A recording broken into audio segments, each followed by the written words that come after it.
2 has been a dream of mine for a very long time. I'm excited to join the class full-time in 2017. Hopefully we can get the Pro 4 out and mix it up with the Greaves and whoever else wants to come do some battles. We're going to be getting more tracks in the water truck, going for championships. At the end of the day, you want to be the guy that when everybody shows up to the racetrack, I want everybody to say, this weekend I know I have to beat Kyle Hart. And to be able to get that name, you have to go and prove yourself and win races and be the fastest guy. I'm not going to quit until I'm there.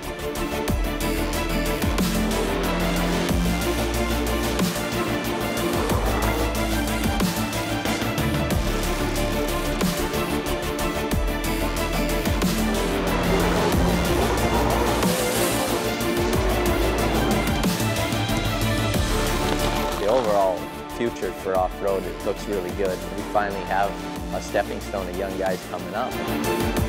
It's going to be one hell of a season.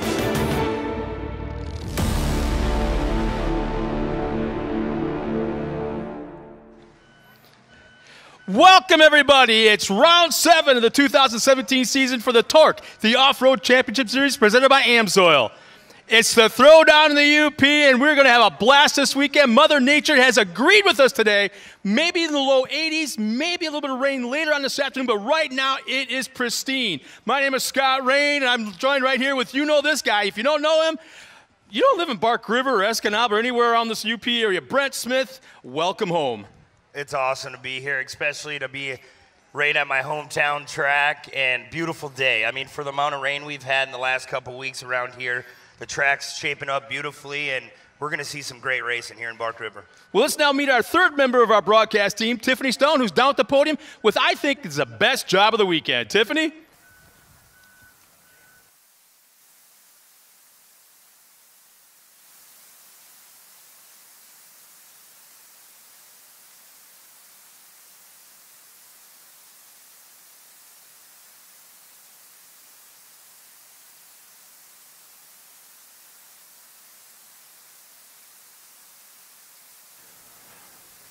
Well, we have a little bit of a audio issue with Tiffany, and maybe not an issue, maybe we did that on purpose, because she likes that microphone. But no, she's got a great job down there. She does a heck of a job talking to the winning interviews to the drivers, and also she's right there in the middle of all the fans. But I want to talk to you, Brent. You came up here last year for the first time and helped out in the announcer's booth, and it was just like, you went to school for this. You went to school for broadcasting. I didn't. And you've been bugging me for years and years and years about, just give me a chance. Just come up and let me hang out. And then finally, the opportunity just seemed to line up just the right way. You came in last year, and now in 2017, you're full-time in it, man, with the TORC series. Yeah, it's been amazing. It's been a long road in a short amount of time, and I thank everybody from TORC and you yourself, Scott, and to be in my hometown track another year and already a year past to run into this season. It's been a great adventure so far. I'm excited to get the season going. Now it's one of those situations too. It's like you still haven't lost sight of your dream, which is to get back on the track. I mean, you're a multi-time winner out there in the Sportsman series, different classes. But you got actually now I could say 2 pro lights sitting in your shop that are very, very close to being on the track. You're up here doing what you love, but you still have that dream sitting there in your shop.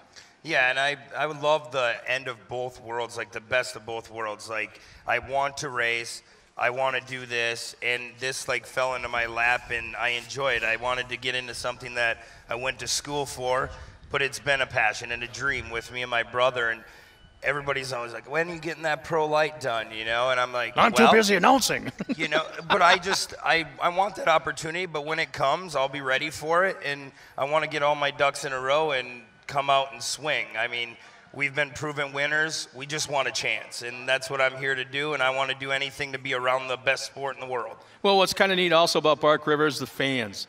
And no matter where we go in the country, we go to Crandon. Obviously, that's the biggest track in the circuit that we go to.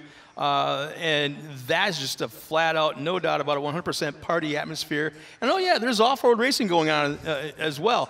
You come to Bark River, though, and you got probably some of the most knowledgeable fans. You could talk to somebody up there in the grandstands and say, you know what, remember who won the Pro 4 race in 1994? Oh, without even a hesitation, they'll be able to rattle it off. Some of the most knowledgeable fans in Sportsman and in Pro here in Bark River. And my question for you is, with that all going on, I mean, you grew up around this sport since you were in diapers, but have you been getting much flack from your friends and neighbors and such from the Bark River area about, you know, for basically your second time announcing here?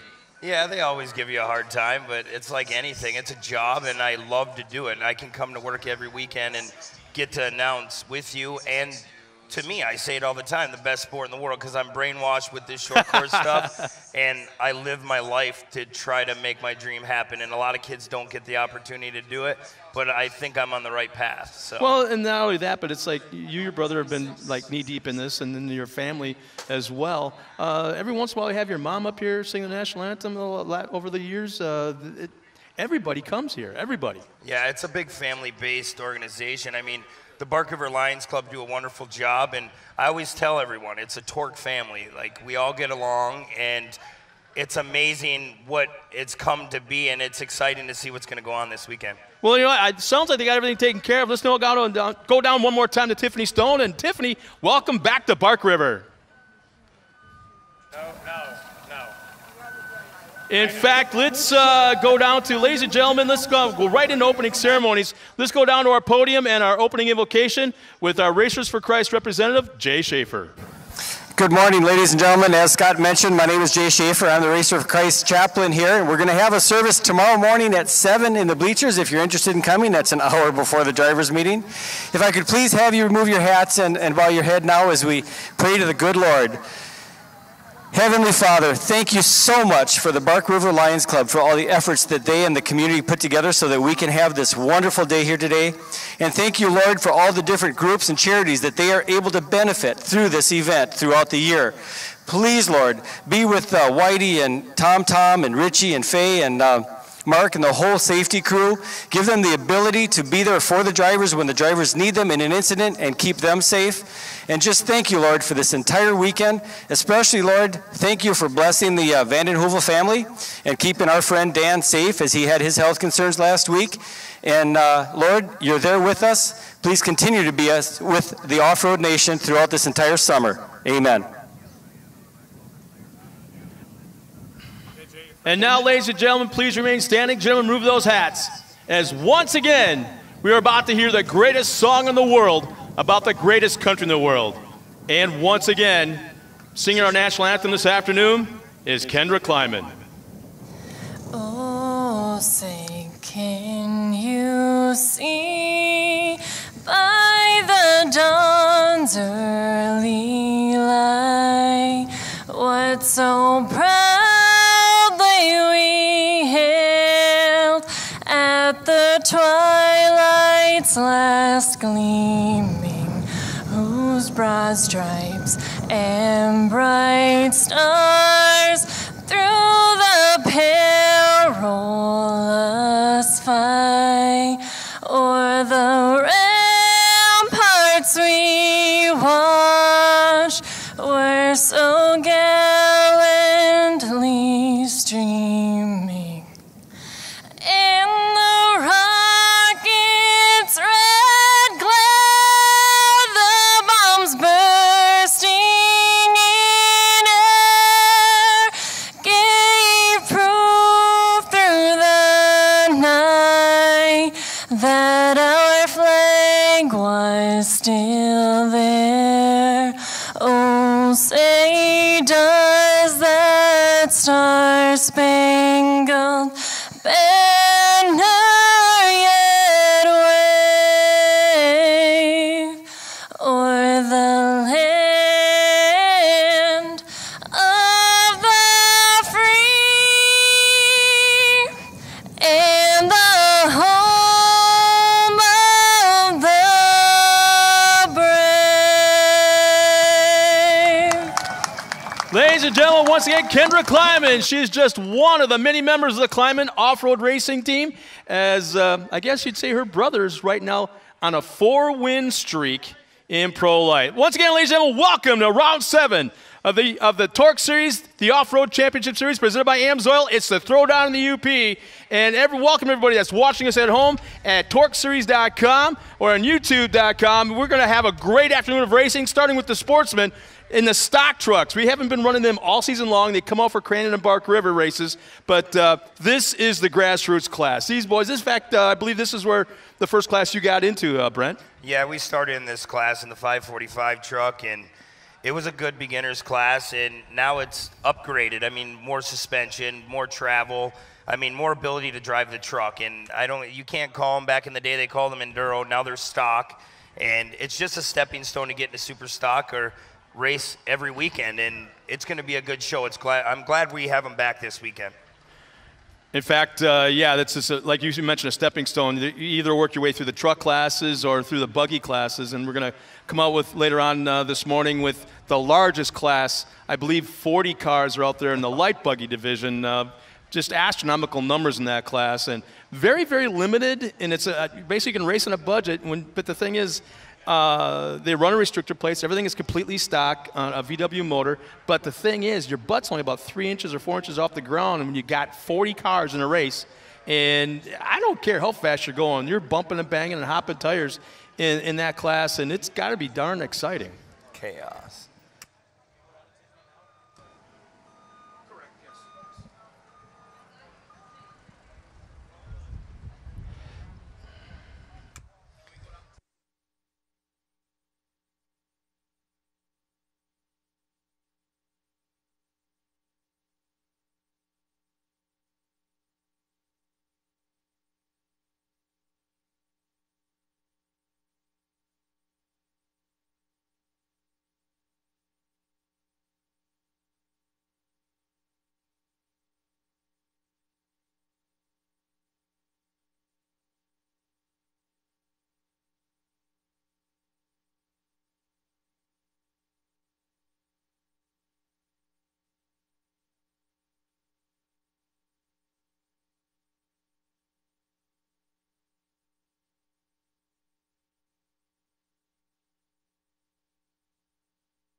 Well, race fans, when it comes to keeping the car you love safe, there's a motor oil that offers the world-class performance you demand. AMSOIL shields your automobile with 75% more engine protection against horsepower loss and wear than required by a leading industry standard, extending the life of vital components like pistons and cams. That's AMSOIL. And Cooper Tire, an official tire sponsor of the TORC Series with athletes in Pro Light and Pro 2 competing on the Cooper Tire STT Pro. For more information, follow Team Cooper Tire on social media or to locate a dealer near you, visit coopertire.com.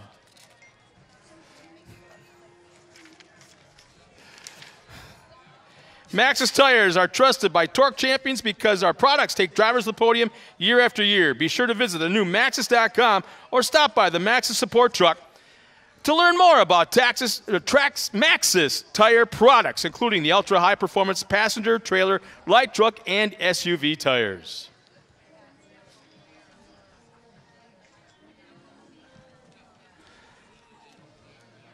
Well, as you can see, race fans, our first race is just out of sight and staging up over the back of the hill. We got a couple of last-minute track preparations underway right now, and we're just a few minutes away from our first race of the weekend here at the Throwdown in the UP.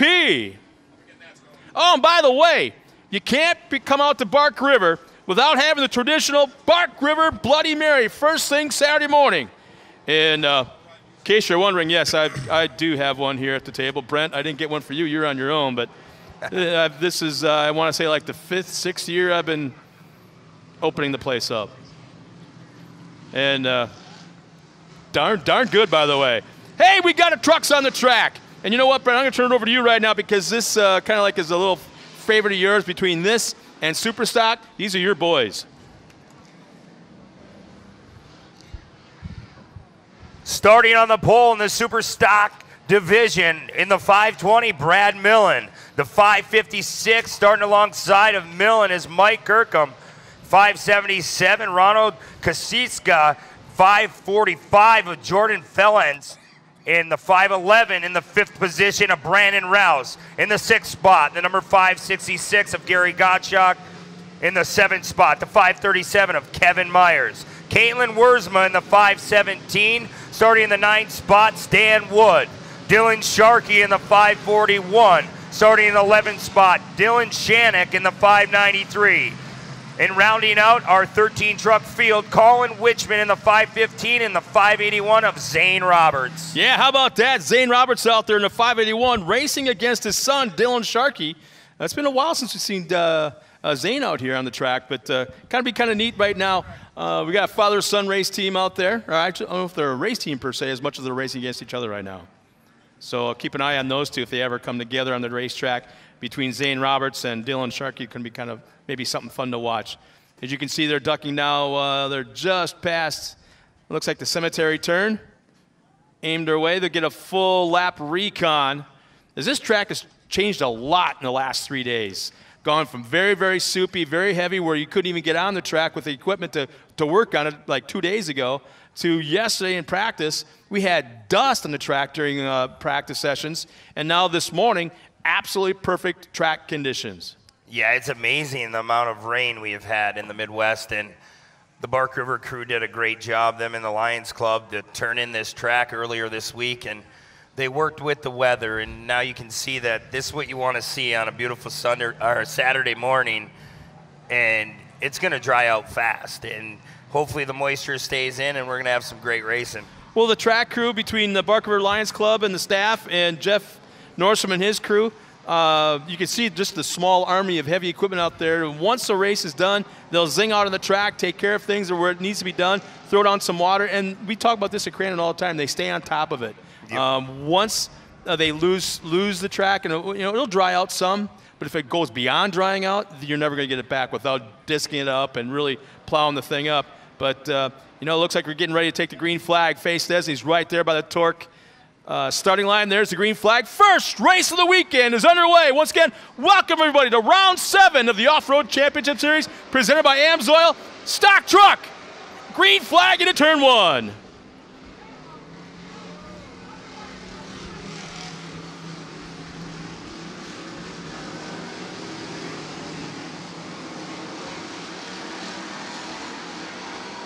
Chevrolet running up front. Kind of like that paint scheme a little bit. It's got some retro throwback aspects to it. You can see the entire field coming around, getting ready to cross the Amsoil start-finish line. There they are. Mike Kirkham with the hole shot. Jordan Fellens.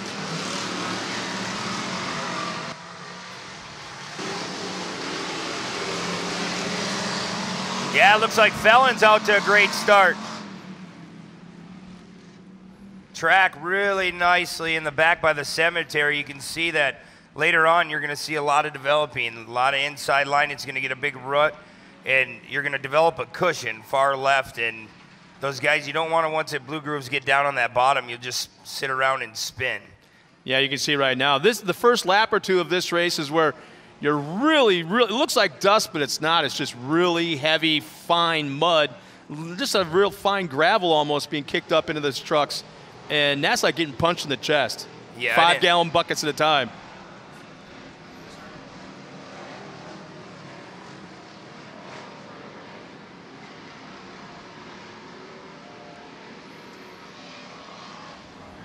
Yeah, Mike Kirkham and Jordan Fellens pretty much showing their way around. When you get out early at this racetrack and early in the day as well, boy, you're going to be hard to beat because you got clean sailing. Maybe you haven't even ripped the tear off yet at this point if you're running up front. Yeah, clean air is always great. I mean, you have nobody be in front of you to throw that mud in the roost like we were talking. You don't have to go through your tear-offs, and you can see these guys back in the mid-pack here, second, third, and fourth. They're just trying to stretch their legs, get a feel for it, see where the ruts are developing here early on. And as this track dries out, they're going to get a little bit faster. They're a spec class, but at the same time, they have progressed over the years, and they're getting up to speed as much as the super stock truck. Yeah, Dylan Sharkey's now moved up in that third spot. As you see our leaders heading down that backstretch, the top 3-4 trucks, and a little bit of separation now back to 6th and 7th. But you know, it's a situation, if you can really start to gap out, and this is the cool part, we talk about it all the time, the strategies involved in playing first half to second half of the race with that competition yellow. If I'm running 4th or 5th, okay guys, go up, tear your stuff up, get it all caked up full of mud, I'm going to hang tight right here. Unless I'm being challenged for position, then it might be a different story. But if I was in that mid-pack or so, I'd be hanging tight now until about the competition yellow, and then we'll see what happens. Yeah, it's all strategy, and we used to run it back when we ran, me and my brother. We would be like, okay, what are we going to do? We're going to set the truck up for the first half or the second half. And when you're out in the lead, you want to run your own pace. It's hard to set a pace when you're in the lead. It's easier, they always say, to run second. As you can see, the 545 trying to do everything he can to catch our leader. Yeah, he's gotten around. That's Jordan Fellens has gotten back around Dylan Sharkey. So a great run going on between second and third right now. Sharkey and Fellens. So, in fact, looks like we got a three-way battle starting to materialize now for that top spot. Yeah, I seen Sharkey in practice earlier this morning, the shakedown laps. He looks smooth, and the truck lands well. He was even clearing the tabletop really nicely in front of the crowd, and it's about getting your truck to land. It's not all about horsepower at the end of the day. You have to make the truck work and work with you. Yeah, and right before the Amsoil finish line arch, Sharkey's gotten back around Fellens. And now Sharkey's back running in second. He's going after our leader, Mike Kirkham. He has yet to be challenged this entire race. Well, guess what? He's getting some now. Stan Wood has moved up into the top 4, so a nice run for him. As the 577 of Ronald, oh man, Coach, we'll just call him Ronald K. I don't want to screw it up, so Ron K. Yeah, some of these names. Sorry, guys. So Ron K is running that 5th spot. Caitlin Wiersbau's moved up to 6. She's been on the podium a few times this year. So Caitlin's moving forward as well. She started in that 8th spot, now running in 6th, battling for 5th, top 5. You can see one of our track crew members out there. Not able to see who the truck is at this point.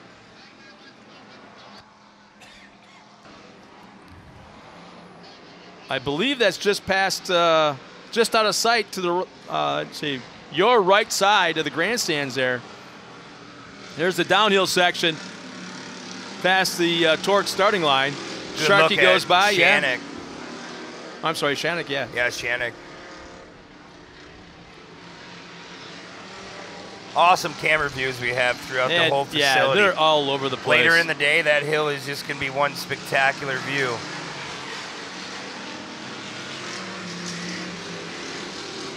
Ronald K. Really? Yeah. So showing some right rear fender damage. So for the first time this afternoon, Richie Kuloff in our Escondido Toyota Pace truck on the track, courtesy of Vision Wheels and Cooper Tire, and it looks like this will constitute the competition yellow, and everybody will regroup behind Richie Kuloff. See Brad Millen there off to the right-hand side. He looks like he ended his day. He looked like he was slow right off the start. Yeah, right at the starting line, or I should say the finish line.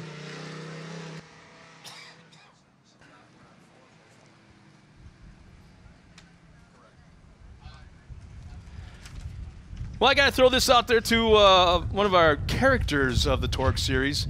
He's not a racer, he's not an official, but he's a huge, huge race fan, and he's one of our photographers that tours all over the place with us. And I don't know where he is at the moment, but I'm going to call out Scott Benke. Happy 39th birthday. I still think he's 40. He's just not admitting it. It's a long 39. He's saying 39 probably for like the 4th time or something like that. But he gave me some bull story last night about, yeah, you get to be my age and those boxes off that UPS truck start to get pretty heavy. And I'm like, shut up, man. But yet he's climbing ladders and rooftops with his cameras and all this stuff, but he complains about boxes in a UPS truck. But happy birthday, Scotty. I don't know where you're at, but I can't think of a better place to be celebrating a birthday than right here at Bark River International Off-Road Raceway. And there's a lot of stuff going on behind the scenes, too, man. You got the famous 50-50 raffle that Bark River does. You got all kinds of, it's like I came so close. I was like 3 digits away about 4 years ago from like $2,000. I mean, we're talking like thousands and thousands and thousands of dollars that the winners get year after year after year because so many people get involved in it. And green flag is back underway for the second half. And oh man, will you look at this? Yeah, Sharky came in early and he just wanted to make a statement in this first half of this second restart. And Sharky is starting to wind away. I think there's an example of waiting for the second half right there. And Sharky's fast enough that I won't say he kind of plays with the field a little bit, but he's always fast round after round, and yeah, he's making it work right now. Yeah, and the cool thing about Sharky, he builds all his own stuff too. The motors, the chassis, they get involved with a lot of different people throughout their team, but it's great to race a truck, but it's one thing to build what you race, and you understand the truck and what it's gonna do, and obviously it's working. Yeah, in fact, I'm looking at the father and sons out there racing against each other. Zane Roberts started back in the 13th spot, right now running in 8th, so he's moving forward. Probably not as quickly as he'd like, but he's still moving forward. But I'm sure he's gonna try and track down his son, Dylan Sharkey, who's our current leader. And it looks like we do have a stalled truck on the track just before the finish line. Just to the side of the county highway. Oh, do I dare? I said county road, not highway. Oh, we got some big time action going on. Truck off the track just inside the cemetery turn. Ronald K. Yeah, he's back on the track. So no, he lost what, 3, maybe 2 spots just in that little get off right there. Boy, Kirkman, he's having a great run today. I mean, he's running a faded back second place, but he is doing what it takes to run up front, and he's a newer truck, so it's great to see him. As you see Millen trying to run outside. No, Stan Wood, excuse me. Stan Work trying to run that little finger on the bottom. Yeah, Diesel Shannick moves up to the 3rd. He jumped 2 spots. Jordan Fellons lost 2, so he fell back to 5th. So right now our top 5 is Jordan Fellons in the 5th spot, Stan Wood 4th, Diesel Shannick 3rd, Mike Kirkham still in 2nd, and Dylan Sharkey. Impressive race in the second half so far. But where's Dad? Zane is still back in that 8 spot, so it'd be kind of cool to see him kind of up there and kind of rub the yellow paint off that back bumper of his kid, who's currently leading.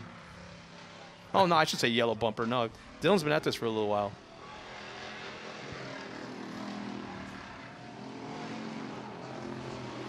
Stan Wood, usually another one of our front runners throughout the weekends, and he's trying to chase down Diesel Shannick in that Ives Off-Road old machine. Yeah, he threw that truck hard into that corner. Scrubbed off a little speed. Thought maybe if he jumped in the throttle hard enough, he'd be able to carry it through, but kind of scrubbed off a little bit too much and had to check up and straighten her back out again. Yeah, you can see the different colors in the dirt on those camera angles where it gets lighter and then fades into dark. And anytime you go into that fluff, it just bogs your motor down, especially in the stock truck class. And you can see Shannick, he's inside, outside, trying to get that truck to turn. Man, look at the gap back to second. Sharky's got a big lead right now. Kirkham has what, maybe 4, maybe 5 trucks back to Shannick.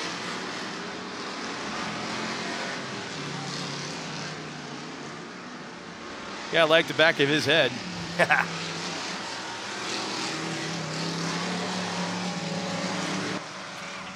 Who's our flag man down there this year? Carl Erickson. Is it Erickson? Oh, Zane Roberts has moved up 2 spots.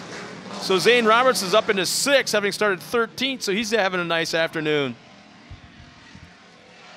Kirkman trying to run that cushion on the outside. Shannick trying to get a run back. You got to pick and choose where you attempt that pass and almost plan it a half a lap before you get to where you want to attempt the pass. Yeah, it's a strategy through the whole race.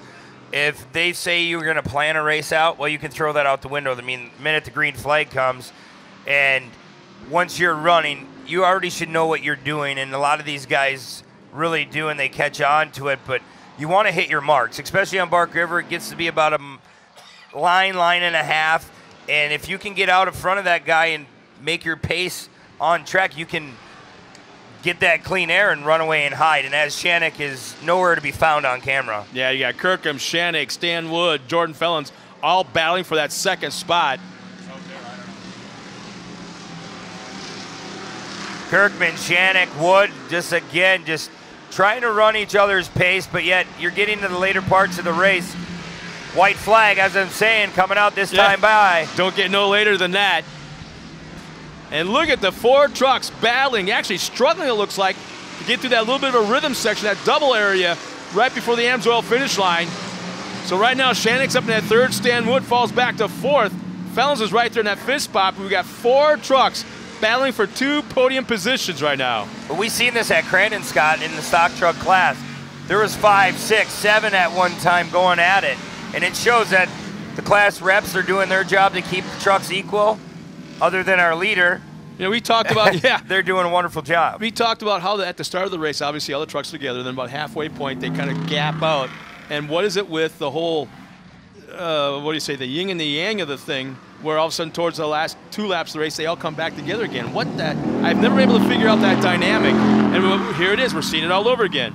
Outside of our leader, Dylan Sharkey, who's pulled away from everybody, 2nd, 3rd, 4th, and 5th have gapped, or I should say have grouped back together again, bumper to bumper. Look at this.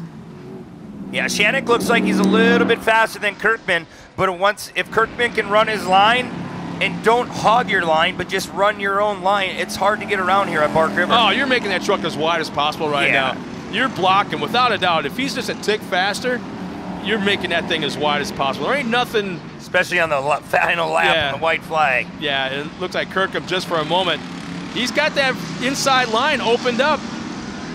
There's only a couple more turns remaining. Just like Shannick can't make that pass. He's trying to work on it to get it set up, but just not enough room. Dylan Sharkey will take the win in our first race this weekend. Here comes 2nd, 3rd, 4th. Up across the line, it's going to be Mike Kirkham in 2nd, Diesel Shannick 3rd, Jordan Fellons in that 4th spot, and Stan Wood across the line and running our top 5. We're going to step aside real quick, bring our top 3 to the podium, and we'll be right back after this.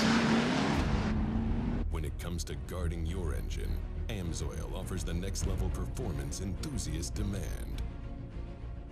AMSOIL provides 75% more engine protection against horsepower loss and wear than required by a leading industry standard, extending the life of pistons and cams.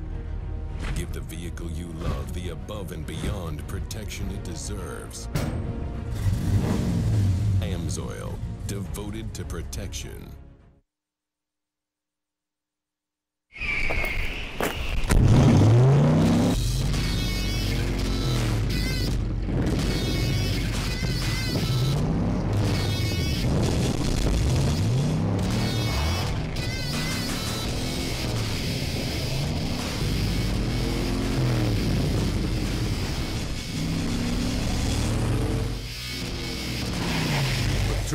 Trailblade tires, the weapon of choice for wherever you want to go.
Well, race fans, let's now meet our top 3 finishers. In the stock truck division, let's now go to Tiffany Stone, who is down at the podium with our top 3 drivers. Tiffany? Scott. Well, let's now meet our 3rd place driver. Started way back in the 11th spot, passed more cars than anybody else out there this morning. Diesel Shanik. Congratulations to you, Diesel. You pretty much swept Crandon. You took a few notes. You came over here, like Scott said. You passed so many trucks. What notes did you bring over from Crandon over here, considering they're kind of the same kind of track?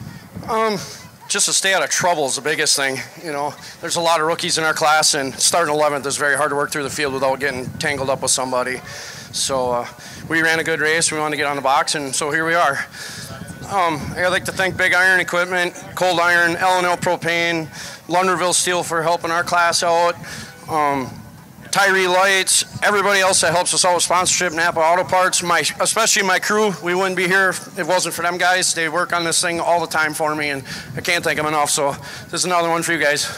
Well, congratulations to you. I know you're doing pretty well, going for another 4th place spot on the podium. Congratulations. Hop up on number 3.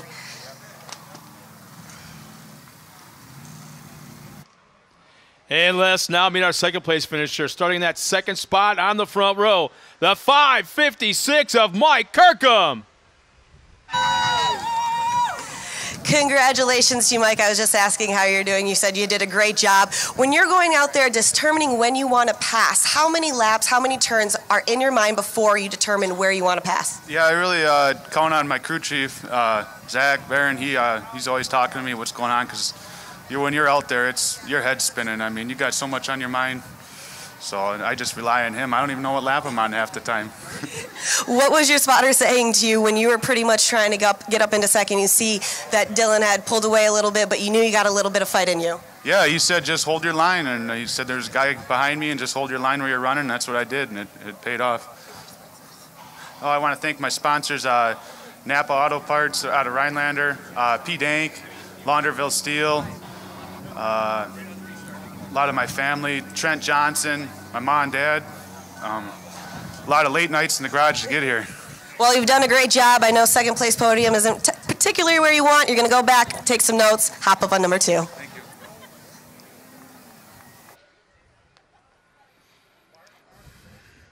And let's now meet our winner.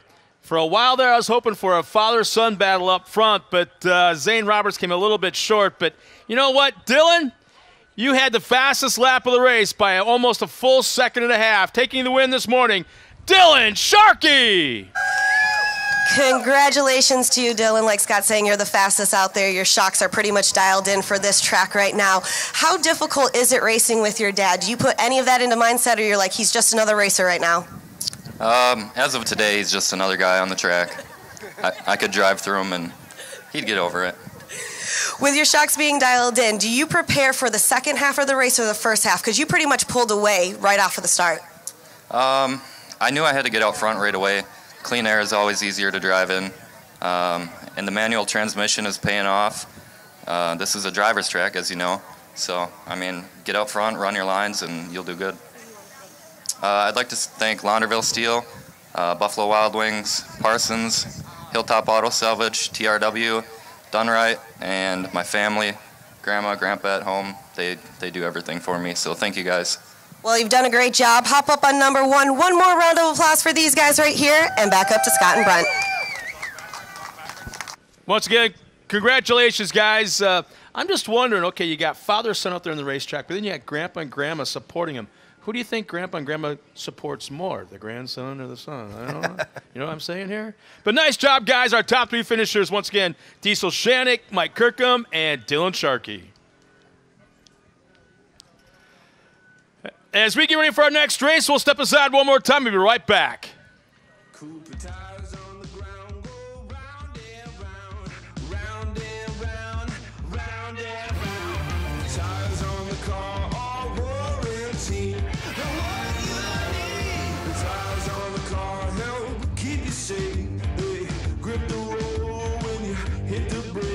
Your tires matter, so count on Cooper, an American company since 1914.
We're just a couple of minutes away from our second race, which will be the largest class we're going to have here all weekend. We mentioned before the light buggies. We've got 34 cars in staging right now. Before we go there, let's go down. But with 34 cars at the line, you haven't been in a class that large, Brent, but what is a guy thinking in staging right now, getting ready to take the green flag? Well, just like Dylan Sharkey was saying in stock truck, you have to be patient, and Shannick was saying it too. I mean, they had 11 trucks in that field. You can imagine 34. You take your time. I mean, if you get clean air, run away and hide, but if you're starting in that 30th, 24th spot, you have a lot of work to do. In fact, it sounds like Tiffany Stone's finally working to this morning. Let's go down to the podium and see who our special guest is. Tiffany? Thanks, guys. I am here with Todd from Vision Wheel. If you guys haven't seen it before, they have an amazing booth out there, some wheels that I cannot wait to check out. But Todd, so happy that you're here, second year as a big sponsor here in the TORC series. What exactly is your guys' involvement? And we are so thankful that you're here right now, especially because you're bringing some pretty cool wheels out. Well, thank you very much. We decided to become part of TORC last year. One of the biggest reasons, we went to a couple races, saw the guys at TORC, met the guys from MSI, but the biggest thing is the fans and the fan base. We're involved with desert racing, Baja, Best in the Desert, some other forms of motorsports, but the TORC racing and the fan base and everything, there's so much excitement. We love where TORC's going. We love where MSI is taking it, and we're just proud to be part of it. It's just, there's a lot of excitement, a lot of buzz, and I really think that this special place right here in Crandon and the other races, they're just great, and they're building, and we're ready to be part of it. In the last 2 years, I know you've been here. We were just in Crandon. We go to ERX, Bark River, some of the most iconic off-road raceways in the entire world. What makes it so special, like of the fans that you're saying? Like, what is one thing that makes it so special that just keeps you wanting to come back and see some more off-road racing? Well, one of the best things, in my personal opinion, is the generations. The little kids, the little boys, the little girls that are here, you can tell that their family has been here for years and years.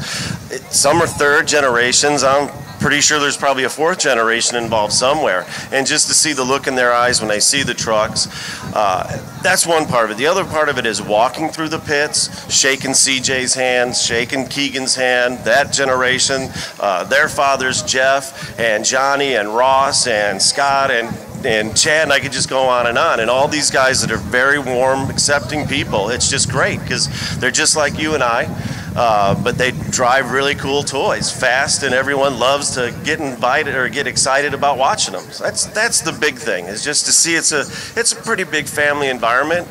That's what the Vision Wheel was built on, so it's hand in hand. It's just a great deal to be with. Well, thank you so much for taking out the time, Todd from Vision Wheel. Make sure you guys go check that out. We're also going to have something special. I'm going to tease that a little bit. We have some special things coming up, especially in the pro races. So thank you guys so much for stopping by. Thank you, Todd from Vision Wheel, for stopping by. Back up to Scott and Brent. Thanks a lot, Tiffany and Todd. And yeah, if you're in the market for wheels, I don't care if it's a truck, car, SUV, whatever it is, stop over and see Todd. And he's got his son with him. Right next to the Race and Dirty trailer. In fact, since we're on the subject, Race and Dirty, they've got some very cool. Tim and Timmy have got some awesome T-shirts and hats, and the full 2017 TORC apparel selection is up there, but they've also got a design specifically made for this weekend. So if you're a T-shirt collector, it's dated. There's a brand new logo on it. Really cool design. Stop there and see them. Also, you know what? I could talk all day long about Tim and Timmery and Race and Dirty and all the things they're doing, but instead of that, let's check this out. Race and Dirty is the official distributor for all TORC, the Off-Road Championship, and Bark River gear, shirts, and hats.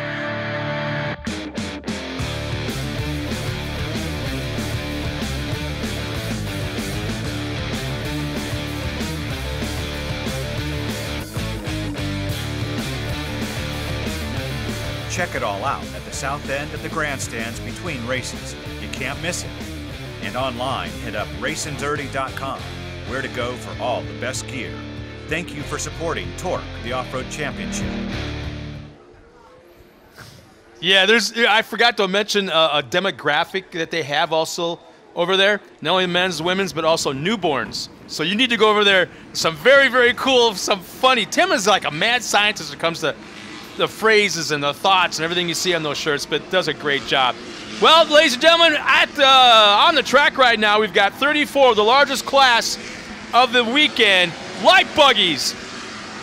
Basically the starter class for, well, starter class for most people, but there's a few that's been doing this for quite a while. But this is, again, where I'm going to turn it over to Brent. I've been doing too much talking. This is where you step in, Mr. Bark River boy. Starting on the pole in the 100, Corey Holger. Derek Tilkins in the 121, the 113, Eric LaFerrin. The 4th spot, Tria Fleshman, 195 of Tyler Wyans.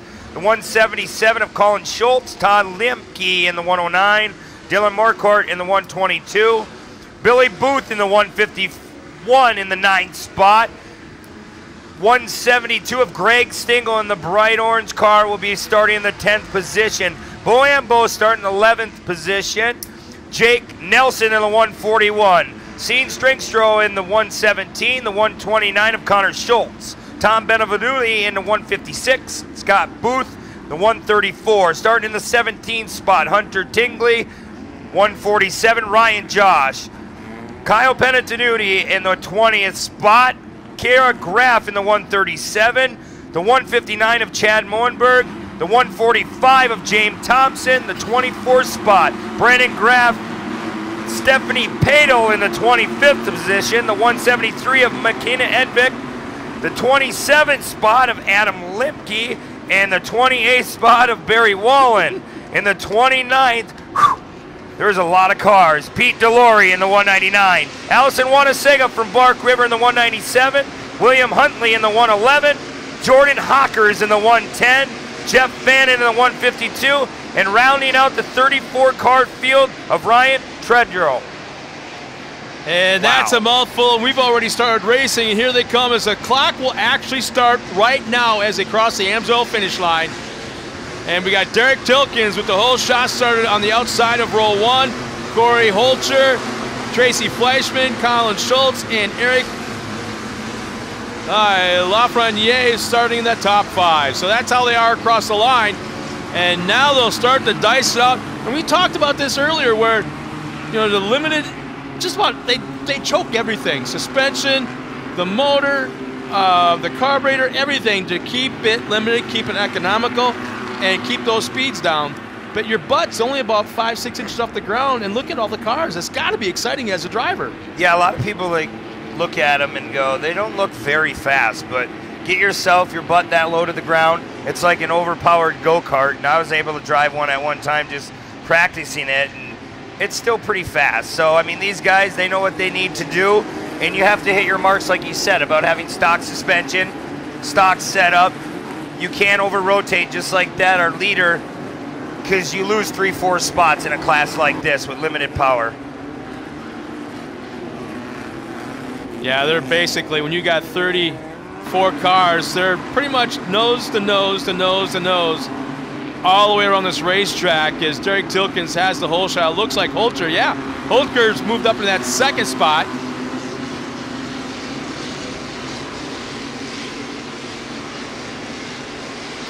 Kind of coming around through Stingle. Let's see, Stingle started back in that 10th spot. And I believe he's running in 7th. Already moved up into that 5th. So yeah, he's moved up 2 spots per lap. And that is no change this year. I mean, yeah, throughout the past years, Stingle, you watch that bright orange car, it's going to make its way up to the front. Yeah. I know Greg is here this weekend, so I know Greg has been driving all year long, but then his kids jumped in the car. I want to say it was ERX, I think. I think it was Ryan, right? Yeah, Ryan and did very, very well. But then the next round of racing, Greg was back behind the wheel again. So we're going to find, you know, even though it says Greg, maybe it's Ryan, I don't know. But either way, that orange car is moving to the front of the pack. How unusual that is. And you can watch Stingle as he works. You can see him on camera there. he'll just work, he'll watch these guys, see where they're going, but yet at the same time, he's still running the fast line. Yeah, we think everybody up here in the hills got the best seat in the house, but I think what's going on in that house behind us, that big white house in that backstretch, man, all they gotta do is walk out of the house and throw out the lawn chair and they're set. Don't have to buy a ticket. They got their cooler right next to them, their grill on the other side of them. That's the best seat in the house back there. VIP. Yeah. Stingle trying to work the bottom. Now finds himself on the outside, up onto the banking.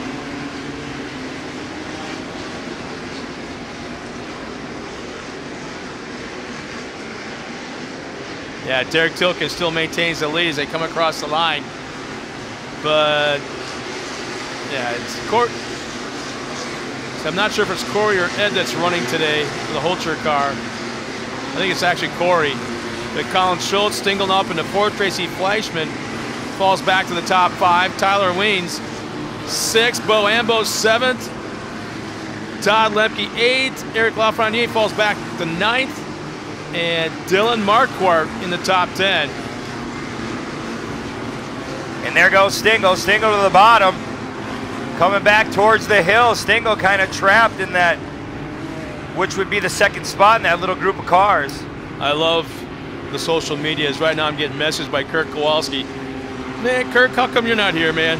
Absolutely fantastic day. Probably one of the best days we've had here in a long time weather-wise over the last few years. Just beautiful right now. Nice breeze, beautiful track.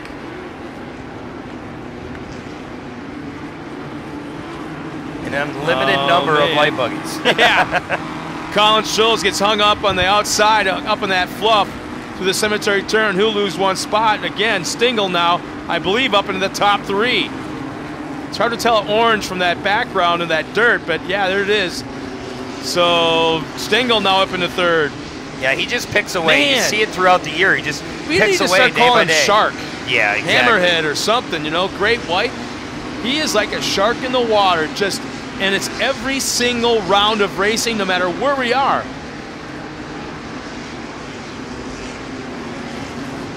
And there's the competition yellow. Did Stingle get him at the line? No. It was close. It was close. No. Corey Holcher held off right at the line. Wow. Corey knows Stingle's there now. He did probably previously, but now he's all over him.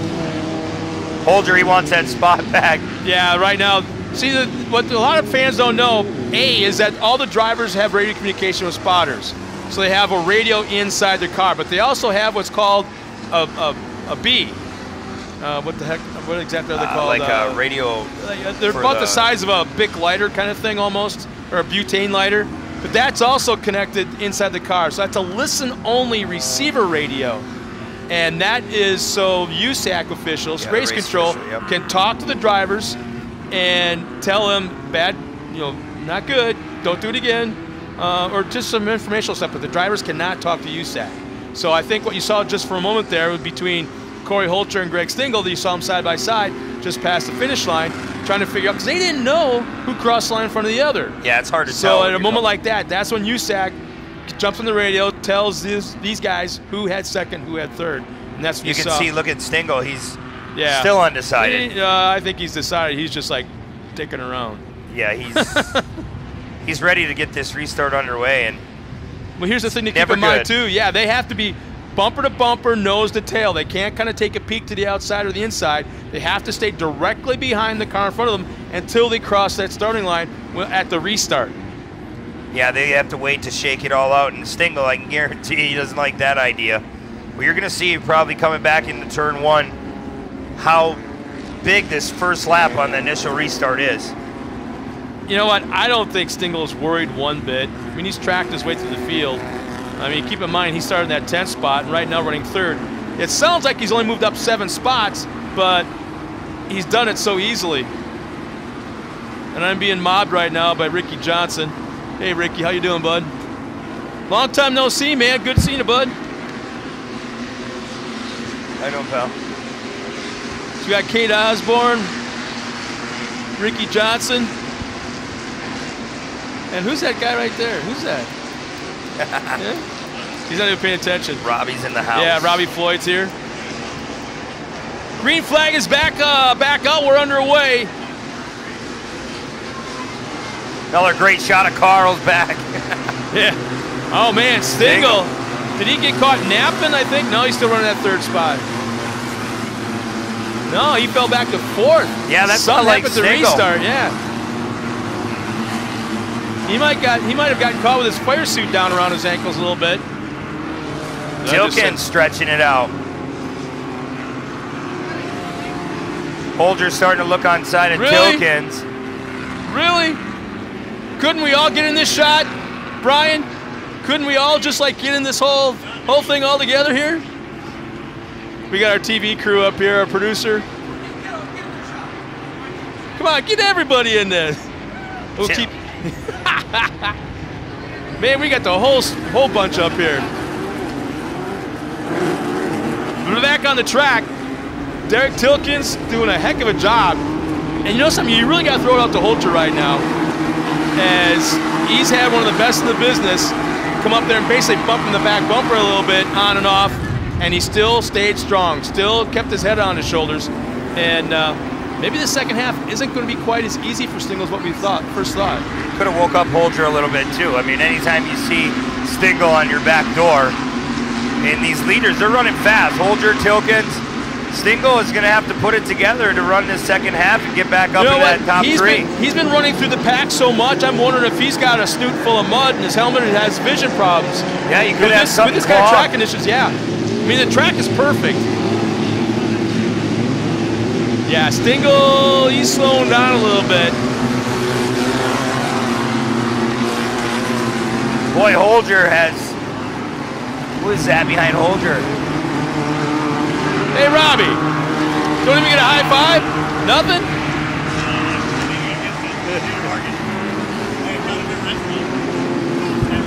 Tilkins still out in the lead. Open about an 8-10 car length lead coming back towards the hill. Holger with company all around him. Stingle back on Holger's tail. Wines, Holger, Stingle. Second, third, and fourth. Stingle going to the bottom of Holger.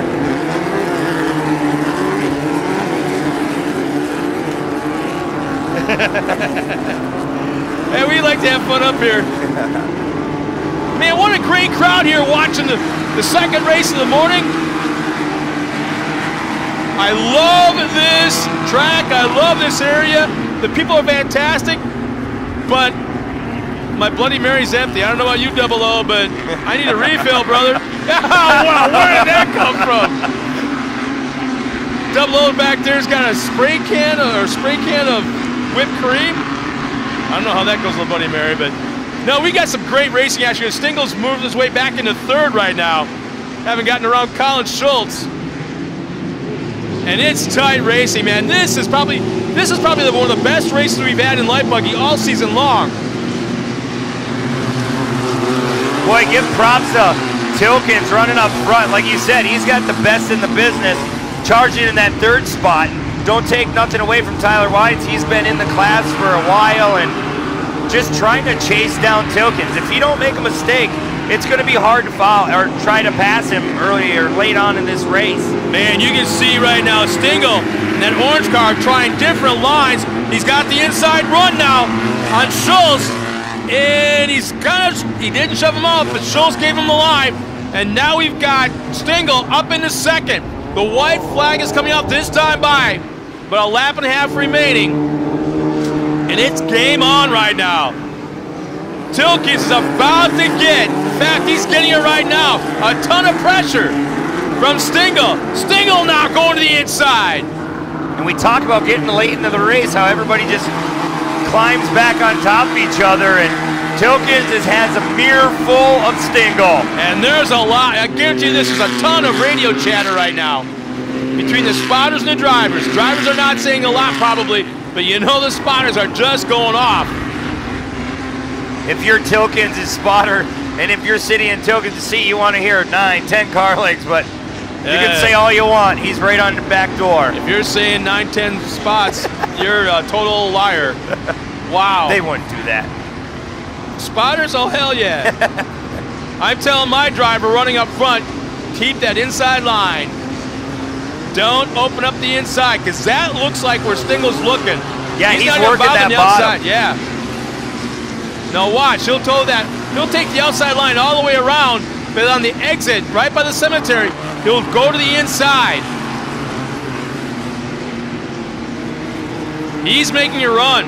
He's planning a pass. I don't know where it's going to be yet, but he's got something up his sleeve. He's planning ahead about 4 or 5 turns before they get there, where that pass is going to be. It might be right at the bottom of the hill, past the Amsoil jump. Boy, Stingle all over our leader. There's that run. What did I tell you? He's got the inside line going to the right-hand turn. Stingle was planning this about a half a lap ago, and Tilkins opened it up. He's got the run now, but yet he's out in that fluff. Oh, and he scrubbed off. Tilkins just scrubbed off a ton of speed, and now we've got a brand new leader with just a few turns remaining. Greg Stingle running up front.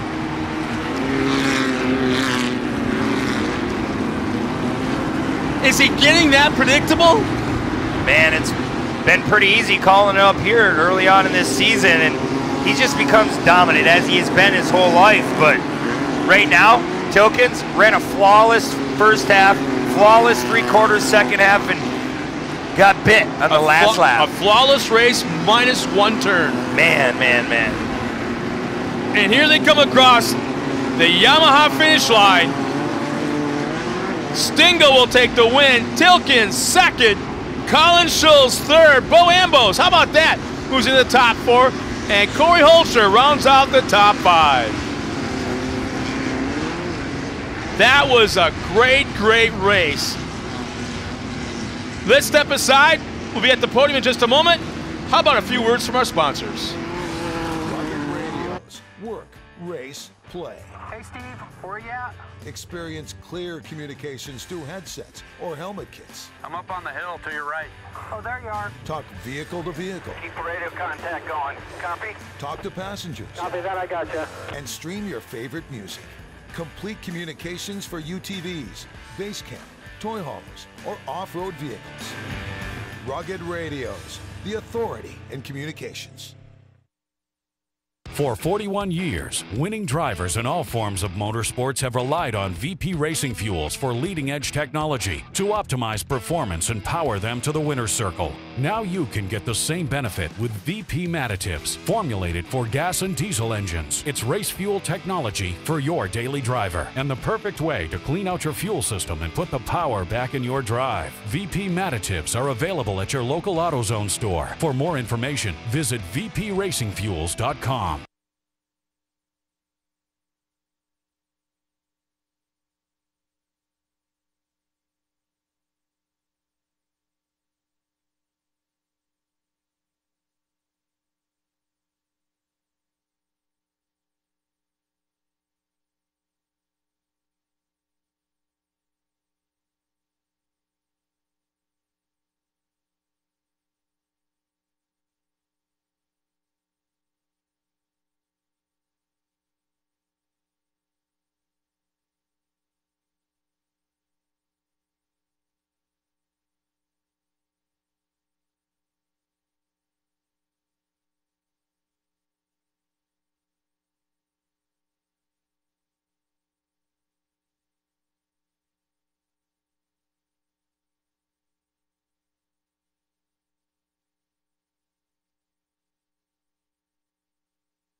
Well, race fans, let's now meet our top 3 light buggy finishers on that 3rd spot.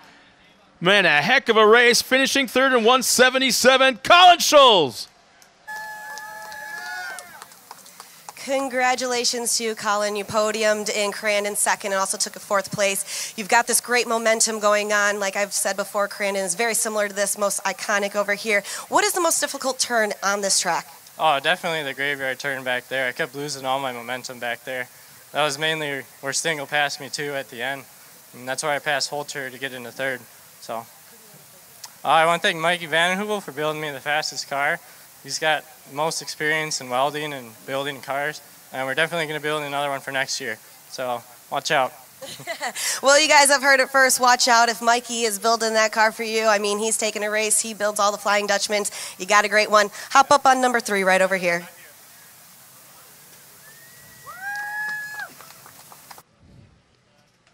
Finishing 2nd, another great run by that man. Absolutely flawless race, -1 turn. Finishing 2nd, the 121 of Derek Tilkins. Congratulations to you, Derek. We've talked here before, this look on your face. I have not seen this. I know you are not happy. Like Scott said, flawless race, 3/4 of the way. What was going through your mind? Did you know you made that one mistake when Stingle took over? Yeah, I had carb issues in the back corner, and we were working on it the whole race, trying to figure out what to do, and then the track got pretty rough over there, and the front end just went away. It turned into a pogo stick, and the car just wouldn't hold anymore, like 2 laps ago. I knew he was coming, and I tried to stay inside as much as possible, and she just bounced out. Going into the last lap where Stingle took over, we were talking about it. The guys were mentioning that your spotter has got to be in your ear. What was he saying? He doesn't say nothing to me. All he said is Stingle's in 2nd, protect the inside. So we've raced a lot of years together, and we know what's going to happen. So just go out there and do it. I got to thank Badger Race Wraps, Levine's Ice, Advanced Construction, Pointed Ironworks for sponsoring our class, Bark River for everything they do for us, my family and friends and everyone here. Thanks. Well, I know you're going to regroup. Hop up on number 2. Can't wait to see what we've got in store tomorrow. And ladies and gentlemen, once again, our winner. I have no idea what you're going to ask him because he's been up there so many times before. So have fun with this one, Tiffany. Taking another win, Greg Stingle. Congratulations to you, Greg. This is for you. You 1st place. You've been doing it. You've done it again here. Scott and Brent were talking about how you go into the graveyard turn. You're always on the outside, but of course that last turn for going into the right, you take that inside, and you did it. How long does that take to set up, or have you just raced here so many times you know what to do? It's a lot of years of practice and a lot of watching the track. When it starts getting a lot drier, you can start pushing more on the inside if you can get the one tire to stick, because these cars don't turn on a dime. So it's just that and watching the guys in front of you and seeing where they're loose or getting wide. If you can try to get your nose in there and work your way around the inside, plus a lot of experience. I got to give Bark River a big hands up. They gave us a beautiful place, these neat trophies. They do a great job. The Moore Group, everybody here. I got to thank Kurt Services, JJ Maloney's, Sassy's Bar and Grill, Badger Race Wraps, A&S Poured Walls, Ben Small Engine, and everybody else that helps, my crew. Without them guys, I couldn't be here. Well, you've done it again. Hop up on number 1. We do have a nice gift basket coming your way, Greg. The guys from Bark River have something very, very special for you, and you're up there just like that. One more round of applause for 1600 Light Buggy, guys. Your podium top finisher, and back up to you, Scott and Brent. Thanks a lot, Tiffany. And Greg, did I just see you needing a hand to get up to that top spot? Are you really getting that old? Nice gift basket, guys, and congratulations to our top 3 finishers. Well, ladies and gentlemen, we're going to step aside just for a moment. We're going to take a quick break.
Well, we're back underway. We apologize for the silence there for a minute, but we had to shut things down for just a bit for a TV hit, so we apologize for that.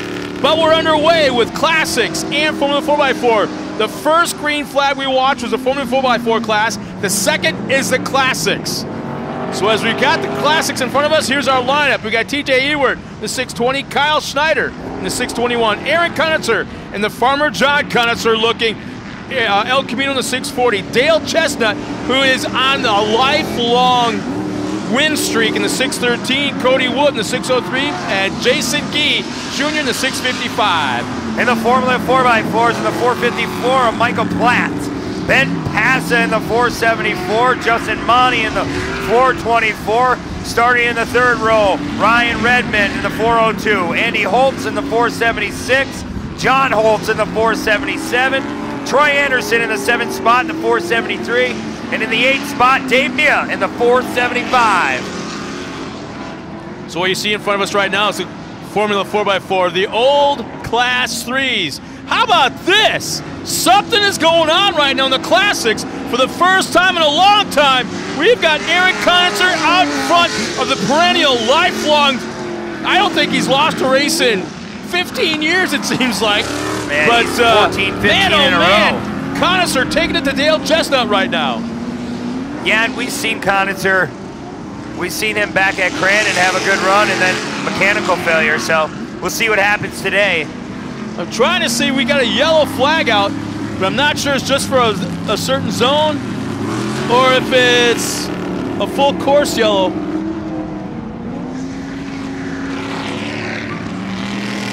I'm not quite able to tell. Don't go away. Don't go away. Hey, we got a 50-50. I was actually hoping one of the girls would come by and sell me a ticket, but I got the guys here from the 50-50 raffle. I don't have a shot in hell for winning, but I'm gonna donate anyways. No. Take 20 worth.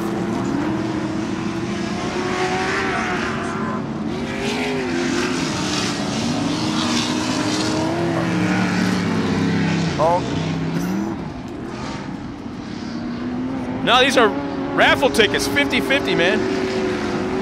Ben Passa still leading our Formula 4x4s. Wow, pink and green. Cool.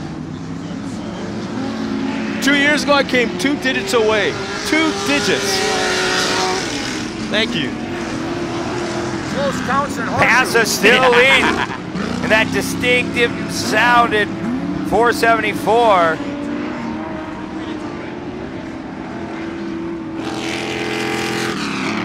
That Conrad's. That's one bad sounding Formula 4x4, man. Man, I was saying that in practice. Yeah, I was saying it in practice yesterday, and it's just that weird noise, just that whiny noise to make it different from everybody else. And whatever he's doing, it's working. Yeah, there's a classics kind of mixed in a little bit right there with the Formula 4x4s going by.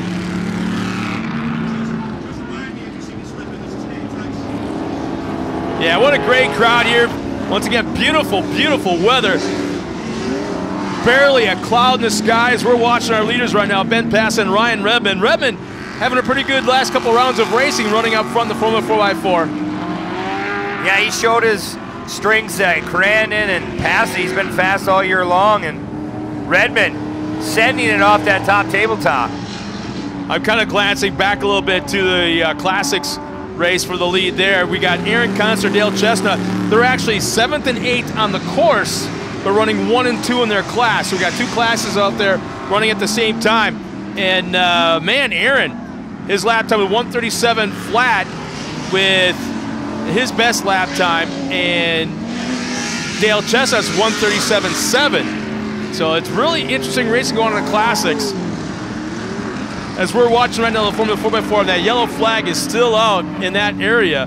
So it looks like it's just a zone. In fact, nope, that's the competition yellow. The comp yellow is out.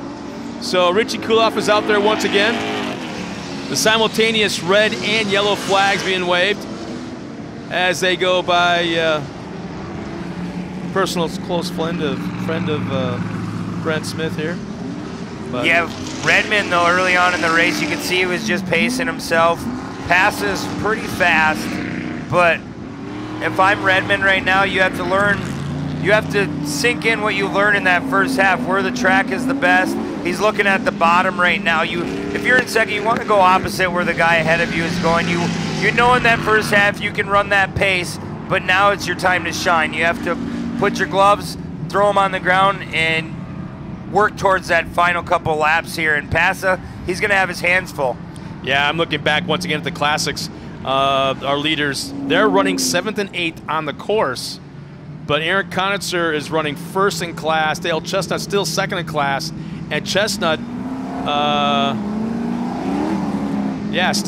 he still hasn't gotten that lap time up there with Aaron Conitzer. Aaron, in fact, both drivers, their best lap times was just this last lap. Aaron in that Farmer John look-like El Camino in the 135.3, and Dale Chestnut with a 135.8. So, man, could this be the first time in a long time that our points leader, perennial class champion, might be unseated and that string might be broke? Yeah, he's getting his opportunity here at Bark River. Like I said, at Crandon, he was fast. Conitzer was fast, and he was bummed out at the end of the race. Can't do anything some days about mechanical, but Dale's going to have to be on his A game because Conitzer came to Bark River prepared. And there's the restart for the Formula 4x4. Again, the staggered restart for 2 classes out there at one time.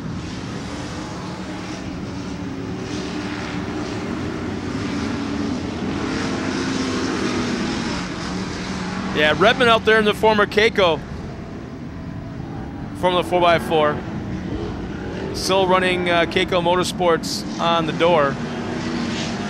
Man, Passa open up 3-4 car lengths. Once again, we get to hear that crazy sound go by us. Passa goes really wide heading into the back section. We're getting ready to restart now the classics as they're making their way up around the turn, headed towards the restart. And man, oh man, I'm kind of glancing over my shoulder as I'm watching that restart, and Dale Chestnut is just burying that back bumper of Conitzer, and there's the restart there.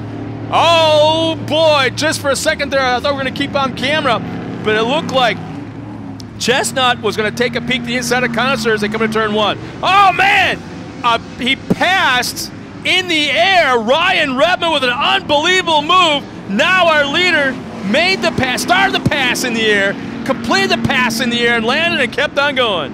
Man, Passa says, I want that spot back, and just slides right in front.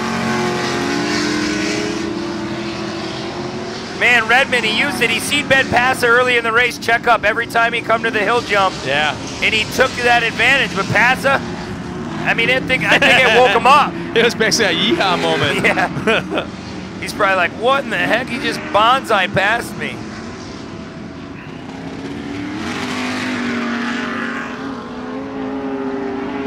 Man, just like that, Passa open up 5-6 car lengths. Hello, wake-up call. Once again, there's Classics about to go a lap down as our Formula 4x4 boys go by. Troy Anderson running in 3rd. Dave Mia. Kind of surprised Mia hasn't worked his way a little bit further forward. He's right now running that 4th spot. John Holtz in 5th. Michael Platz in that 6th spot. Conitzer still hanging out of the lead in Classics. Dale Chestnut 2nd. What's interesting is I'm watching the lap times, and I'm watching the lap that we're on, and the lap times keep getting better and better and better. And that tells me one thing, that the track is coming around. Yeah, that track is starting to come around, and it's going to be great here in these next couple of races. And once you get that top layer of that loam off this track, it doesn't get used very much in the off season, so you need to get the track and the dirt to work together. And Bark River Lions Club, the whole Scott Palmgren and all the guys from the Lions Club do a wonderful job getting this track prepped alongside of Jeff Nordstrom. So you're going to see these trucks hook up and go a lot faster today. Man, I just happened to glance back behind us and listening. The motor in that Aaron Conitzer El Camino, holy smokes, there's something pipey underneath that hood.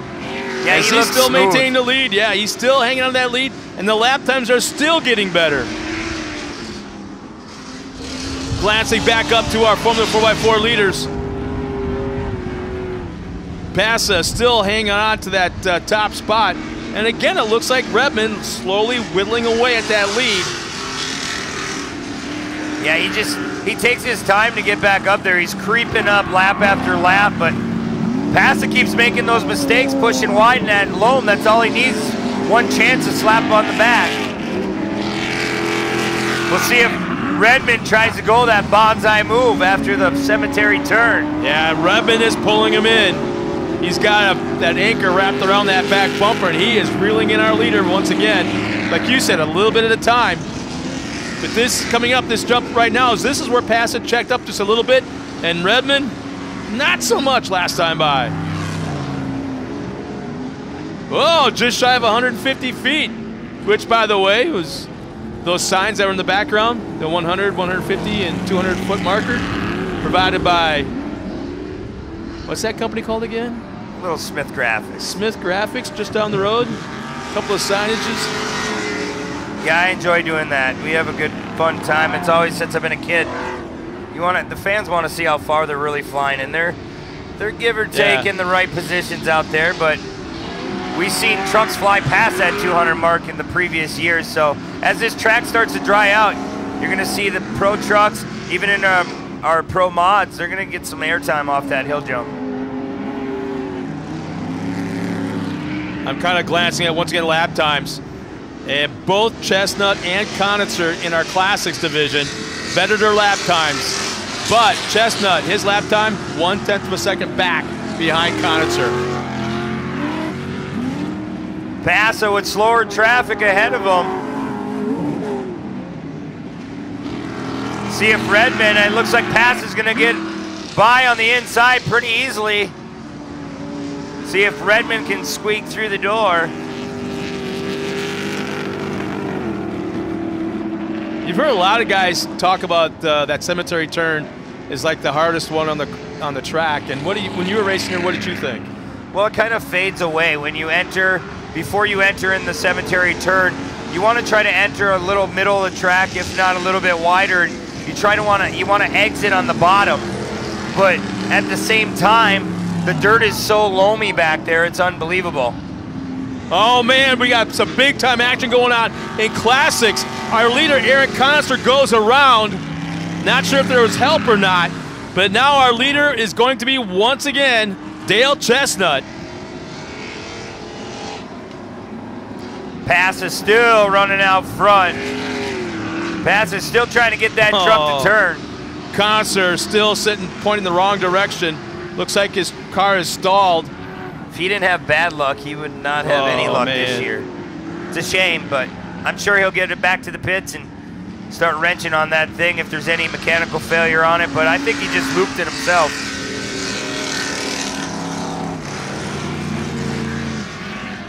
Passa with the win, Redmond second. Man, right at the white flag, an incident in Classics for Aaron Conitzer. One more lap. Wow. You could just hear the crowd just react to it too, right when it happened. So that top spot in the podium for Conitzer has been a long, long time coming. But hand it to Dale Chestnut. He did exactly what he had to do. He was patient. What is that, number 17 in a row? Something crazy. 17 years in a row, man. I don't know.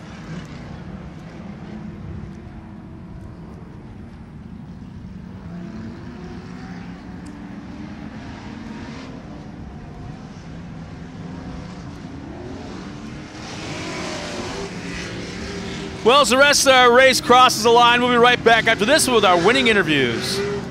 Golf is more than a word. It's a sport, a pastime, and the destination? Sweetgrass Golf Club. Perfect your swing as you aim for the flag on an island, and your stay at the island. Unwind and relax. A little spin, a big deal. Celebrate the day.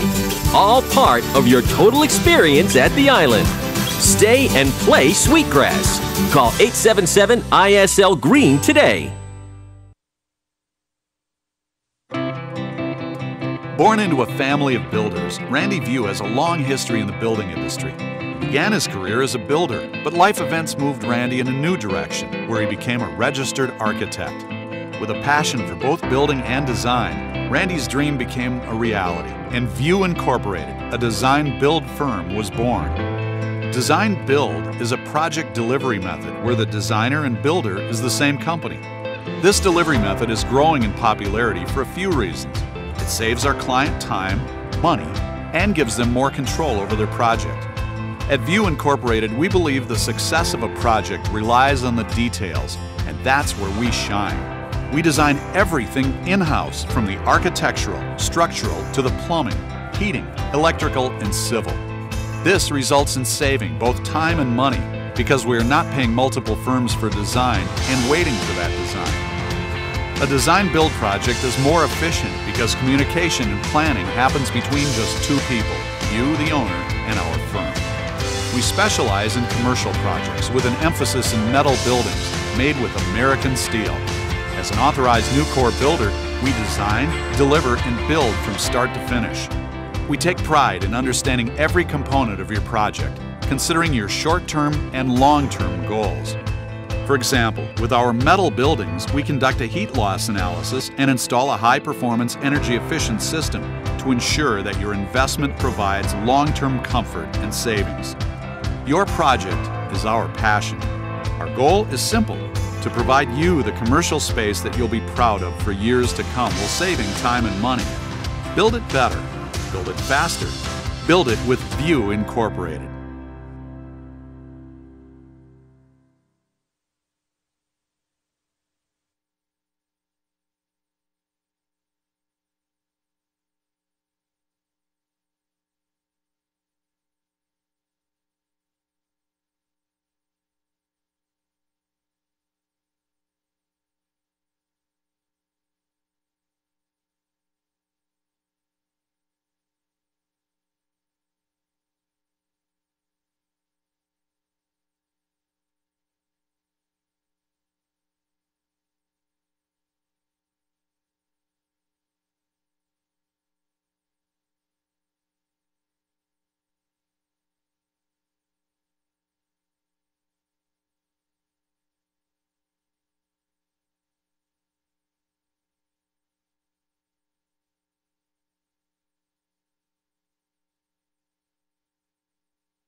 Well, race fans, don't forget, Kenda tires are engineered to provide solid performance at a great price. Whether you're looking for the thrills of a high-traction off-road tire or the peace of mind found in a reliable passenger tire for your family, Kenda tires are designed for your journey. Visit KendaTire.com to find a retailer near you. And winning TORC drivers rely on VP racing fuels to keep their trucks running right. And now you can get the same benefit from VP additives for gas and diesel engines. It's race fuel technology for your daily driver and the perfect way to clean out your fuel system and put the power back in your drive. In fact, VP Octanium offers the biggest octane boost of any product on the market. Octanium and VP's other additives are available at your local AutoZone store. For more information, visit vpracingfuels.com. Well, race fans, let's now meet our top finishers in both Classics and Formula 4x4. In the Classics division, finishing in third, the 6:21 of Kyle Schneider. Congratulations to you, Kyle. That was great battle out there, especially seeing everything that was going on. With this being this racetrack and it cooled down a little bit, we had heard that, you know, in the off season they don't use it too much. So right now the track is getting pretty prepared and pretty good. How do you feel about that? I would say it's not bad. I can't get my truck to hook up, but it's slick and there's some holes developing, but I'd say it's pretty good overall. I'd like to thank all my sponsors, Mako Tools, Truck Country Minocqua, my parents, all my crew, the crew over at High Roller Motorsports, trying to get these shocks figured out. They still aren't quite figured out, but we should get there pretty soon. Well, you've done a great job here. Hop up on number 3. Tomorrow's another day. And finishing in second spot, the 6:20 of TJ Ewert. Congratulations to you. We've been talking about the different turns, cemetery, going in the tabletop and whatnot. With your truck being the way that it is right now, do you prepare and set up for the first half of the race or the second half of the race? Usually for the first half, but I don't know. I had no power steering the whole race. I couldn't steer it at all. I'd like to thank Roscoe Meats, Andy Shocks, Petticoat Junction, JR Enterprise, Sportsman's Bar and Grill, Iser Inn, Schutz Bar and Grill, Andy Shocks. I don't know if I said that, but yeah, that's it. Well, you've done a great job here. Second place podium at Bark River. Hop up on 2.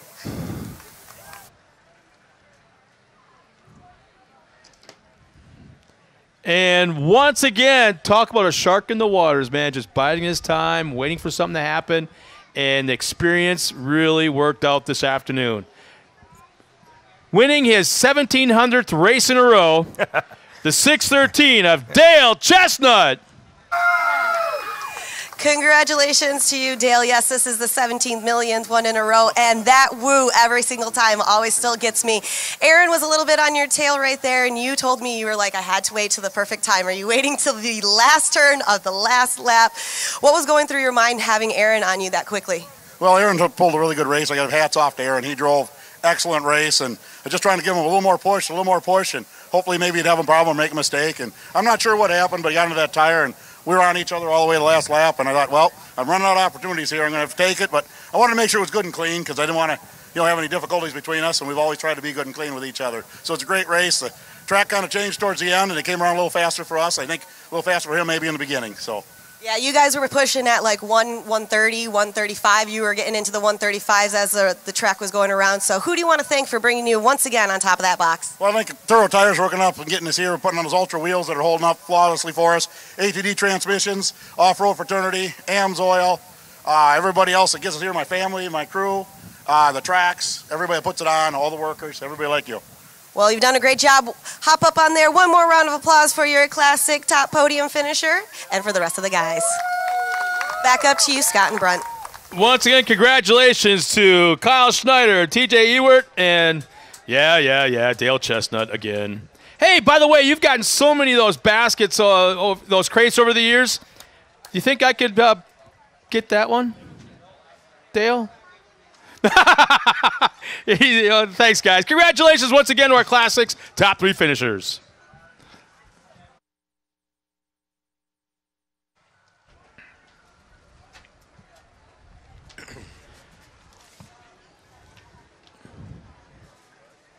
Well, race fans, we got a lot going on. We've got I bought my 50-50 raffle tickets. I don't know if Brent has, but I'm anticipating a $3,000, $4,000, $5,000 split once again. But I also want to remind everybody for the 3rd year in a row that TORC and Race and Dirty have gotten together with the cooperation of Tex McDormand out of Sanger, Texas, as well as Wayne Kyle, the father of Chris Kyle. And I guess I can start this by saying that if you remember the movie American Sniper, if you remember the movie American Sniper, we have come up with a design of a decal, And I'm not sure if you can see this here, but they Tim and Timmery are selling these at the Race and Dirty trailer. $5 per decal. 100% of the proceeds that are raised are going to the Chris Kyle Memorial Benefit. And I believe in the last probably 3 years, the second year, this is the third year, 2 years now, we probably have a total of $5,000 that all of us, the fans, the racers, and TORC have put together and donated to the Chris Kyle Memorial Benefit. So once again, pick one of these decals over at Tim and Timmery's Race and Dirty trailer. And right now, how about this? Let's go down to the podium as we've got Tiffany Stone with our top 3 finishers and from the 4x4. Finishing third in the 473, Troy Anderson. In the 474, Mr. Troy Anderson, how are you doing today? I know that track is picking up. It's getting pretty quick and pretty fast out there. With the wind picking up, do you think that's going to play into a lot faster times because it's going to cool down, especially later on tonight going into tomorrow? Yeah, I think it's going to start drying out, bring the groove in a little bit more. So, I mean, this is my first time ever being here, so everything is new to me, wind or no wind. Well, being out here and you were already on the podium, third place here, that's got to be a great feeling. How are you feeling about doing that in Bark River? Well, I'm feeling excited. I mean, going into this, I didn't think I was going to make it out there in time. Broke the front end yesterday in practice, and we got Brad and Kyle and Ben, all the guys come over and helped, and we just got her lined up about 5 minutes before the race started. I got to give a big shout out to Lamar's Racing Engines, my teammate Ben and Brad that's spotting for me this weekend. And this time I got to give a big thanks to my lovely wife Cindy. It is our anniversary today, so I missed it at Crandon. I was telling her thanks. I got to give her and my daughter Kaylin a big thank you. Well, you've done it for them today. You're going to probably do it again tomorrow. Hop up on number 3.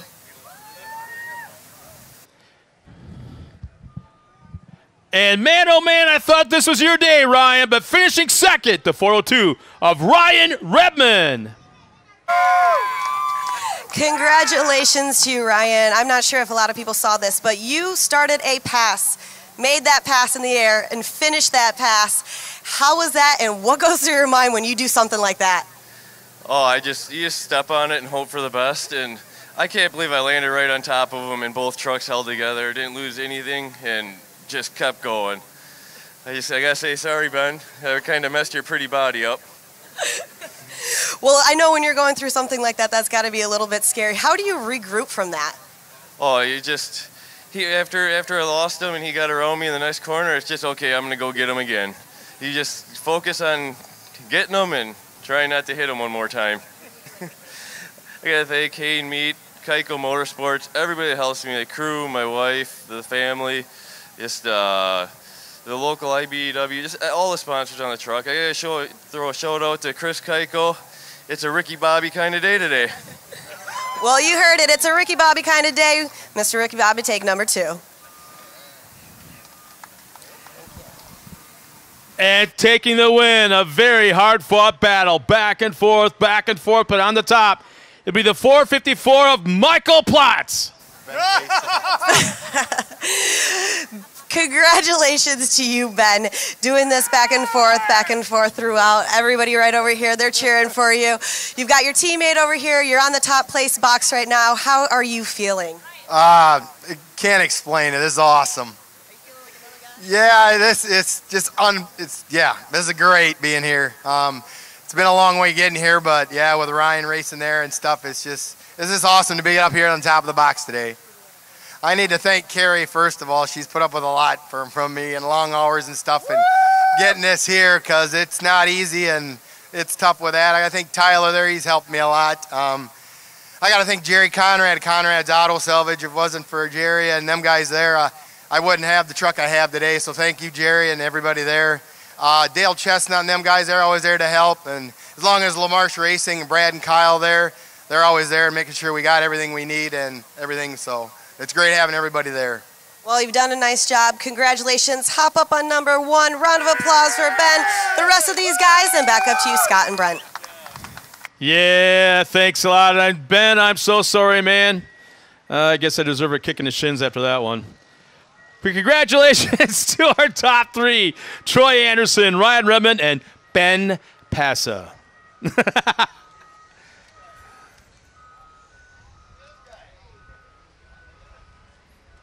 Oh, we're going to step aside real quick as we get up for our next race. Sportsman UTV is coming up next.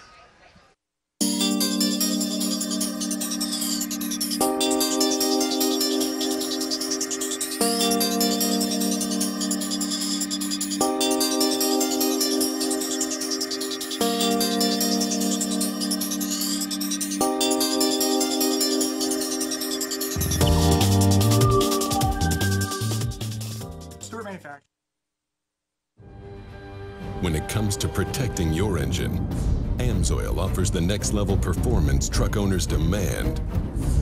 AMSOIL provides 75% more engine protection against horsepower loss and wear than required by a leading industry standard, extending the life of pistons and cams.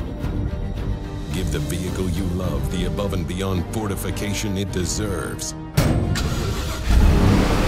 AMSOIL, devoted to protection.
Well, welcome back, everybody. My name is Tiffany, and I am here with Micah from Ponzi. You've seen it all over. If you've been to Crandon, where we were just at our last race, you had seen Ponzi all over, and it is local to where we are right now in Bark River.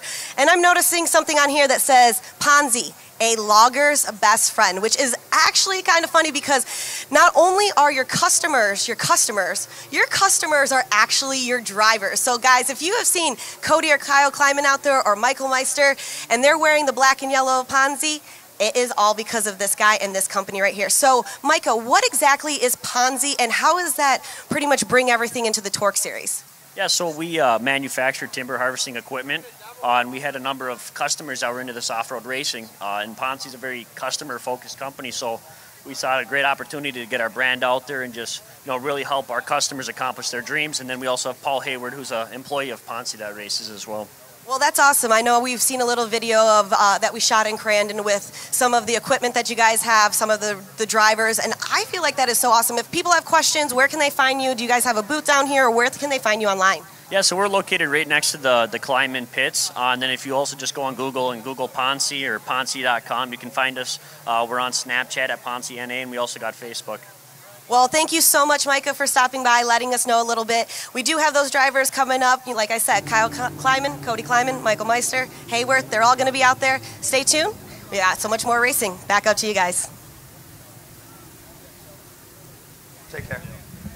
Hey, here's our next race of the morning with Sportsman UTV. 11 cars on the line. As we get ready to go, Brett, this is where I turn over to you real quick. Let's talk about Sportsman UTVs. Starting on the pole, Nathan Slidinsky in the 756, Thomas Martin in the 726, Jonathan Grouse in the 735, Gabe Johnson in the 4th spot in the 725, Stenson Robinson in the 745, Jacob Rosales in the 713, Vince Lemondola in the 711, Trevor Bushmaker in the 703, Chris Foy in the 769, round out our top 10, Corey Podolsky in the 708, and Luke Stubbs in the 722. Yeah, oftentimes this is the, I guess, pro stock guys that weren't able to qualify and make the show later on this afternoon. And some of the sportsman guys are trying to work their way up into the pro ranks as well. So this is a new class this year, Sportsman UTV. And I'm having issues here with timing and scoring. But yeah, this is a new class, and I mean, UTVs are just taking the world by storm in the off-road world. Trail ride, recreational sport. I mean, you could basically go to your Yamaha dealer and buy a race car right off the showroom floor. Yeah, and you can run it. A lot of people that I know, a lot of my friends, they do it for a fun hobby. They go road riding, they go on the back trails and put a little bit of a cage in it and sign yourself up. You have to qualify, but at the end of the day, hey, you're still out on the same track as a lot of the pros are. Yeah, there's so many side-by-sides out there trying to qualify to get into. We have to run qualifying because there's so many trying to get into the series. Yeah, it's nothing new and to that's say the first, 100 yeah. plus cars.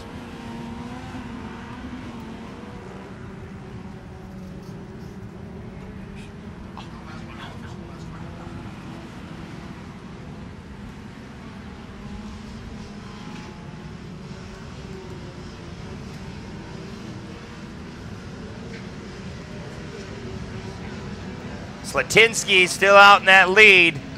That clean air just trying to run his own pace. Once again, we'll have a halfway point coming up. Trying to reset it. Once again, Sportsman UTV. Yeah. Slatinsky running up front. Jacob Rosales in second. Bushmaker in third. Stetson Robinson.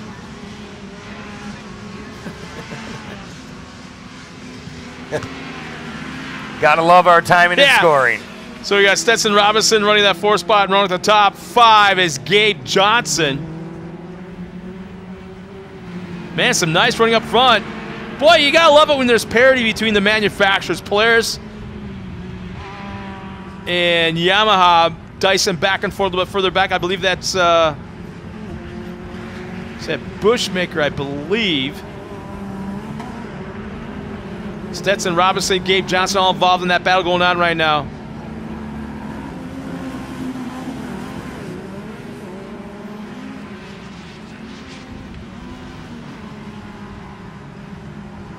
Jacob Rosales, Trevor Bushmaker running second and third. I think that's who we saw on camera just a moment ago as they come underneath the TORC Amsoil starting line arch. Man, once again, though, what a beautiful day. Sun shining, not barely any clouds in the sky, a nice breeze. And the track, you can see it's holding moisture pretty well. Track crew doing a good job in between races. And this Sportsman UTV, they're hooking up and going on. Yeah, that's actually Stetson Robinson and Gabe Johnson running 4th and 5th. That's what we're watching right now. So still Slatinsky running up front. Rosales and Bushmaker are top 3. Gabe Johnson 4th. Vince Lemondola now into the top 5 as Stetson Robinson falls back to 6th.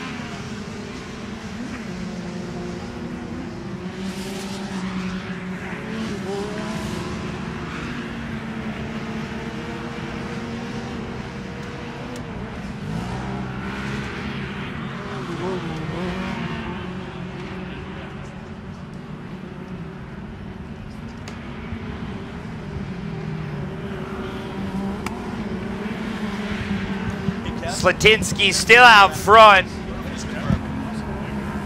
Good look at Gabe Johnson in the 725. trying to run that bottom. Rosales in that loose, fluffy, loamy dirt. Yeah, you get hooked up into that, and it just sucks you off like it's very dry, soft sand, and you actually sink a little bit, and just sucks the horsepower right out of those cars. Yeah, and any little bit of a run that you might have put together a couple laps before or prior to it, it just goes out the window. There's a good shot of Slatinsky. He's running into Yamaha right now, running up front. I mean, some of these guys don't look fast, but then when you look at the lap times, they got the fastest lap of the race. They just don't look it. They're very, what'd you say, under the radar. Yeah, and then once they get spread out, it's hard. It's just like in practice also. You have to go by the timesheet because, yeah, you might not be reeling in that guy, but when you have clean air and you have your track to yourself, you can normally pick out where you want to go and be fastest. Still amazes me at how fast the last 2-3 years that the side-by-side industry has just exploded. Yeah, they're everywhere. And it's great. They bring tons of people. I mean, some of these pits, you have to go check them out. It is unreal. Like the one class, or the one team that you said back at Crandon to me, you're like, look at how many cars they have. Yeah. This go on. Oh. Hey, we got somebody's niece up here. Who is that? It's little Harper May. How you doing, baby girl? The newest Smith members up here at the podium, up here at the sound tower. Hey. Almost a year old already. She's looking at you like you're nuts. Is that my dad talking, or is my dad holding? No, me? you're just. Is that my goofball uncle? We're gonna have a really cool chat with one of our Yamaha reps right after this race. I'm really anxious to see what he has to say. Yamaha's here in full force this weekend with, I guess you lack of a better way of putting it, an arrive and drive kind of thing. You can actually take one of these YXZs out on a course all the way around the outside of the Bark River International Off-Road Raceway, back in the woods, some very tricky terrain and up over rocks and stuff like that. So you get a full feel of what these things can do as the competition yellow comes out with Nathan Slatinsky up front, Jacob Rosales and Trevor Bushmaker all running in the top 3. Gabe Johnson, Vince Lamondola, Stetson Robinson, Luke Stubbs, Corey Podolsky, and Chris Foy, and I believe it's John Peterson running in the top 10. And for the first time today, there's Richie Kuloff, now jumped out of the Toyota and now into the YXZ as he's our pace vehicle out there. He seems to always have the good stuff. Yeah, he's got the fun stuff. And then not only he rides around this all weekend, you see him out in the pits. He has another side-by-side with the Vision wheels on it. Yeah, his own, yeah. So, like, here we go. So he's got the best of all the worlds this weekend. So it looks like you got Yamaha running, I believe, in the top 4. Polaris in that 5th spot. There he is. Yeah, we got custom graphics courtesy of Sticker Dude down there in the north of Chicago area. He put those graphics on during our Chicago race weekend. So actually it's Yamaha in the top 3, Polaris 4th. That would be Gabe Johnson.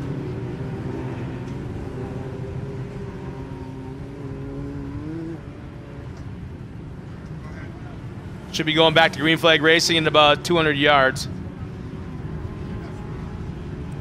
Man, if that was me out there, I'd be right on that back bumper of the guy in front of me. Yep, you can see him kind of grouping back up right there. And green flag is out as Faye Stesney is throwing that green. Boy, Faye's been keeping him pretty tight. You notice back in the Formula 4x4s, he doesn't throw that green flag until right before they come by him. Slatinsky opens that door to the inside just a little bit through turn 1. Rosales couldn't take advantage, not quite close enough. Rosales has been doing very well in the Sportsman UTV this season. This is the first, 2017 is the first year we've had UTVs run the whole season, the full schedule, and it's been crazy, crazy popular.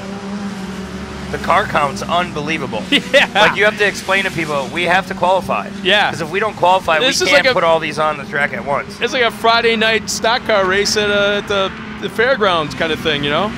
Yeah, you have to shake out all the people that, I mean, and they couldn't, the racers that don't get to race during the day, they still have an opportunity tomorrow, requalify, Yep. and get back in. So you could have had a bad day during qualification and didn't get the race today, but Sunday it's a whole new ball game. As they hit the top of the Amsoil Hill. I mean, and these things are very, very fast. On any given track, they can run lap times. I'm talking about the Pro UTVs now. The Pro Modifieds, very, very close to the Pro Light trucks. I mean, these things just rip. Yeah, they get up and go, and they sound crazy. If you're a gearhead and a motorhead, you like to hear that noise.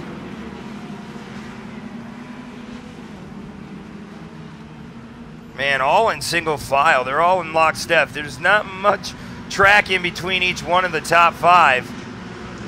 It's just one mistake, just like we see right there. One little mistake, and somebody can you can hiccup, and they'll slap you right on the back. You have to make a point to hit your marks time and time again.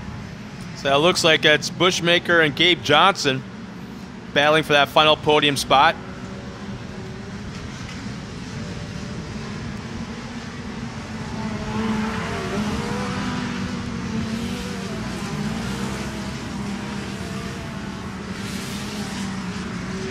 Man, looking up at the grandstands and the hill, people are still coming in. You know, it's like Barker River Lions Club has been buying property to expand the campground. I'm thinking I need to start buying property to expand the parking area. Yeah, it's amazing how this facility has grown over the years, and thank each and every one of these fans for coming out to make this event happen. And once again, the side-by-sides of Sportsman UTVs, they bring numbers of people alongside of our buggy classes and throughout. I mean, it's more than just a team sport. I mean, it's a family sport, and you can see it throughout the pits. Well, there's just a few laps remaining. Should be 2 laps remaining this time by. And it looks like Slatinsky. And here's the other thing. These side-by-side guys know that Yamaha's in town this weekend. So you know they're putting their best foot forward. They're probably taking chances they wouldn't normally take on the racetrack, trying to make their race team and their driving look as impressive as they possibly can. Because the big boys, decision makers, are here this weekend. We got a lot of Yamaha reps here checking out not only Bark River but also the TORC series and the formatting of the side-by-sides. Yeah, you're in the spotlight. I mean, this is your time to shine. When you have the big boys at the house, you want to put everything together and bring your A game.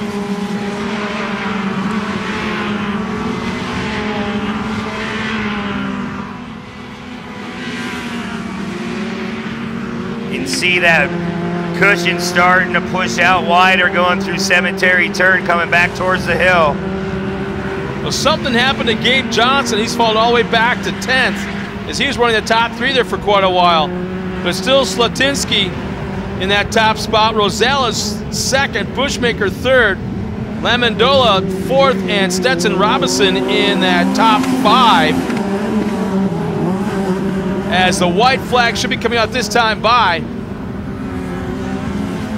As it looks like 1 and 2 could be heating up a little bit.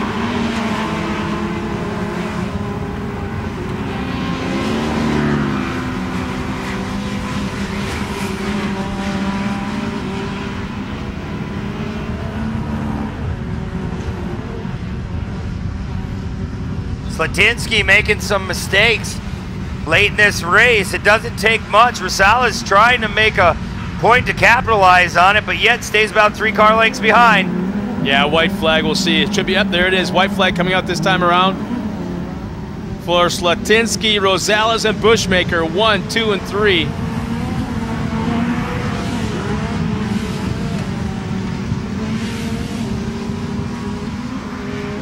And once again, it looked like it's 2-3 cars separating about half a lap ago. Now it's back to about 8 or 9. So Slatinsky's definitely seems to be quicker in those long, fast straightaway areas. Yeah, he seems to gap him going through Cemetery Turn, and then Rosales, he'll veer right back up into that spot coming through. So, I mean, could it go by gearing? It could go by power. I mean, just little things, or just a slight mistake. As you see, our second place driver Sala's trying to look to the inside. Absolutely opened the door through the rhythm section. Man, contact made. Sidewall to sidewall, contact made. Slatinsky comes right back, takes the lead, but here comes Rosales. What? Rosales comes back with the lead.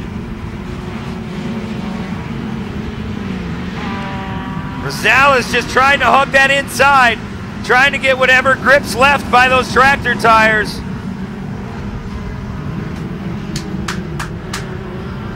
It's good racing when Double O up here gets up on his feet. He's cheering on the guys. 1 turn remaining. Checkered flag is out. Here they come. 20 yards to the finish line. And across the line, Jacob Rosales, Nathan Slatinsky, and Trevor Bushmaker. 1, 2, and 3 across the line.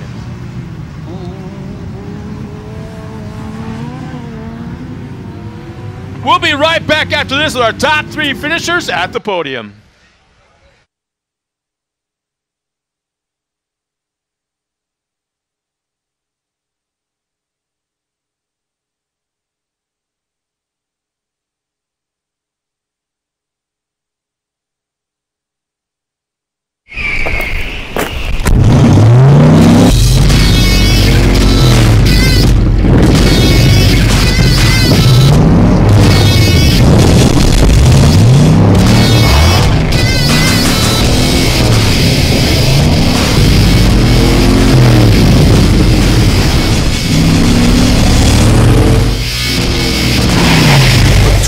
Trailblade Tires, the weapon of choice for wherever you want to go.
Well, ladies and gentlemen, let's now meet our Sportsman UTV top 3 finishers. In that 3rd spot, the 703 of Trevor Bushmaker. Congratulations to you. We were just chatting. This is your highest podium of the season. The Maxxis tires did everything for you out here in Barker River. How are you feeling right now? Tired. Tired. Well, without being tired, I know you wanted to thank some people. We were talking about thanking sponsors, and you had a big special person you want to thank. Who do you want to thank? First of all, Dexter Carbon has done a lot for me, being my crew chief, my spotter, helping me get this car ready before Crandon. We had a week to go. We lost power at home, so we were working in the shop till 1 o'clock in the morning, and just got her done. Finally finished the race, broke 2 rims last week time at Crandon, so feels great. Well, you've done a great job, and we've always talked about winning and getting on the podium is consistency and that momentum, and it seems like doing that here, you're going to have a little bit more momentum, more consistency. Hop up on number 3. We can't wait to see you tomorrow. And taking that second spot, the 756 of Nathan Slatinsky. Congratulations to you, Nathan. You have quite a battle over here with Jacob, all the way leading to the last 10.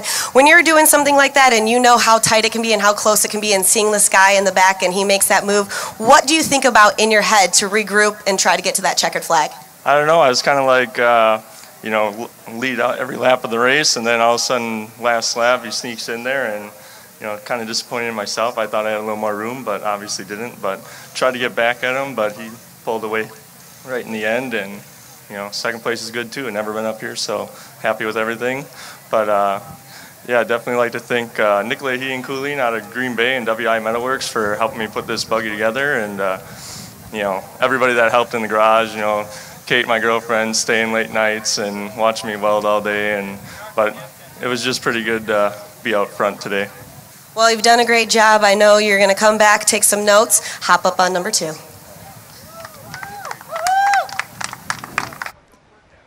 And taking the win, almost like a shark in the waters, just waiting for it to happen. The door opened, and he snuck inside. Taking the win, the 713 of Jacob Rosales. Congratulations, Jacob. You've been doing pretty well, especially everything in Crandon, your podium there. Took that last turn right over here, made it all the way to that Yamaha checkered flag here in Bark River. You're doing that. You're grabbing some more points. What can we see in store for tomorrow? The same thing. That's the goal, Maybe not touching as much and risking breaking a machine and wrecking somebody else, but a clean race, hopefully a first. Being out here in Bark River, it's a little bit different than Crandon, but very similar, especially going in the cemetery turn and everything like that.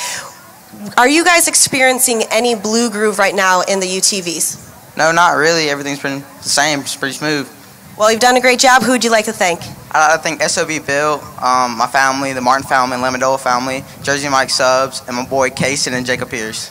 Well, you've done a fine job. Hop up on number 1. One more round of applause for these guys right over here. Jacob, you are getting this big, nice basket from our friends here at Bark River. Congratulations on taking that Yamaha checkered flag. Back up to you, Scott and Brent. Thanks a lot, Tiffany. Man, Jacob, I'm telling you, there's some very, very cool stuff inside that little crater there, but you're going to value that stuff for a long, long time. Congratulations to our top 3 one more time. Trevor Bushmaker, Nathan Slatinsky, and Jacob Rosales. Nice job, guys.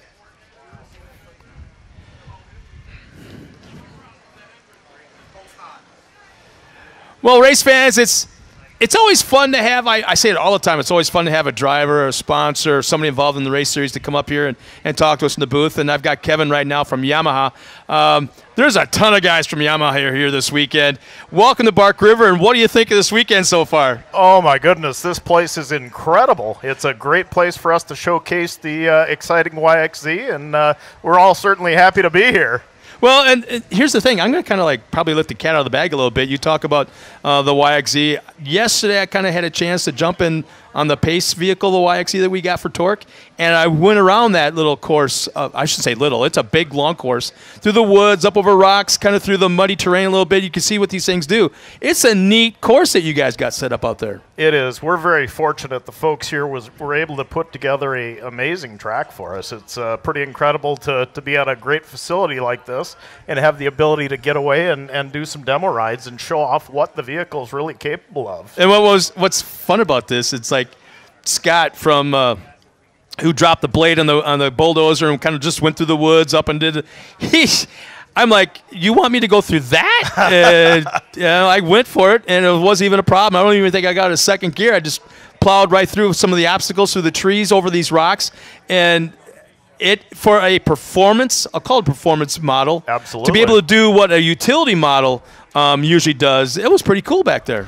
You know, it's amazing the versatility of this model. It's a great model that'll do pretty much anything. You know, it'll be a great trail machine, and also you see what it's doing out here on the racetrack. I mean, it's doing incredible. Okay, you're in Bark River right now. Okay, you're in northern Michigan. Is there a place to mount a gun rack though? Oh, I'm sure you can find a place. You know, we've got cargo carriers. We've got everything you need. So if you can't shoot a deer, you might as well chase it down, and that's what the YXE can do as well. I'm just kidding. You don't want to do that. Yeah, but no, these things are awfully fast as well. It's great. But seriously, I did want to talk about the fact that we do have demo rides going out every hour. So if you're 21 or older, come by and see us. We've got gear for you. We'll get you all geared up and sign up, and we'll get you out and do a little Now, where riding. are you? Have been going a couple times already. I've seen you guys have a parade of vehicles come down the street. But where are you located? Where can the people go to see you? So we're right down in the pits. We're near the Greaves trailer and stuff like that. So just head down to the pits. You go down the hill and hang a right. There you go. Exactly. And you got a bunch of them all lined up ready to go. We do. We've got them lined up ready to go and get signed up. The spots are filling up fast, so you'll want to get signed up maybe even for tomorrow. And you're doing the rides up until what time again? Till 5 p.m. 5 p.m. is the last ride. Where can the fans go if they just want to check out the YXE or any of the Yamaha models? Is there a website, or you can come down and see you guys? You can go to Yamaha-motor.com or go see any dealer. They'll be able to show off the great new product. So let me ask you this: if I go down there later on this afternoon and jump in one of those things, you'll show me a way around? I think so. Really? I think we'll show you a You good trust time. me with the keys and the steering wheel and all that? Well, I don't know. We'll have to see. Really? Okay. Kevin, thank you so much for coming up here, I man. appreciate and it, Scott. Fans, make sure if you go down the hill, hang a right, check out Kevin and all the guys here from Yamaha. Take one of these things for a ride. A really neat YXZ, and it's a really cool. You see a part of Bark River National Off-Road Raceway you've never seen before. Beautiful all the way into the back in the trees, all around the backside of the section. Yamaha, it's the way to go right now this weekend. Check it out. Kevin, thank you again so much. Thank you, Scott.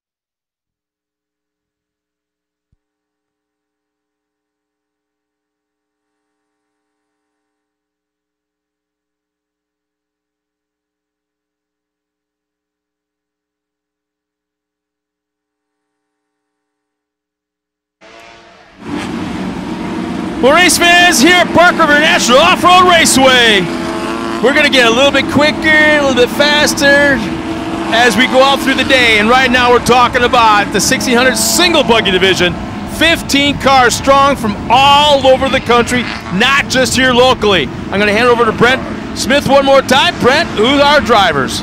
For the 1600 buggy class, starting on the pole, the number 343 of Ryan Moninger. Starting in the second spot, the 369 of J.D. Karen. Guy Skinkowski in the 337. Matt Gerald in the 395 in the fourth spot. Dylan Parsons in the 319. Jason Flugert in the 356. Craig Pato in the 300 in the seventh spot. Jeff Brzezinski in the 324.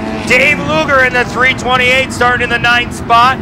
Bruce Fraley, watch for this man. He's starting in the 10th spot, but is walking through the field throughout this season in the 312 of Bruce Fraley. Tony Keepers in the 352. Andy Van Elsen in the 367. Jeff Sikounts in the 321. And Daniel Martin in the 313. And rounding out this 15-car field, the 315 of your hometown boy of Paul Hayward. Man, there's all kinds of contact. Four wide, bouncing off each other. One car gets turned around just outside of turn one. Will end up dead last in the field. It looks like, I believe I want to say it's a 356. Jason Flugrat. I think that was a 356. But man, not a way you want to start the race. And it looks like they put a little bit of water down right before this race, and might be kind of on the slick side early on. Yeah, if you're anyone, you want to be Moninger up front. head back into the cemetery turn. You're gonna see the track officials, they put down some water, trying to keep that moisture in the track. And Moninger taking advantage of throwing that roost. Yeah, Moninger spent the last couple of years as a crew member for Travis Dinsmore, and that's a former Travis Dinsmore car running out there. So Ryan's been doing pretty decent, getting the hang of things. Had a disastrous last round of racing in Crandon, just destroyed the front end of that car. But whatever they did, it looks like it's working so far. Moninger goes wide. Sinkowski looking to the inside. Now will be up on the high side, trying to cross back over. As you can see, the shiny parts on the inside of the track that Moninger's running, it is wet. And then you'll run into what is called the cushion, and that'll carry you through. You try to stay wide early on in the race, let the track dry out, and then go back to the basics and start running your laps.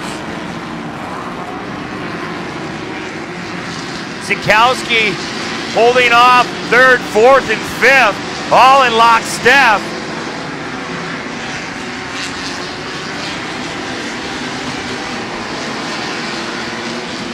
Looks like Keepers is already making his way up in the top four. Tony Keepers in the 352 coming off a win out of Crandon.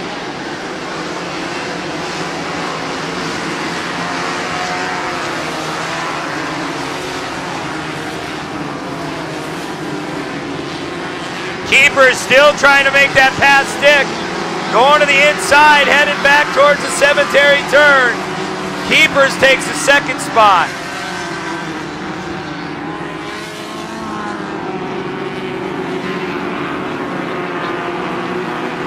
Man, Scott, Keepers has been fast this first half of the season. Yeah, he's definitely not even a top 5 car. He's a top 3 car. Man, and you know whose car that is back in the day. Steinhardt. He's got to run. He's got to run to the inside of Moninger. And we got brand new leader, Keepers, now running up front. That was one of those passes that was set up about 3 turns ago. As he was making a run at it, setting it inside, outside, finding that line, following that car in front of you a little bit, and setting up that pass. Yeah, you'll see, especially in these buggy classes, as we're looking at Bruce Fraley getting pounded with mud. Yeah, he started way back in that 10th spot. But like I was saying, in the back section by the cemetery, you are exactly right, Scott. You have to set up early, especially with the momentum you have to carry with this horsepower. And you can see. You see right now, it looks like Fraley going to try to move into that 3rd spot. Started 10th. It's hard to say on lap number 2 who the fast car is, because I think they're still doing a lot of sliding around. And here's the interesting part. Fraley's a desert guy. And right now, that track is really wet. And he's showing these guys from the UP how to do it. Yeah, I think Bruce knows exactly what dirt does and how it performs throughout the race, and how the track develops is huge. Yeah, I just got a message from Dawn. She went, crap, I missed the start. It started early. So Dawn, don't worry, your boy's doing pretty darn good so far. So Keepers is already pulling away. Here comes Fraley now, the inside of Moninger. Man, he's in a really bad spot right now on the outside. I'm talking about Ryan right now, as Bruce is now pulled into that 2nd spot.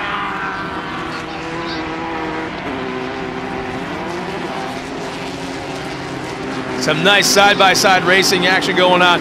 And this is where it gets really hard for us, this kind of track conditions, because all of a sudden the numbers are caked. Like, you can barely see that one. But so you got to rely on the fact, okay, the profile of the chassis. Yeah. Okay, you got to recognize it. Yeah, exactly, yeah. So that's Moninger, without a doubt. It kind of has that 2-seater look to it almost. See the track still shiny early on. You know it's Keepers, because that car just is so familiar. Like you had mentioned, that's a Steiny car. It's just been around that long. Yeah. And it still works. Oh, man, and look at Fraley. He's got a mirror full, if he's running one, of 3 cars right behind. Sinkowski, Parsons, and Pashinsky. Not the guys you want to be that close behind.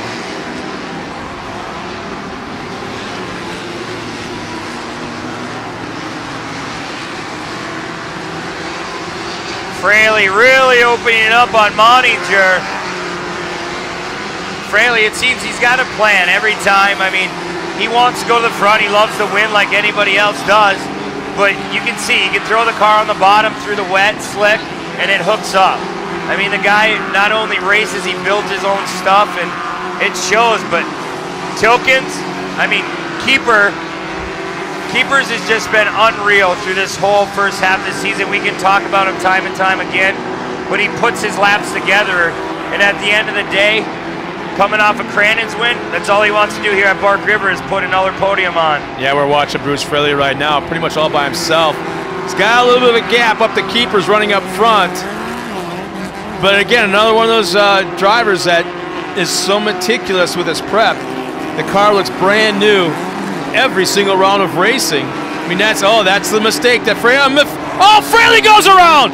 Fraley does a complete 360. He might have enough of a gap back to third. We can hang on to second. It looks like he may have, but man, there's an example well into the race at the slippery track conditions that these guys are dealing with. But you know what? Just take a deep breath, calm down. We still have the competition yellow. And it was hard to see in front of Fraley up on that hillside. We had Keepers over-rotated. It looked like Fraley followed him through the door. And there's the competition yellow, and this is where I'm going to try to have a little surprise for everybody, including Dawn.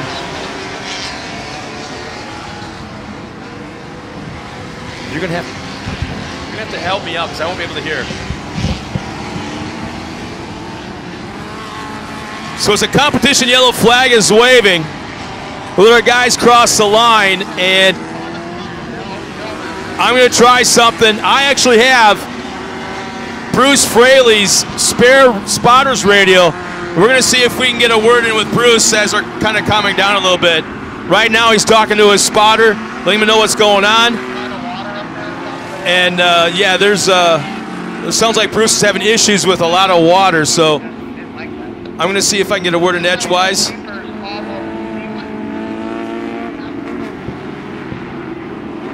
So there's a lot of spotter chat between Bruce Fraley and his spotter right now. And I'm going to see if I can cut in real quick and find out how he's doing. Hey, Bruce Fraley, this is Scott Rain up on the tower. How you doing, man? Scott, just trying to keep it from spinning out again. We'll be okay. Yeah, speaking of that spin out, one of the rare mistakes we've ever seen you make. Is the track that slippery right now? Bruce, if you can, switch your channel down one channel if you can. We got everybody else on this channel. Go down one channel. I can't, Scott. I can't. It's too hard, Sean. Scott, everything's good. We're just gonna chase down Keepers here. I think I can get him. It's just trying to do a crossover up here on the top and kind of backfired, but we're all good. Well, go for it, man. Green flag is coming out and let you know that Dawn is listening. Okay, gonna be on you. Gonna be on you. Get ready. Ready. Green, green, green, green, green, green, green.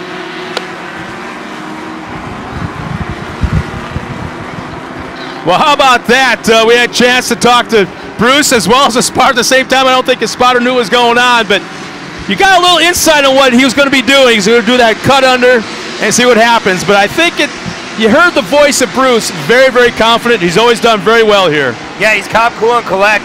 He knows what he needs to do to chase down our leader, Keepers.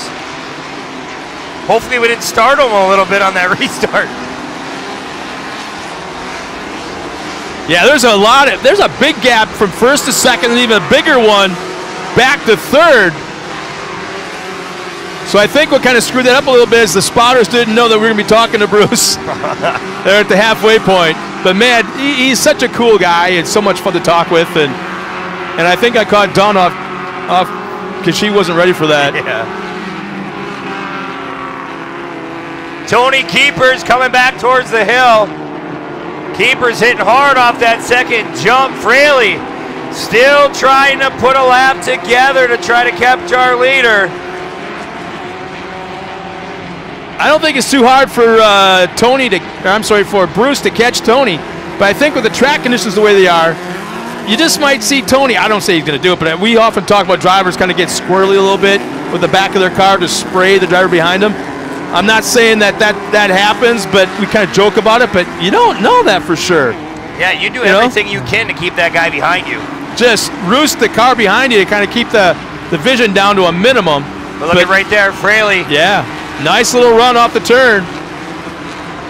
Down to the inside. Keepers open the door just for a moment, and that I can't help but think that was a spotter's move. A spotter told Keepers that Fraley was coming to the inside, and you saw Keepers turn right, hard, coming out of that corner. Yeah, Keepers scrubbing off a lot of speed. Keepers needs to take a deep breath, chill out, and run what got him there early on in the race, because Fraley is hunting him down. That's the 367 of Andy Van den Elzen. So tough break for Andy. Van den Elzen just sitting there, safety crew working on him. Yeah, see a little bit of a push by Fraley coming into the corner.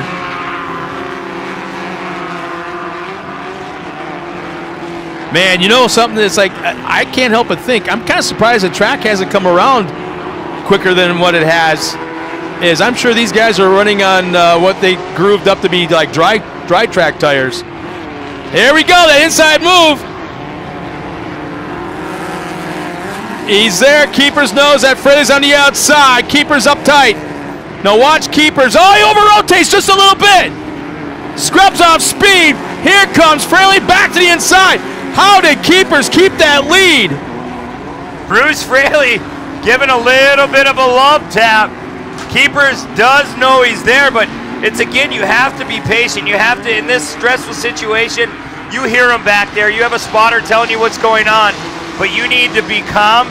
You need to chill. You're in the lead. This is your time. Keepers has won before, so he's no stranger to the winner's circle. This is one of those situations you can't power past the guy in front of you. It's like Bruce is going to have to fall back just a tad, regroup, and plan his next move, and then kind of start to charge at him again, and basically plan a move about a half a lap from when it happens.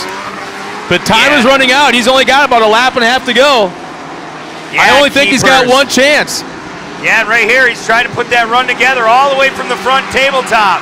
He's Bruce almost Fraley. too fast. Fraley might almost be too fast. Catches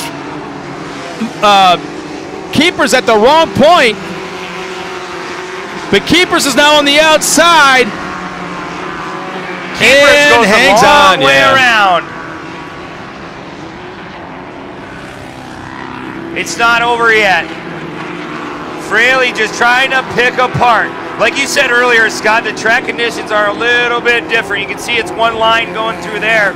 But at the same time, when you make your move, you have to be very confident to make that move. You can't just go in it and do a slide job and hope it sticks. You have to be comfortable with your own car and yourself, as is Fraley. Now watch Fraley coming to turn one. Could it be there? Could it be coming into turn one right now? He's got the position. The opportunity is there, but look at the roost being kicked up by our leader. It could be a vision thing. White flag should be coming out this time by. There it is, a switchback underneath. Still nothing there. And when that happens, you see it right now. He made the attempt, but all of a sudden lost 3-4 car lengths. That's the invaluable part. There's the white flag. You make an attempt, you can't make it work, you'll lose a lot. Yeah, it'll set you back. I mean, Fraley, 3-4 car lengths, and Keepers is getting his dream of getting a little bit of breathing room first off. Wow, look at the gap now. Almost out of the camera shot, Fraley is. Keepers just running that cushion, running the fast line around this 1.7-mile facility at Bark River. Here's the difference. Both drivers had their best lap time on lap 7, which was 1 lap ago. Keepers with a 1:34.2, Fraley with a 1:34.4, so that's the difference right now. And it's almost like Fraley might be set up for that turn a little bit too early. But right now, he's only got less than half a lap remaining, and I gotta throw it up there. I think he's got one. Oh, there it is! There's a push! Oh, man! Both drivers had pushes going into that corner.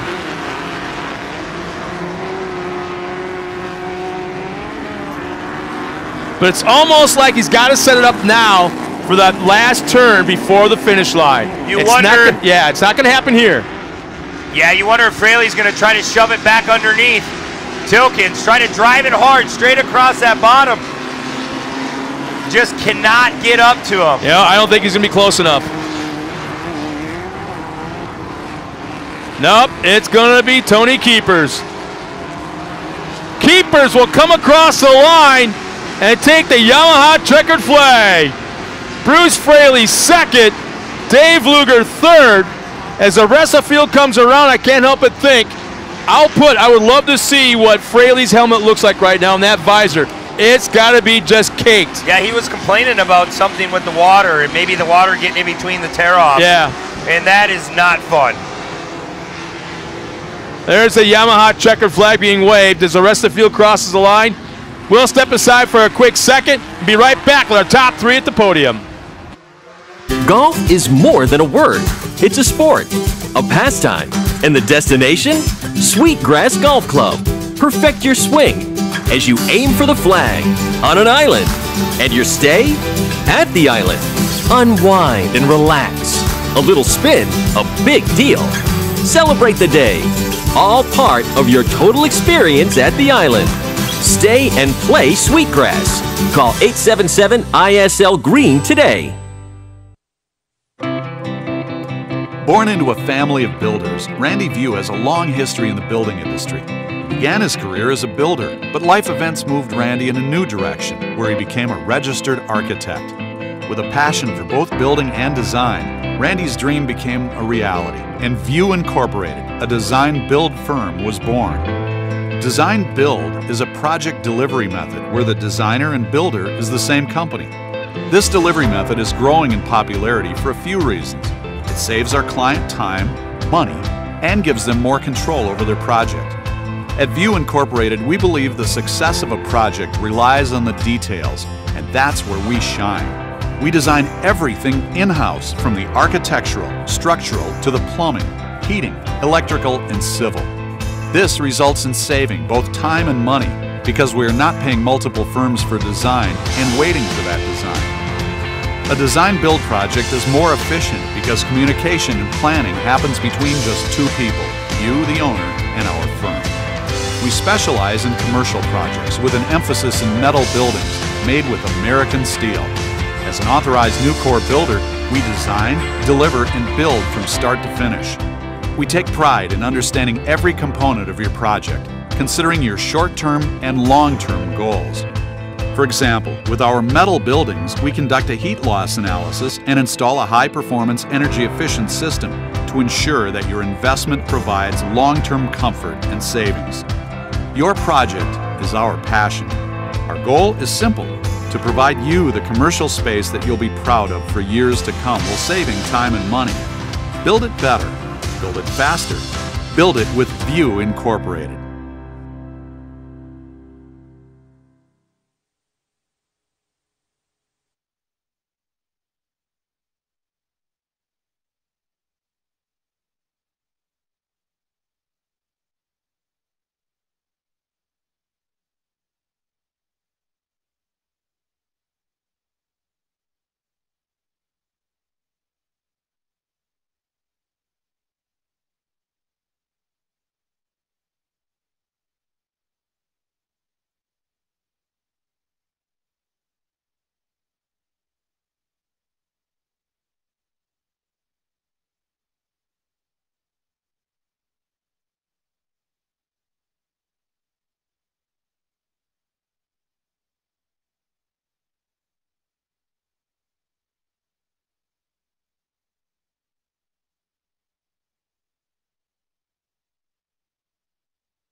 Well, Bark River National Off-Road Raceway, let's now meet our top 3 at the podium in the single buggy division. Finishing third, definitely one of our top front runners, the 328 of Dave Luger.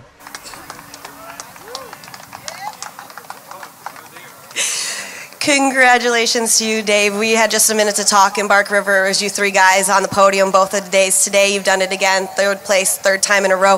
What do you think that you need to do to be able to step it up to get in front of Bruce and Tony? I don't know what I can do, honestly. Improve my driving. The driver is kind of off this year, but those guys are quick and they respect every position they get. I got a little bound up today. Had tear-off issues on the first few turns and I couldn't pull one, so I was driving blind for a few turns and finally got things sorted out, and I realized it was pretty far back. I did my best to work my way to the front, and you know, I couldn't have done it without my spotter and you know, everybody who helped me out. My friends for being up here supporting me. I appreciate it very much. Well, you've been doing a good job. You've always been consistent getting up here on the podium. I know you're going to come back, but those 2 guys are pretty fast. So hop up on number 3. Congratulations. And finishing second. Next time, Bruce, let your spotters know that I'm going to be talking to you. But you know what? I would love to see what your helmet looks like, because that was one hell of a race. Finishing second to 312 out of Las Vegas, Nevada, Bruce Fraley. Congratulations to you, Bruce. I know it's not where you want to be, especially with that little spin out over there.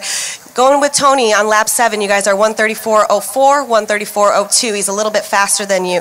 What do you have in your spotter if Sean's mentioning to you about trying to get on to Tony? Well, the track was so wet, every time I pulled out to get around him, it just spun the rear tire, so there's basically nowhere to go. So I was trying to follow him, and he was making mistakes, and I'd get behind him, and then I'd make a mistake. So it was just like synchronized swimming, I guess. It was more of a tit for tat. Who was going here? They were going there. So when you're coming out of here all the way from Las Vegas, I know we always hear about your lovely wife listening and watching. What are one thing that goes through your mind going through this track, especially here in Bark River? It's about 30 degrees cooler here than it is in Vegas. Well, that's all that we have. I know you have a few people that you'd like to thank. Yeah, my wife back home watching TV and all the family and friends. Larry and Laura Hammond, thank you for everything they do to give me their house, and Fat Performance, Safe Folds Trans, Freeman Carpet Service, everybody that helps me out to get here. Thank you. Well, you've done it once again. Hop up on number 2.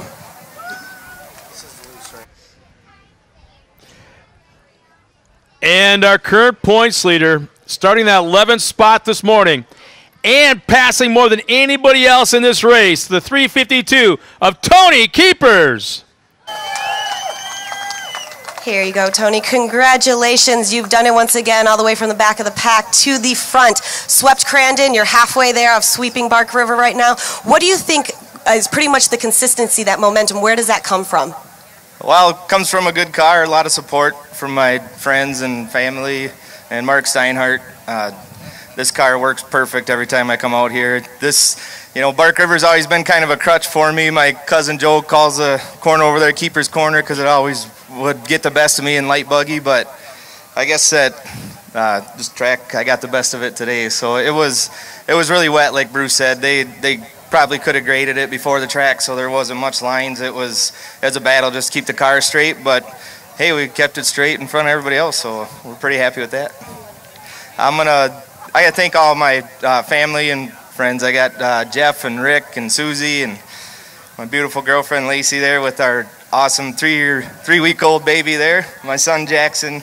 They all helped me out a lot. My parents, Mark Steinhardt, Argon Lumber, K2 Pro Signs, J&J Insulators, Main Street Eds kicked in some money for us this weekend, and Sam's Concrete, and everybody else that helps out. Appreciate it, guys. Well, you've done it once again. Congratulations. Completely forgetting that you're a brand new father. Maybe that is the brand new luck charm for you. Once a round of applause for these guys, and back up to you, Scott. Thanks a lot, Tiffany. And once again, congratulations to our top 3 finishers. Finishing that 3rd spot, Luger. Fraley 2nd, and Keepers will take the win. You know what? We talked about this race quite a bit, Brent, where the muddy track, vision issues, you rely on your spotter. And, I mean, how much of it did you rely on when you were a driver, having the spotter tell you where to go and not to go and what the competition was like? It was big. It was huge. I mean, we, as racers, they call it the eyes in the sky as spotters, because it shows you, or it tells you, the spotter, where you need to be, or what's your gap, what's the track like. When you first come out on the track, you'll see coming up here in super stock truck, they'll come out, like my brother used to tell me, it's a little bit wet on the bottom, stay up high early in the race, let the track come to you. And at the same time, as a spotter, you're not racing the car itself, you're trying to put your driver in the best position they can to win. Well, you know what? We talk about the spotters all race long, and we just had a quick word. You know what? Let's hear it from the spotters themselves. Check this out.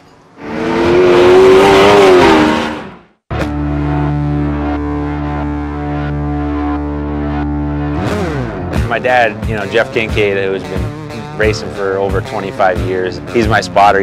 You know, I enjoy having him on my side and not someone else's. Get ready, get ready. Go, go, go, go, go. Really, when we're just spotting, I want to hear where people are positioned to me on the track.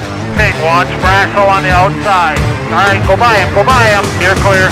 Usually at the halfway caution, he gives me a rundown of, okay, this is where you can improve, this is where you're hurting, this is where you're losing time, and hopefully take you to the next step to get on the box if you weren't there, you know, at the beginning of the race. Stay down a little lower going around this corner here.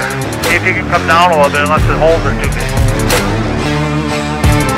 I'm trying to get a little more bite to the wheels, maybe try to short shift her a little here for the first part of this race. Just knowing what I have for gap distance behind me to the next driver, and also too, if I hit a good line and things are working out and I'm gaining, reassuring me that was a good line, let's keep doing that. We got 2 truck lengths now, nice and easy, looking ahead, nice smooth hands. He can't see the track surface, I have to make that adjustment, but he can make bird's eye suggestions. Put it on the bottom, you cleared him. It's more of a safety too, you know, he's there always letting know when there's a crash or when there's something happening in front of you. On a rollover, take it easy, car shallow.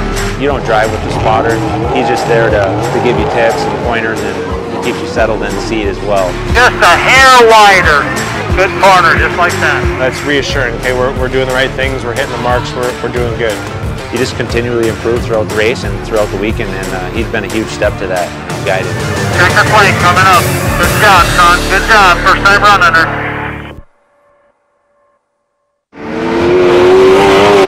Well, ladies and gentlemen, we're going green with Super Stock Truck.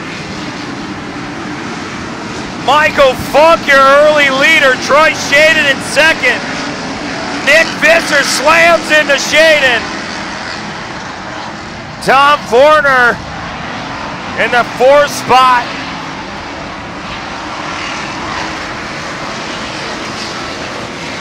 Michael Funk out early in that clean air. Visser trying to push Shaden out wide.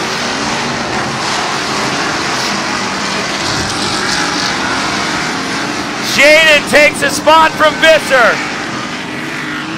Trying to run as hard as you can. Inside cemetery turn. Shaden goes wide. Visser back to the bottom.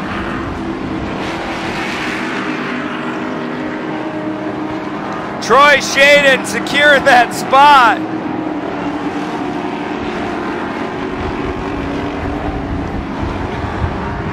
Visser starting to reel back in. Troy Shaden. Michael Funk still out in the lead. And you just seen a glimpse of Joey Machosik. 4-time winner this year. Has been pretty dominant in the Super Stock Truck class. Still very wet on that bottom side as Funk starting to open up a gap. Machosik all over the back of Visser. Gets out in the loose, slimy stuff and just dogs his motor like we talked about earlier. If you get outside the race groove, you can lose as many as 3-4 cars. Visser, new to this class this year. A former stock truck competitor made his way into the super stock division. And it's not only made his way, he's pointing out a point to himself, like I can run with these boys.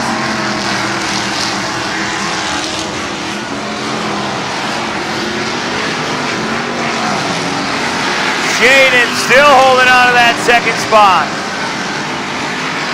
Funk riding the cushion, going over the top of the cushion in the cemetery turn. Shaden, Visser, Machosik, your top 4.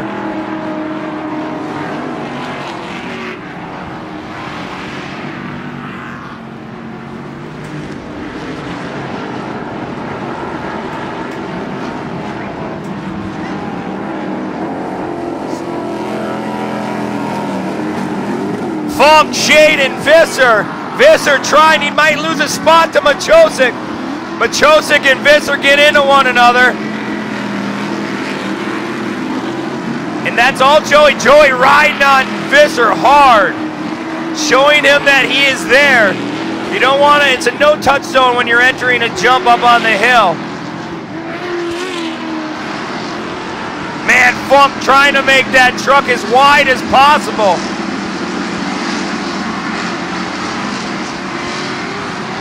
Funk goes to the bottom.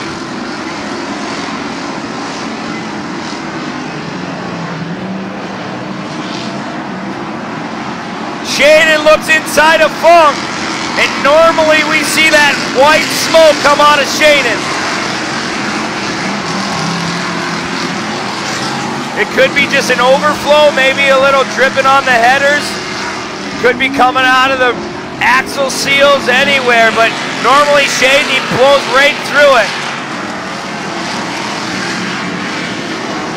Man, every one of your top four trying to get their truck to turn. Very Blue Groove back by Cemetery. Coming back towards the hill. It's Funk, Shaden, Machosik, and Visser.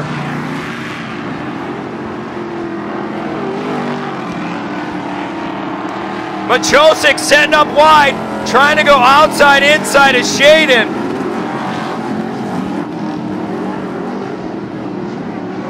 Shaden and Funk trying to run that bottom line, tiptoeing their way through that Blue Groove. Visser comes back on Machosik. Your top four are all over each other, and here comes Nick Bing.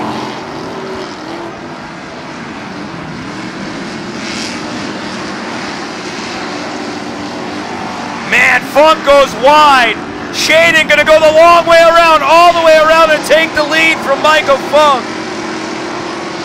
Machosik sneaks by Nick Visser. Man, what a race we have going. Our top five all working together. What a great shot coming over towards the back section here at Bark River. Track drying out nicely. We'll see who can get their truck rotated. Shaden showing a little bit of smoke again. Every one of them, Funk looks like he got the better end of the stick on that one.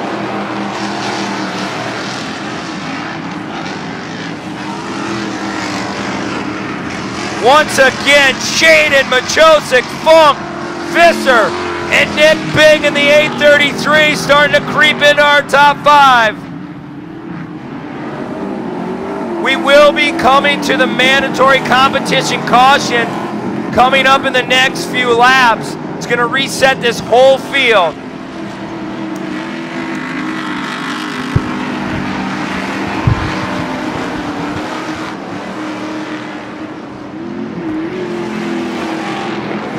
Joey Machosik starting to reel in our race leader. Five-time winner this year, Joey Machosik, looking to the bottom of Visser.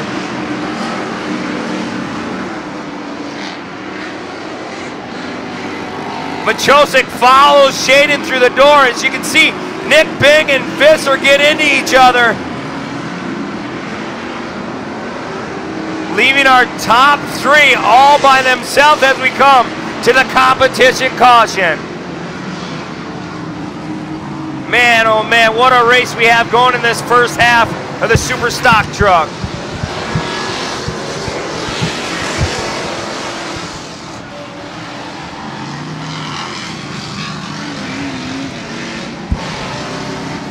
Troy Shaden showing a little bit of smoke here. He showed it early on, but if I remember correct, last year, it's a little bit of an overflow. I don't know if it's coming out of the axle seals, the transmission maybe dumping a little fluid on the headers. It could be a little bit of both, and I don't think it's any catastrophic failure starting to happen for Shaden. Nah, he's been showing smoke like that all season long, every race, almost the whole race long. Yeah, Machosik, that is one person Shaden does not want to see. Like I said earlier, he has put multiple wins together this year. Yeah, I'm looking at lap times. I keep going to lap times, and right now, everybody had their fastest lap of the race on lap 4, which is right there at the comp yellow. Machosik had a 134.5, and Shaden had a 134.8. But I think, usually you talk to Troy Shaden, he's pretty like even keel, kind of, chilled out a little bit. But right now, I think he's got his hands full, the spotter does, to kind of keep him calm. Don't make a mistake. Shaden has to run a perfect second half, not one mistake. Because if that door opens up a little bit, Machosik's kind of driver, even if it's a half a door, he's going to kick it wide open. Yeah, and Machosik showed earlier he's not afraid to bump fenders and move the guy out of the way. I mean, Rubbin's racing, and just like short course racing, we're going to see some fenders tore off.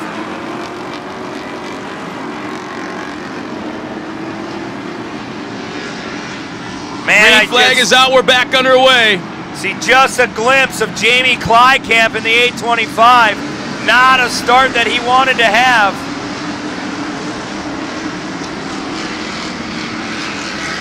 Shaden, I think it's going to be who can rotate their truck in the cemetery turn. Every one of the top 5 a couple laps ago was pushing through that turn, and I don't think if you're Shaden, you have to tiptoe.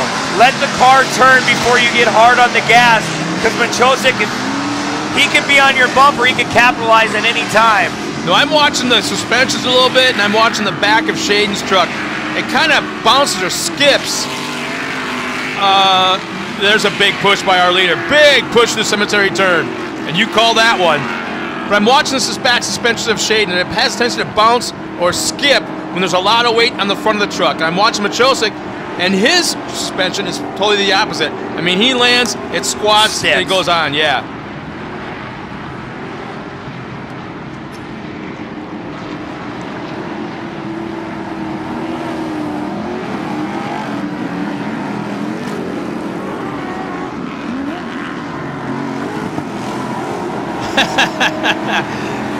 Yeah. Shaden still leading the race, but Machosik gets in the back of Shaden. And here comes Nick Bing. How did Nick Bing work this way through the traffic that fast? It was just one lap ago where he was actually turned around in turn 1. Now just keep your eye on the back axle, the back suspension of Shaden. You see how it kind of skips kind of funny through the rhythm sections, or when he's in a tight turn. If he's in a left-hand turn, that left rear tire just bounces up into the air.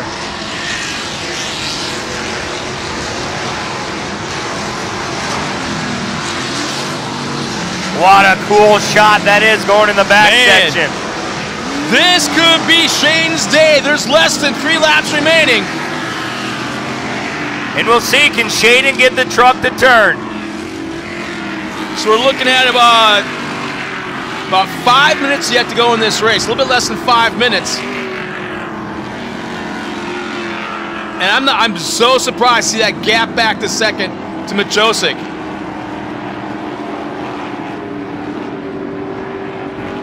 Yeah, you see Shaden right there. He landed and kind of hopped back up in the air. You want that truck to land, hit the ground, and stay on the ground. Yeah, his rebound's a little bit different than Machosik's, and it's not over yet. Machosik, he's a proven winner, has a fast truck as he blows through the cushion, and Shaden trying to run that blue groove. You never know. They try to set up their truck for late in the race, and some guys set up for early on.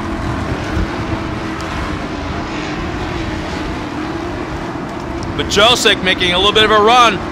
What was about a 5-6 truck length gap is now 2, as there'll be 2 laps to go this time by. Man, Bing hit that big hole through the S-turn. Man, Shaden goes wide, Machosik goes to the bottom. You know, he may give up a little bit in the turn if he stays wide, but he gains it back at the end of the straightaway with that added momentum he's able to get out of the corner. Once again, putting together at a half a lap before you're going to make the pass. And Shaden, as out front, still having a hard time. It's really rutting up through the cemetery turn. Yeah, much better corner this time for Shaden. No push at all. Yeah, sometimes you want to rotate the truck, try to back it in. Me and my brother would always say, if you back it in, the truck's already pointed in the direction you're going. But sometimes it's just hard. You can't get that front end to turn. You try to work with your truck. Now, Shaden seems to have the advantage in the long straightaways, a little bit of horsepower. But then in this section, on this side of the course, where it's a little bit tighter, and the handling comes in, it looks like this is where Machosik has the advantage. Yeah, his truck's really strong through this top section here at Bark River. Nick Bink still hanging out in third, hoping that these guys can maybe tangle together and give him an opportunity. White flags coming out this time around, one more time. Man, when was the last time we saw Shaden up on the podium? But hey, we still got a lap to go. Yeah, we can't call it yet. No, I'm not calling it, but I don't want to jinx it either.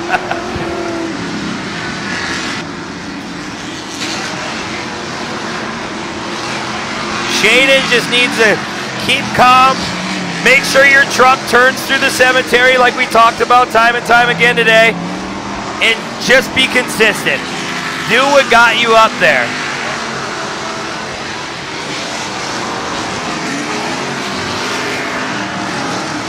Man, Shaden is looking crazy strong this afternoon. And again, still showing that smoke. Last year here at Bark River, he was out front, ran lead for a while, had some mechanical failure, and once again, we did see that smoke. We're not too worried about it. Week in and week out, he has a little bit of smoke, but here comes Machosik.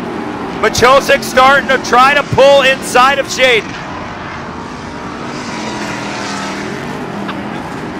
Shaden running the bottom blue groove, tiptoeing his way through.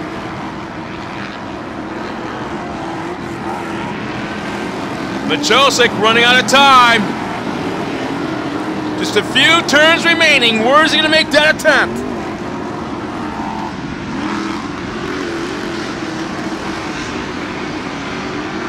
I don't think it's going to happen. Catastrophic mistake by Shaden is all that could happen to get Machosik right there. And taking the win, breaking the streak of Troy Machosik, Troy Shaden across the line.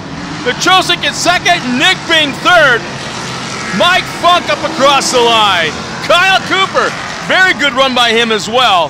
Nice job by the rookie, finishing that fifth spot, starting at eighth. Nick Visser, Jamie Clydekamp, Tom Varner, Kenny Platten, Ben Holtz in that ninth spot. As our top three pull up to the fence, we'll be right back with a chance to talk to our top three finishers. When it comes to guarding your engine, AMSOIL offers the next level performance enthusiasts demand. AMSOIL provides 75% more engine protection against horsepower loss and wear than required by a leading industry standard, extending the life of pistons and cams. Give the vehicle you love the above and beyond protection it deserves. AMSOIL, devoted to protection. Cooper tires on the ground, go round and round, round and round, round and round. Tires on the car are warranty. And what do you need? The tires on the car help keep you safe. They grip the road when you hit the brakes. Your tires matter, so count on Cooper, an American company since 1914. Tires on the ground, go round and round.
All right, Bark River, let's now meet our top 3 finishers, and without a doubt, the best race of the weekend so far.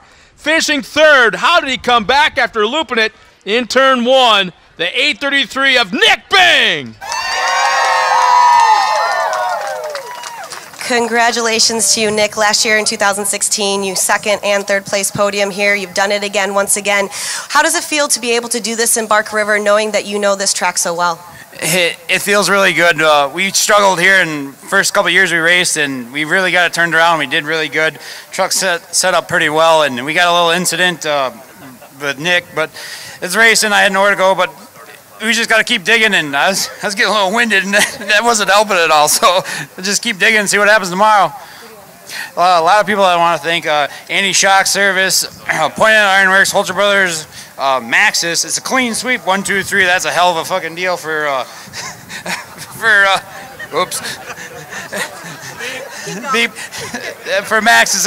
It shows it's a street tire that anybody can run, and just go with it. So it's a great tire. Well, congratulations to you. You've got a lot of choice words. Hop up on number 3. You've done it again.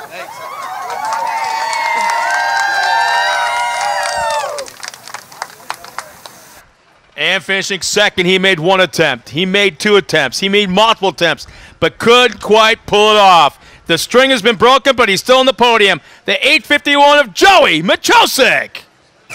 Congratulations to you, Joey. I was just talking to you and Troy. You both had the fastest lap times at 1:34. Going into that, you're a little bit faster. What do you think determined why you weren't able to get around Troy over here? He made no mistakes. He ran a great race. He's a good guy. I like racing with him. But yeah, he just didn't make no mistakes. Didn't give me a chance. I like to thank my family, my dad, my ma, my beautiful wife and daughter. They sacrifice a lot to come here and let me live my dreams. Well, you've done it once again. You're still up there on the top of the points. I know you're going to regroup, come back, and go against Troy tomorrow. Hop up on number 2.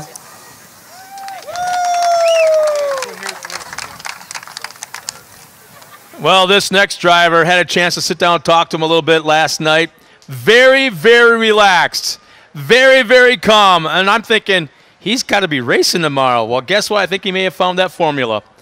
Taking the win this afternoon, the 829 has been a long time coming. Troy Shaden! Congratulations to you, Troy. Just like Scott was talking about, maybe that's the mental preparation that you need. Just be calm, be collective, go out there. Of course, you can never have a game plan because as soon as that green flag goes, it's completely different. Maxis, like we just heard over here from Nick, that it was a clean sweep.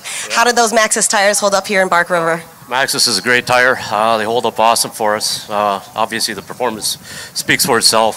Got a sweep on super stock truck. Tires prove themselves. Well, you've done a great job here. Who would you like to thank for bringing you up on that first place box? My family as well. Couldn't do it without them. It's been a long, hard season. It's been ugly in the garage a few times, and my crew, Adam, he's by there, up and thick and thin. So I got the broken, dirty crew. They helped it and spot for me. Couldn't do it without them either. So. Well, I'm not sure if you know this, but we have a little tradition up here. Any big guy who starts to get a little teary, you can ask Greg Stingle. I start to hug, so bring it in here. We're going to hug it out. Ask Greg about that. Congratulations. Hop up on number 1. One more round of applause. Back up to you, Scott. I heard you got a very special guest for us. As a matter of fact, to you, congratulations one more time to our top 3 finishers, Nick Bing, Joy Machosik, and Troy Shaden. Calm, cool, collect tonight. We'll have we'll have something around the campfire tonight. Nice job, guys. Well, race fans, I got a really special guest up here, and I'm not sure you'll be able to see him up over the counter here. Hopefully you will, as he stands up. Carter Vandenheuvel, welcome to Bark River, man. It's like you can't have a TORC race, you can't have sportsman racing without any of the Vandenheuvels here, and yeah, he's having a good. Carter, you're having a good time, aren't you? Yeah, this is awesome.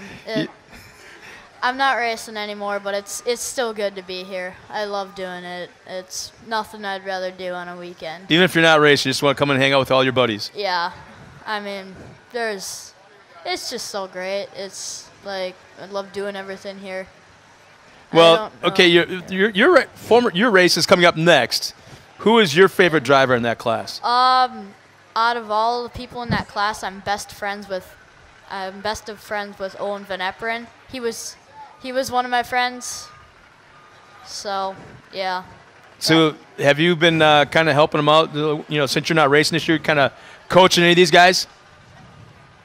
Kind of coaching anybody?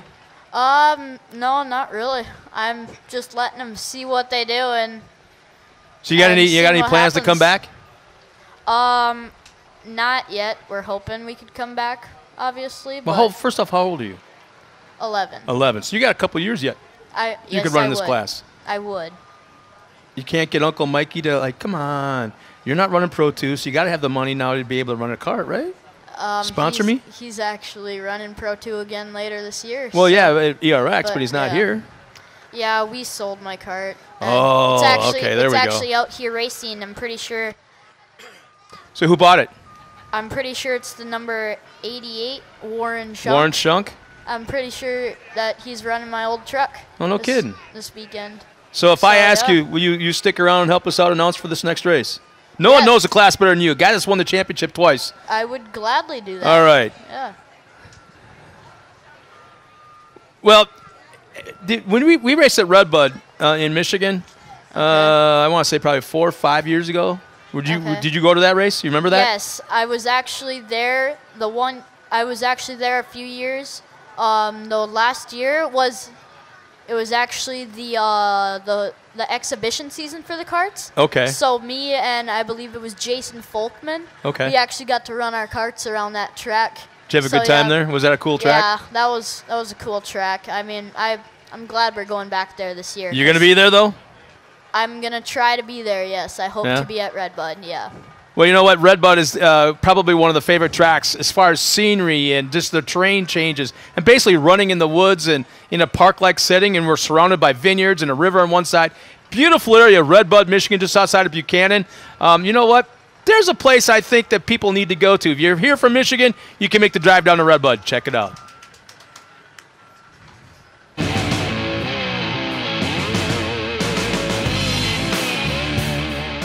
We're coming back to Redbud. I haven't been back here since I've won Pro Light Championship. It was one of my favorite tracks. It got very technical, and it definitely taught me to round my skills.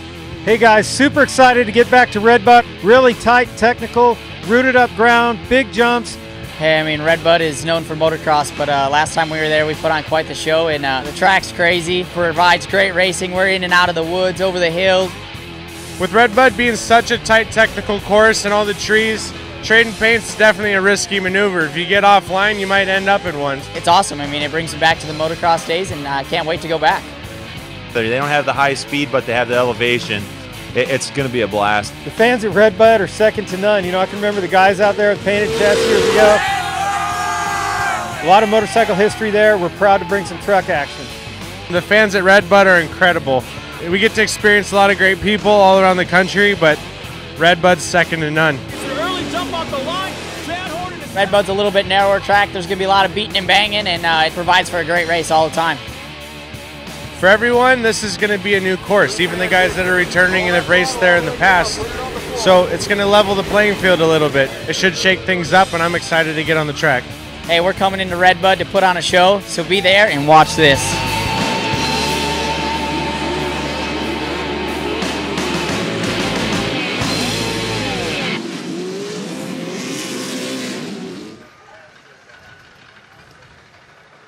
Yeah, we're about 3 weeks away from going back to Redbud. And, you know, you often talk to adults, some of the guys that don't race anymore, and what's it like for them to sit on the hill and do nothing but spectate. What's it like for a little guy like you to just spectate? I get to watch a lot more races because I don't have to spend all that time in staging. An entire race in staging. I mean, I've been doing a lot more stuff at the track at ERX. I don't think there was a night that I got to bed before 11:30. So yeah, what were you doing? What were you doing till 11:30? What were you doing? We built some bike jumps and and we were jumping them until like 10 at night, and it was me and there was some it was a lot of kids just jumping some bikes, and it was a lot of fun. You know, when you started this class, I mean, I want to say like that first year there was only like 4, maybe 5 of you guys out there. I mean, it started growing a little bit at a time. There but was an exhibition season Uh-huh. that we had 2 the whole season until the last race. Then we had like 6, and then the next season we had around 9 or 10 the whole season. Then it's yeah, when you look at this, you see 17 cars going to be coming out in your class now. Does that feel kind of cool for you to be like you were one of the original guys and you helped Yeah. get it started? it feels really nice. It's like You're one of the OGs. Wow, I'm one of them who started this class that's now 17 cars. Uh-huh. It's like whoa, and it's just really cool to see the class keep. Where do you want to be 5 years from now? What do you want to be driving in 5 years? I don't really know. I've been doing some dirt bike stuff. I want to get back into this. Like, I'd probably say in 5 years, single buggy maybe. Yeah, 16. I can see that. That would be like, yeah. Your ultimate goal, your ultimate dream. If all of a sudden your dad won the lottery, what would you want to drive? Pro 2. Yeah, Pro 2? 2. More than a Pro 4? Yeah. Really? I'm a big fan of the Pro 2s. Because Uncle Mikey? That, and I like the way they yeah, I love the Pro 2s. That's what I'd like to drive, a Pro 2.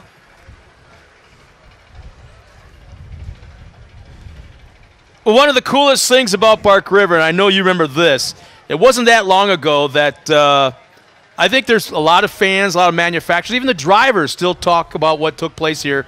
I want to say it was like 2011, 2012, something like that. One of the most historic rivalries in short course off-road racing history. Check this out. Welcome, race fans, to the Bark River International Off-Road Raceway. Yeah, it was pretty much a standard restart at Bark River. Me and Ricky came to the flag. We both took off. He feels that I probably jumped and got a run on him, and it forced him into an error. Greaves gets into the left rear of Johnson. I came off the jump, gave him the whole inside lane. He overjumped the jump and went straight into me. Looking inside, still there. Just hold your line here, hold your line. Ricky's got a tire pop. If we touched in the air, you can't physically see it, you know. Rick. I was pretty pissed off anytime you get taken out of a race, especially on something like that. You, Ricky Johnson. That boy! John, you got the bomb, too. You ran into me and knocked my rear end out of it. Yeah, I know it. At the end of the day, if there wasn't a black flag, I guess that's the way we race, you know. That's the way we've been taught, so let's race. I didn't think he really intentionally did it, and then when you hear somebody celebrate, you know, and then say, "F you, Ricky Johnson," to his crew and stuff and laugh, it pissed me off. When I saw it, I knew what was coming on TV for the next day, and it wasn't so much me then. 2 corners remaining. Greaves in the lead. Here comes Johnson. A great bite off the corner. Johnson slams to the inside of Greaves, and Johnson will take the win. You know, I've always kind of said that if you're going slow enough that somebody can hit you and spin you, it's kind of your fault. Meanwhile, there's a disgusted Johnny Greaves after being slammed to the wall by Ricky Johnson. How we do it right there, brothers? Game, set, match, my friend. That's Ricky being Ricky. He's just a f***ing baby-ass. You know, when you're a spoon-fed rich boy, I guess anything comes out of you. It never worked for nothing in his life, so he wouldn't know what it's like to have to fix it. When I came on the radio and I said, that's how we do it right there, it's about racing as hard as you can and waiting for that opportunity. You're pushing, trying to get a door to open up for you, and then when the door cracks, you're ready there to capitalize on that. It's not about taking somebody out, it's about beating them. If I could have got my hands on him, even though he's 200 pounds bigger than me, I would have given it everything I got just to express my feeling back to him, you know, but I took a little time to think about it and hope that you know, the series and the rule makers and everybody who witnessed it would do the right thing. 50 people look at it, 25 people could see it one way and 25 could see it the other. There was a door that was open and Ricky stuck in it. You could say, okay, maybe he drove in a little too far and hit him, but as a sanctioning body and an officiating arm, it's racing. And what we have to look at is Ricky was aggressive, but he was racing for the win and ultimately got the win. The sad part of the thing is it put Johnny out of the race to where he couldn't finish, and so he got a worse finish than he probably should have, but it is racing, and Ricky took advantage. To this day, I don't think they did the right thing. They still affected the outcome of that overall championship. Things would have went a lot different in the end, but you know, everybody's allowed to have their opinion and make choices, and that's what happened that day. I think the determination of the championship was done in a correct manner, and you know, it was a season filled with drama, but yeah, I think it was one that ended in the correct manner.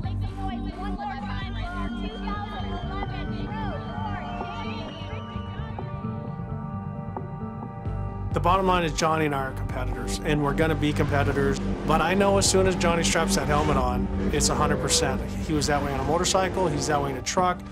If there's a crack in the door, he's going to kick it down and come in. But fortunately for all the fans, I'm the same way. It's about winning.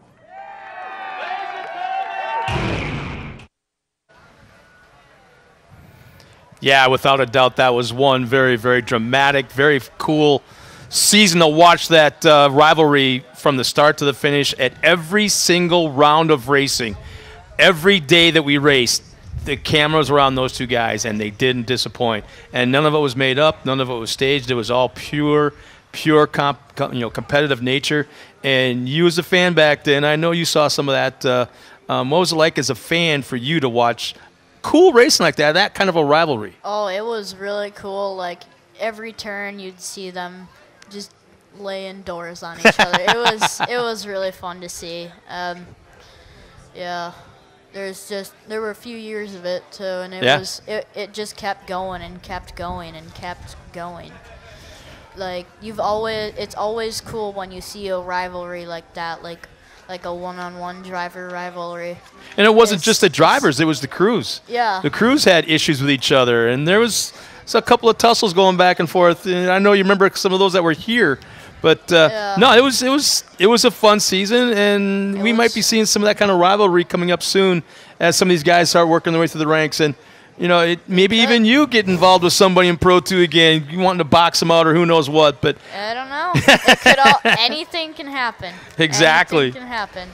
Well, we just have a minute or two before our next race, which is the short course karts, and this is where, you know what, it's still got to hurt you a little bit not to be in the track and have to sit here and watch. It does. Like, the first time that I ever didn't race, it was like kind of cool to watch a race, but at the same time I was like, oh, I could be driving right now. And the thing is, I remember you more than a few times that you are such a competitive little guy that when you were second or third and didn't win, you're on the podium, you were mad to take that second place or third place trophy. You didn't. You wanted it, but you didn't really. It only happened once. Okay.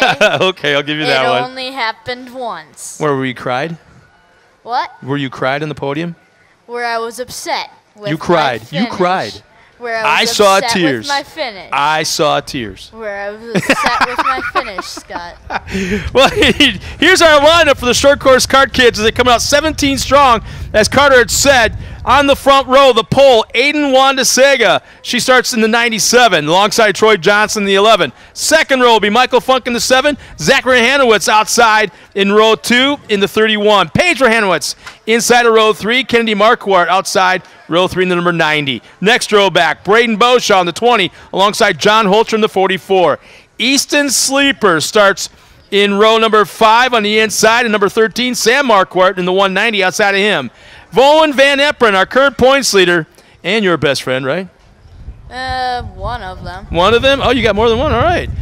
He'll start in row 6 on the inside in number 45. Hope Conrad outside of him in the 79. Ashton Horde is out here in the number 9 alongside of Porter Inglese in the number 1. Aiden Horde in the 28 alongside Antonio Inglese in the 8. And Warren Shunk in the 88 starts in the 17 spot. And if you look at this lineup, I'm going to say you cannot pick one person, but anybody but that one person who is your favorite out here in the track. I'm going to say you can't pick Owen Van Eperen. So who is your favorite driver out here to take this race? I mean, last year, Troy Johnson, he's from right around here. He got a pretty good finish last year. He could definitely be a factor.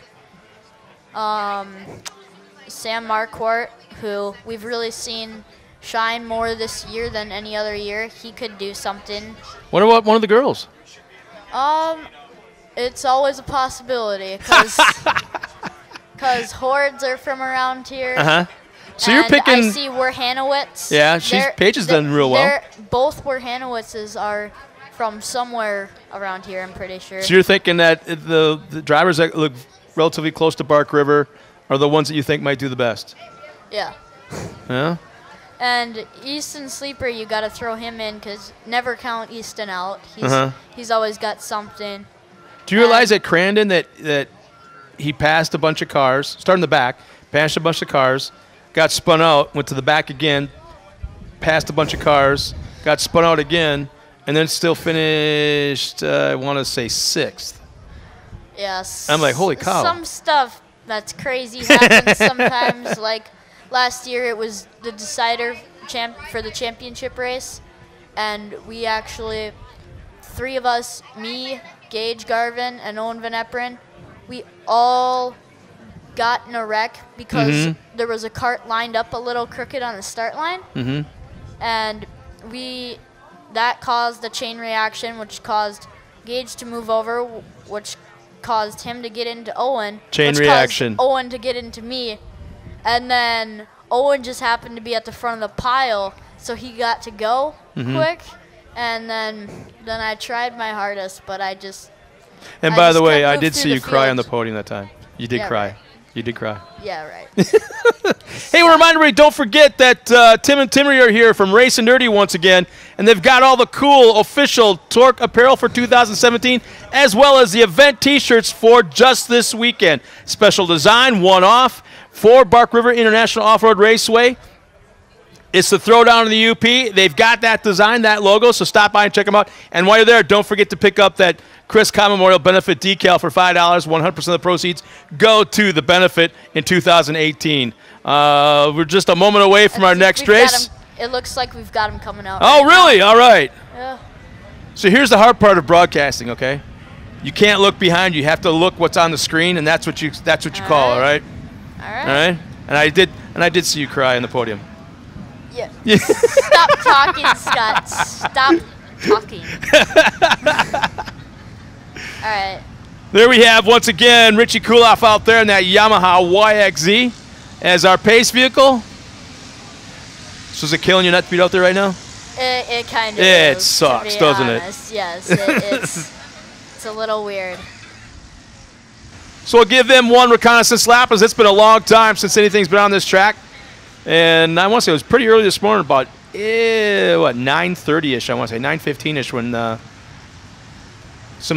all the carts, but some of them took that lap around just to check things out. I was watching a little bit of that, and I didn't see many carts go out. So maybe we'll see those kids. I think there's one, yeah. But I don't remember who it was. There's one. Maybe we'll see whoever went out have an advantage from being on the track more recently. I don't know. I guess we'll just have to see what happens, though. You see the Potawatomi entry of Aiden Wandasega. Yeah.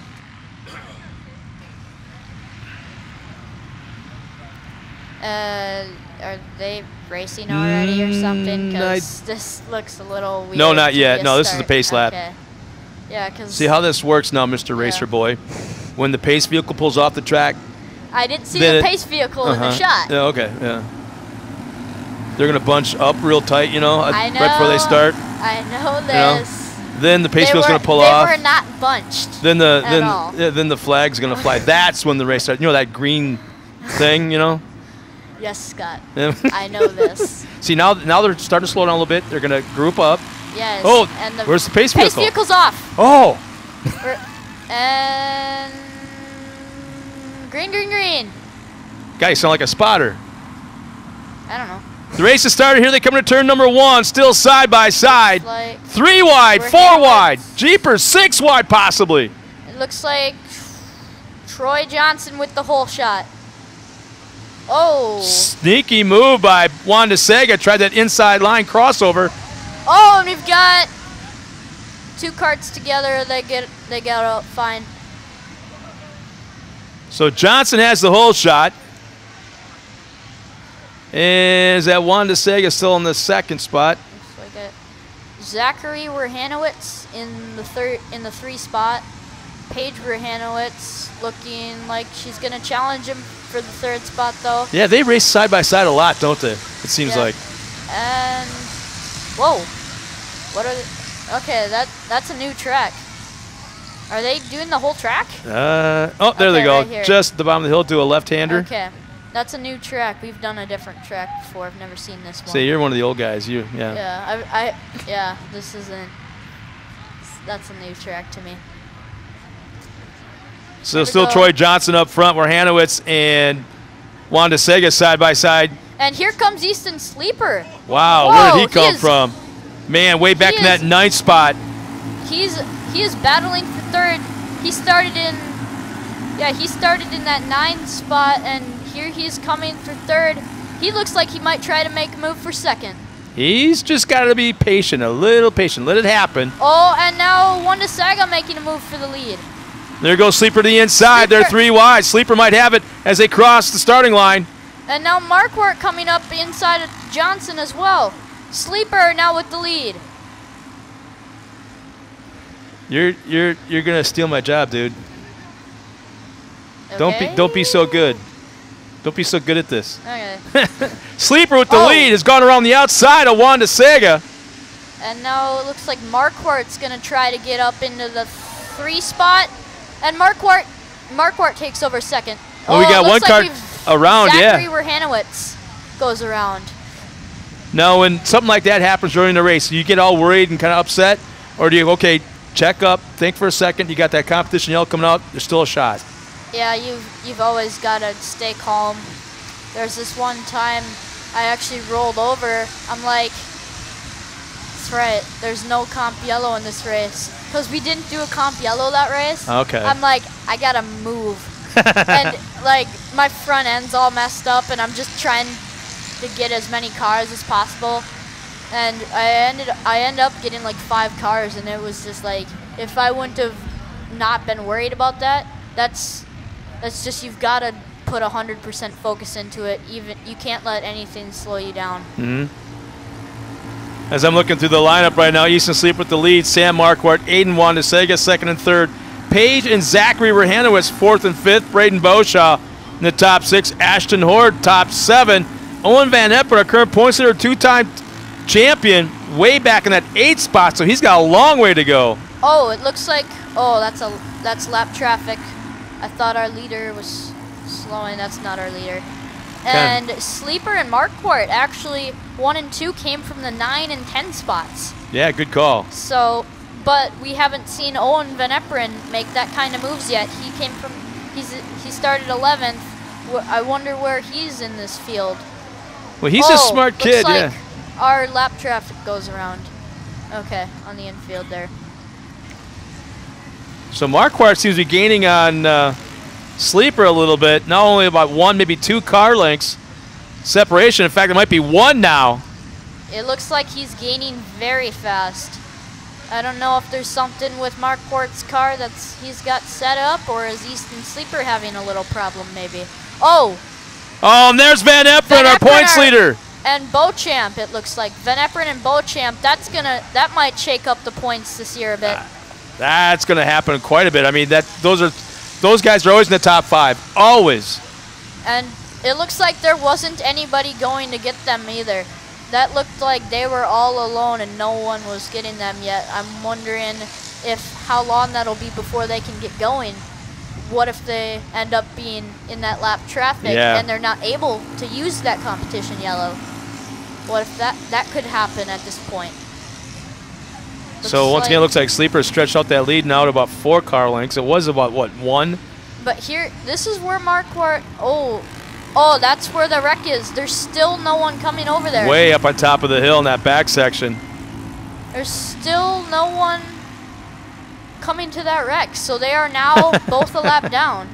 I gotta let you know something, okay? You know social media is and Facebook and all that stuff. You know what all that is? Okay. Yeah, you know what that is though? Yes. Okay. I just got messaged by somebody saying that you're doing a better job calling this race than I am, and that you should take my job the rest of the day. Okay. You wanna? Oh, we've got an inside-outside move. It looks like Marquardt trying to get to the inside of Sleeper here. This front section seems to be where Marquardt's faster than Sleeper.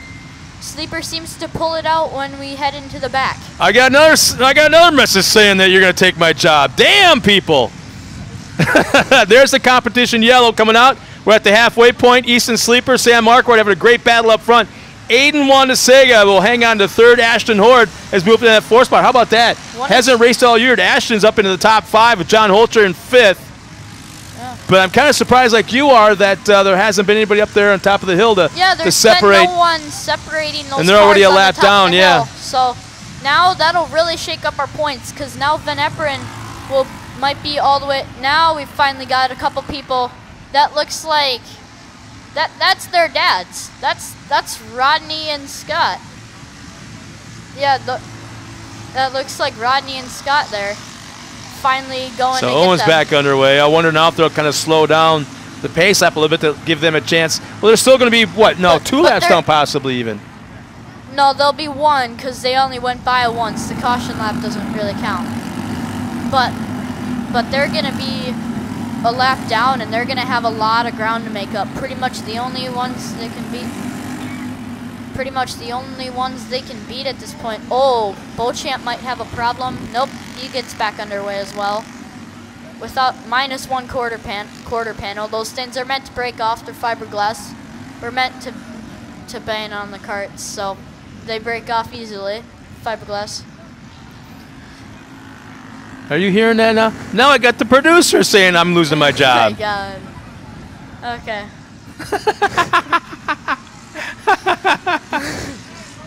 That's one thing. See, here's it. You and I hear a lot going on back in the TV truck and everything. We hear some stuff that the rest of you guys don't. Really. All right, and it's all like complimentary on your. To our restart here, and they're all going. Looks like Aiden Wanasaga was a little asleep on that restart there. How do you really feel? Get that back. What? It looks like Marquardt gonna try it again.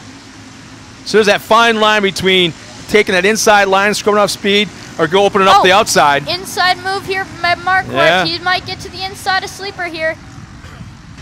Let's see what happens. Sleeper trying to hold speed on the outside. Aiden Wanasaga now could try and come up.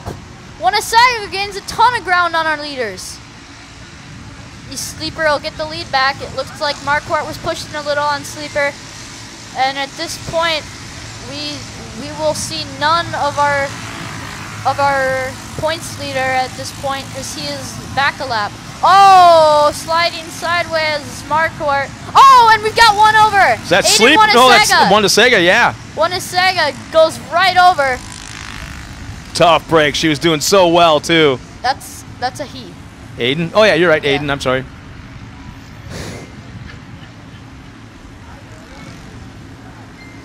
But yeah, here looks like Sleeper still hanging on to about the 1 or 2 car length gap between Marquardt.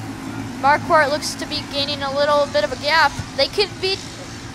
Sleeper could be a little tighter to that inside there. I think that might help him a little bit.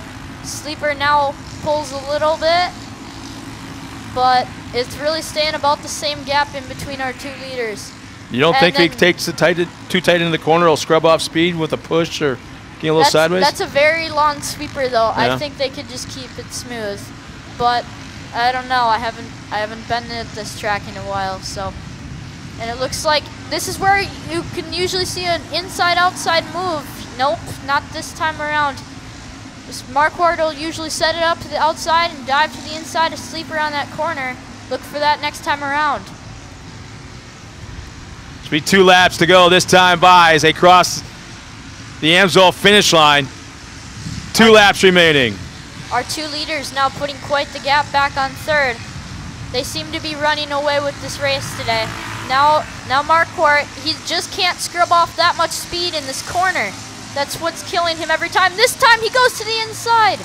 He's going to be side by side with Sleeper now. Sleeper will have the inside advantage going into this corner. Oh, though. man. But Marquardt might be pulling ahead here. We've got an inside for Sleeper, but then and Sleeper. It looks like Marquardt just lets off. Yeah, I think he seemed like he checked up. I don't know why, but he checked up. He had an even advantage on Sleeper. It wasn't like Sleeper was far ahead of him.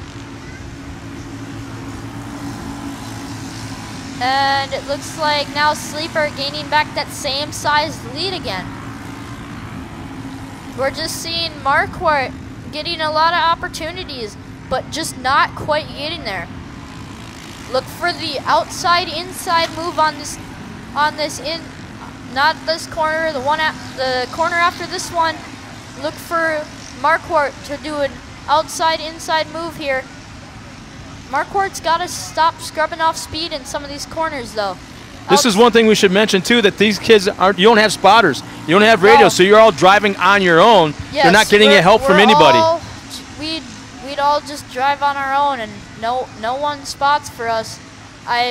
Last year, I don't know about this year, we had the little nitro bee things, so that the officials could talk to us, but we couldn't talk back.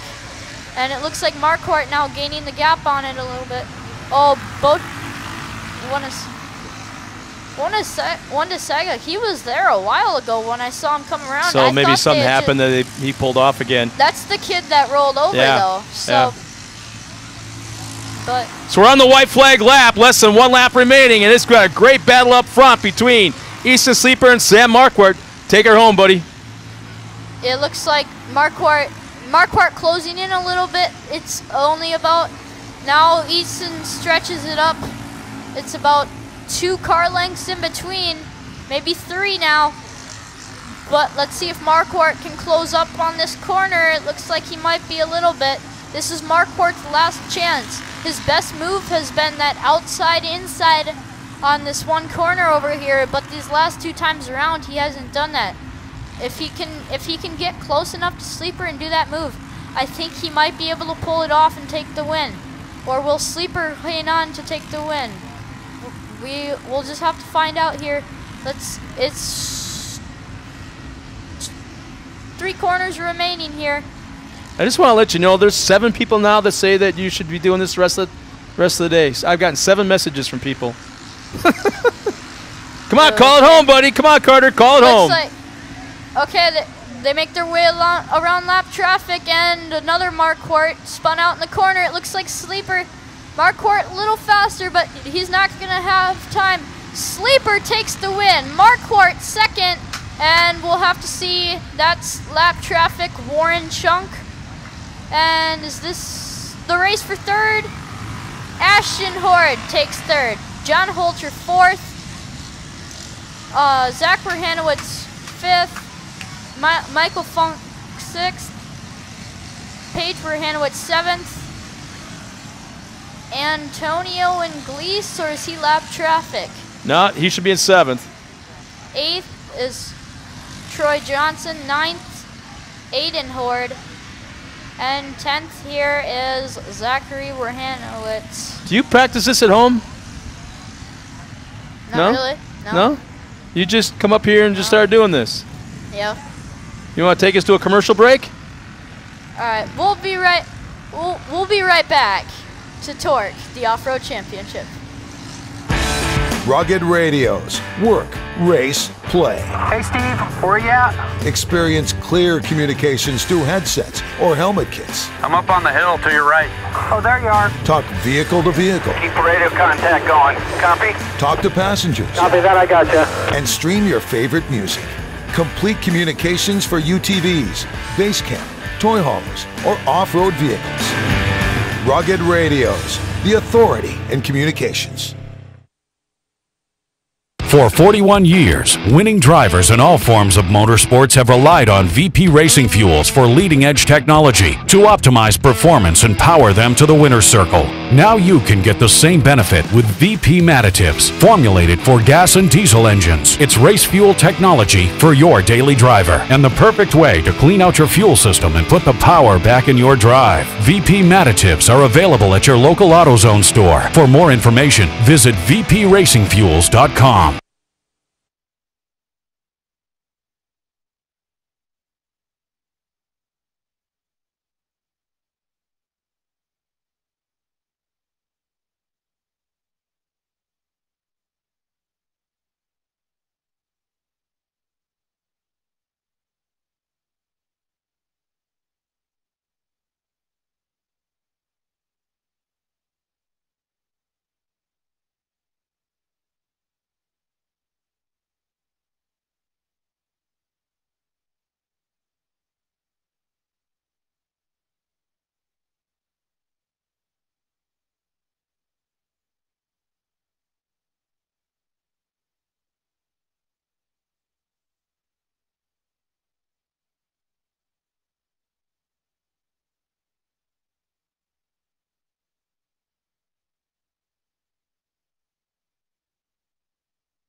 Well, race fans, I'm gonna keep Carter here with me for a while, I think. He just asked if he could do the introductions for some of the pro classes. I'm thinking that's not a problem. What do you think, Park River? Do you think Carter should stick around up here? Do you think I may have lost my job? Carter, you're gonna stick around for a while. Congratulations, man. Nice job. Never practiced this at home. You come up here and do this, and yeah, you're gonna stick around and do the introductions for some of the pro classes, without a doubt. Yeah, you can. Oh. Yeah. Don't go anywhere. Okay.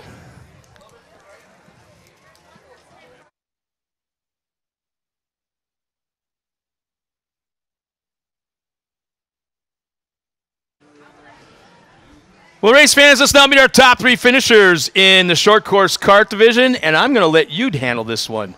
Carter, who finished third? Finishing third, the number 9. Finishing third out of right here in Michigan, the number 9 of Ashton Horde. Congratulations to you, Ashton. We were able to see you in Crandon. You raced really well there. You brought it over here. I know you got a few people who you want to thank today for putting you on the third place box. I'd like to thank my friends, families, and sponsors. Well, Ashton, you've always done a great job. I know that we've talked about chit-chatting up here. Congratulations to you. Hold that third place trophy pretty proud. Nice job.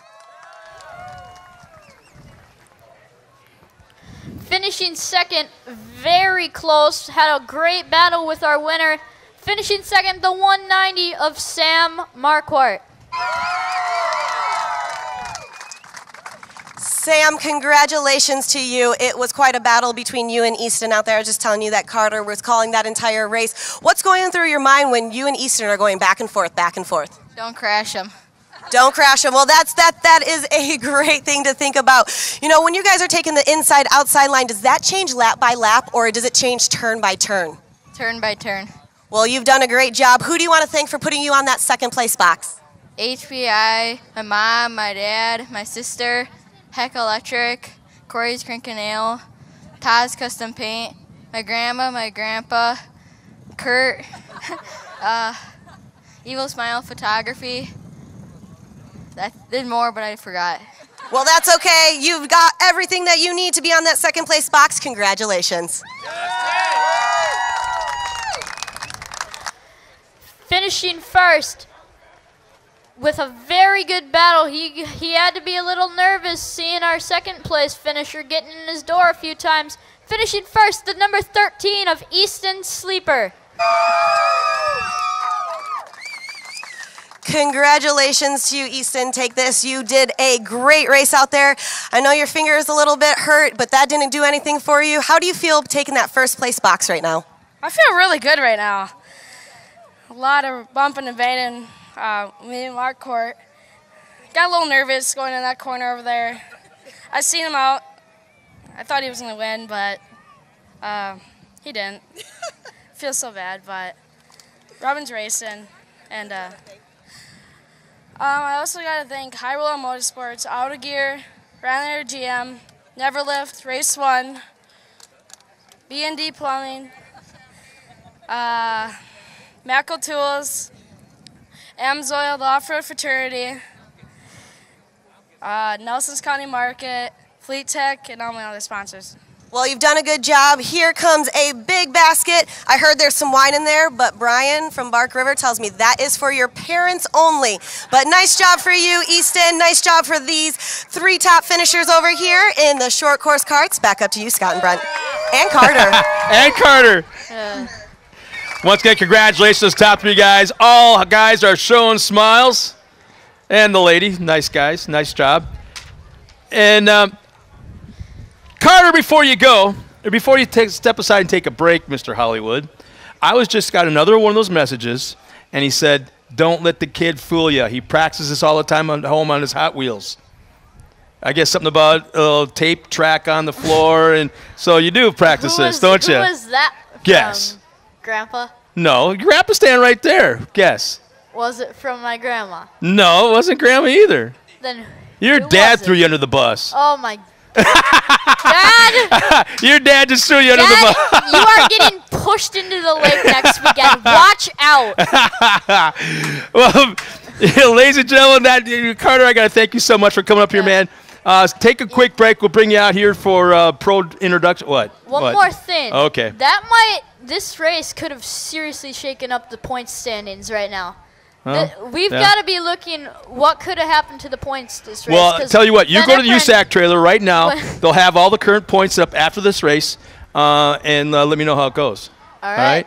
But don't go very far because we got pro introductions coming up in a little while. Okay. All right. Next slide. Ladies and gentlemen, Carter Van Nuvel, our newest member of the broadcast crew. Hey, thank you everybody for letting me do this. 'Cause, yeah.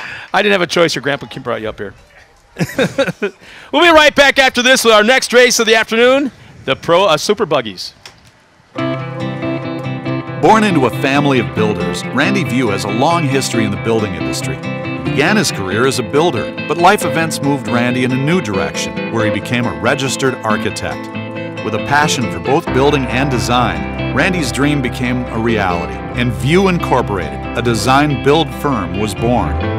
Design-build is a project delivery method where the designer and builder is the same company. This delivery method is growing in popularity for a few reasons. It saves our client time, money, and gives them more control over their project. At View Incorporated, we believe the success of a project relies on the details, and that's where we shine. We design everything in-house, from the architectural, structural, to the plumbing, heating, electrical, and civil. This results in saving both time and money because we are not paying multiple firms for design and waiting for that design. A design-build project is more efficient because communication and planning happens between just two people, you, the owner, and our firm. We specialize in commercial projects with an emphasis in metal buildings made with American steel. As an authorized Nucor builder, we design, deliver, and build from start to finish. We take pride in understanding every component of your project, considering your short-term and long-term goals. For example, with our metal buildings, we conduct a heat loss analysis and install a high-performance energy-efficient system to ensure that your investment provides long-term comfort and savings. Your project is our passion. Our goal is simple: to provide you the commercial space that you'll be proud of for years to come while saving time and money. Build it better. Build it faster. Build it with View Incorporated.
Well, ladies and gentlemen, super buggy on the track. Track really drying off nicely. The track officials have put together a beautiful track today, and once again, a huge shout out to Carter Vanderhoeven. What an amazing job he did on the mic. Starting on the pole in the number 12 car, Dave Van Elzen. In the second spot, Herman Barnum in the 22. In the third spot, Joe Eppers in the 99. Michael Hester in the fourth spot, running the 9 car. Ryan Schwabe, in the number 2 car in the 5th spot, starting alongside of Ryan. Scott Schwabe in the number 29, starting in the 7th position.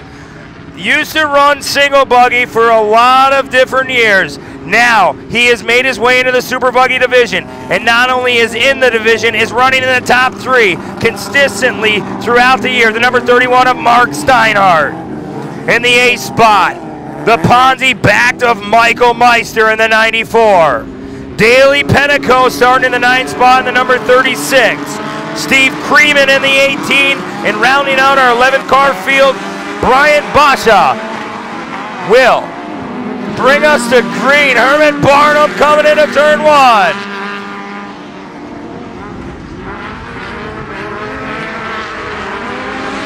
Van Elzen looks to the bottom. Herman Barnum gets through turn 2 clean. Early on in the race, you can see the shiny portions on the racetrack. Try to stay just above. You want to make the track as wide as possible early on.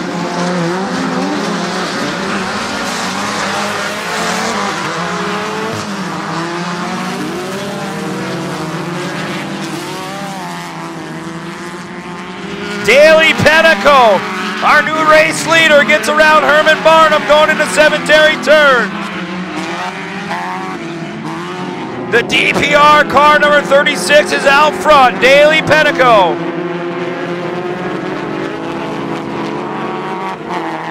Herman Barnum still in the 2nd spot. Schwabe in 3rd.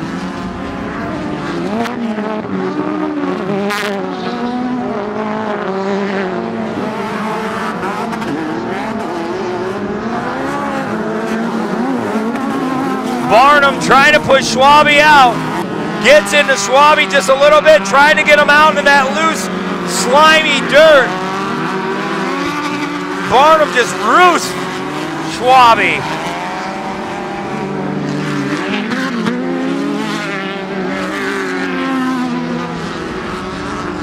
Schwabe goes to the bottom of Barnum. Man, contact all in turn 1. Scott Schwabe there getting turned around.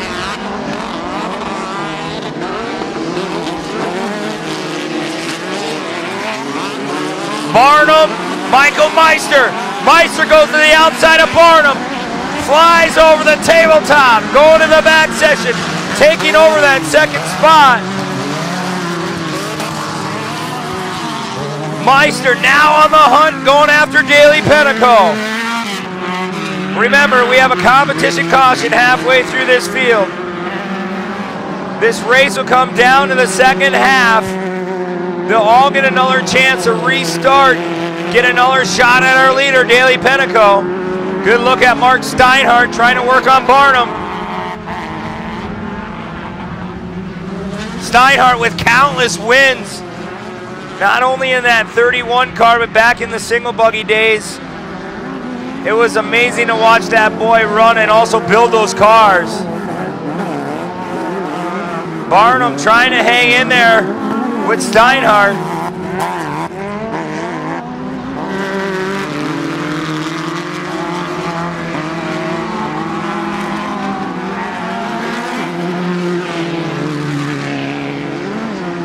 Steinhardt making its way back to the first turn here at Bark River. Letting it fade out and run the cushion.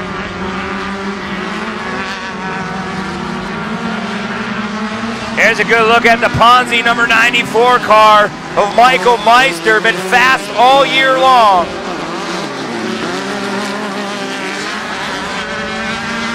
Meister back, Ponzi, a logger's best friend. One of the 3 Ponzi trucks out here this weekend, including Chad Horde and the Kleiman brothers.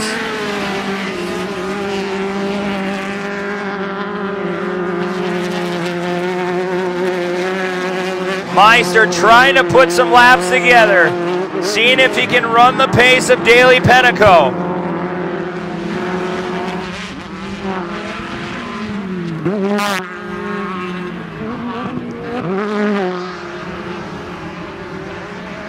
Meister running that bottom line, trying to come through the rhythm section up by the hill. The DPL car of Daly Penteco still with about a 6-car length lead.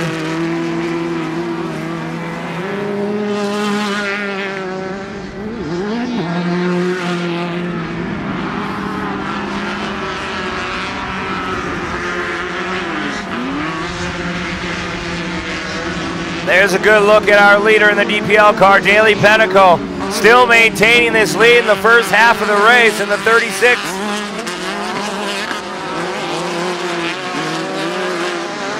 Green flag still out.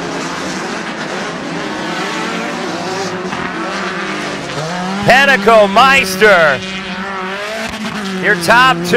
Schwabe running in 3rd.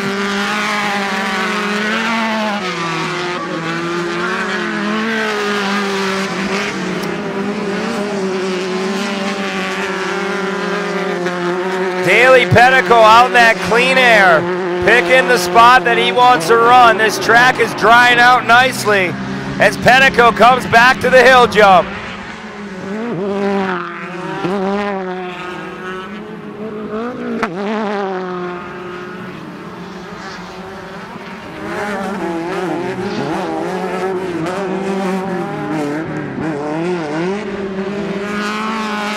Daly Penteco been fast all year long, as Michael Meister has been. These guys have pretty much put on a show amongst themselves in this first half of the season.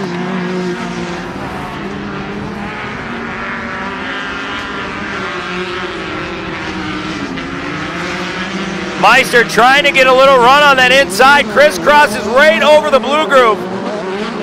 Trying to get any little bit of a runny kid on Daly Penteco. Starting to close the gap up as we come to the competition caution. It's Daly Penteco, Michael Meister, and Scott Schwabe.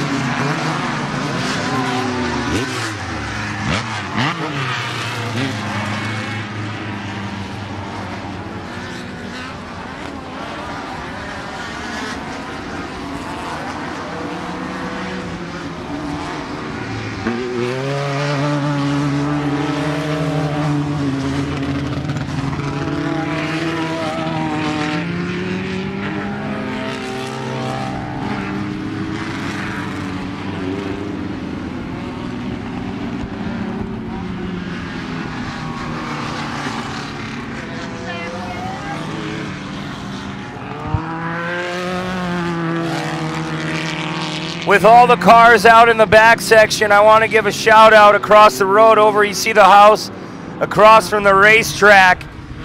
They're a bunch of buddies of mine, the Petersons. They want to wish Mary Ann Anderson a happy 60th birthday from family and friends.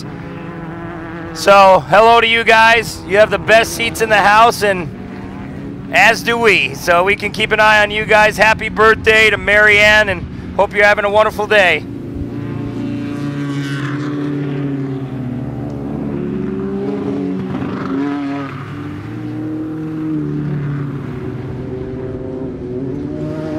We're going to get reset here. Daly Penteco in the lead. Michael Meister in 2nd. Ryan Schwabe in 3rd.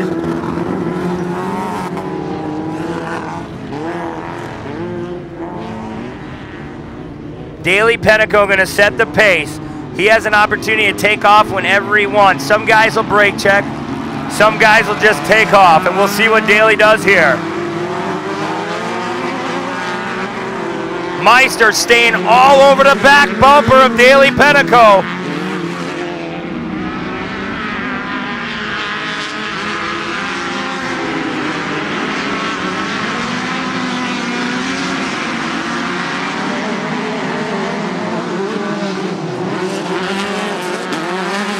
Meister's trying to run a half a line off of our leader, Daly Penico.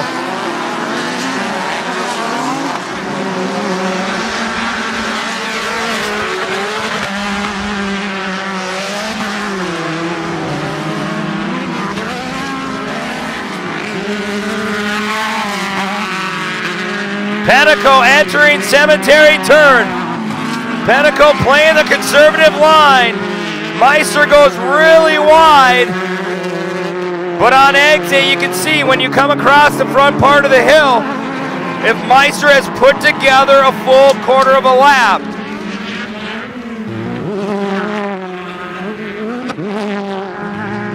Penico running that bottom line, not letting Meister get on the inside. Trying to do a crossover move. Meister trying to push out Penico. They're wheel to wheel. Two real young guys going at it right now. Penico about to be a senior in high school, 17 years old, and he's going to be coming out here in Pro UTV later on this afternoon as well.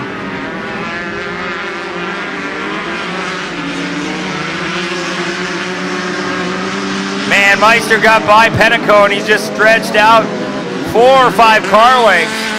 Yeah, it almost makes me wonder that it happened so fast that there might be something going away on Daly's car. In fact, rumor has it right now, Daly's going to be running full-time TORC, the first driver in the series to commit to 2018, the whole schedule in a Pro 2. Wow.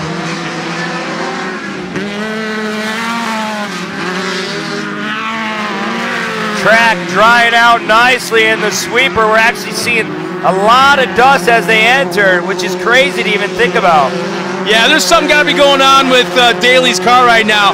Best lap time for both drivers, personal best, was on this last lap. Daly's was 1:27.95. Michael Meister's, ready for this? 1:25.83. So 2 full seconds that Michael Meister has on Daly Penico, and that was after Daly's best lap of his race.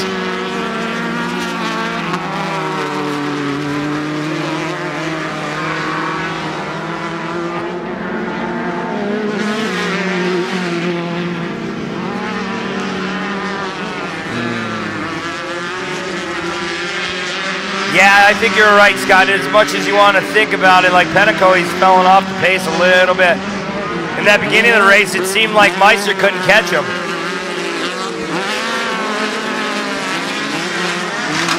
Yeah, and his lap times are going off. Mark Steinhardt now has a better lap time than Daly, so Steiny's moving up.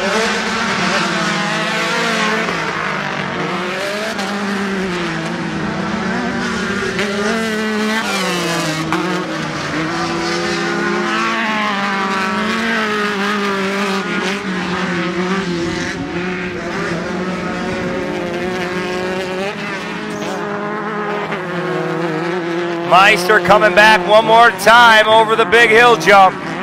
Man, Michael Hester's having a good day, running that top 4. Hester out of Florida. He's had issues almost every single round of racing right now, running the top 5, currently in that 4th place.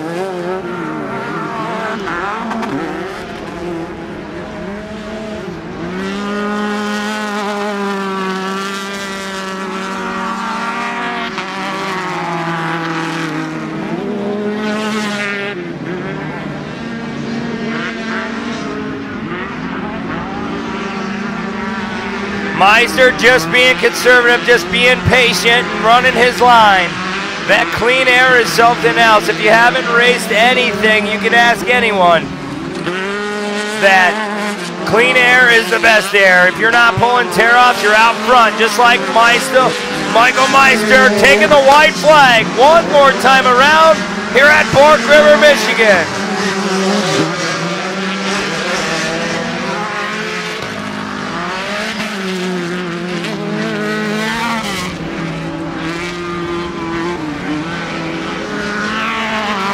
Meister one final time through the cemetery turn.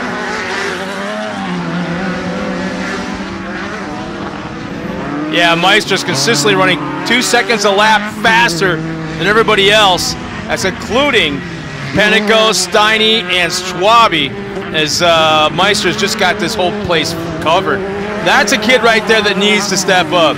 He's got, and then another driver that you look at him, he looks like he should be a computer geek or maybe packing groceries at the grocery store. Not a fast race car driver. Kid needs to be in a pro car. Yeah, he's very good, and he's very good at what he's put together in that program, and it's amazing, that Ponzi back car. Like I said earlier, one of the 4 Ponzi rides this weekend, including the Kleiman brothers and Chad Horde.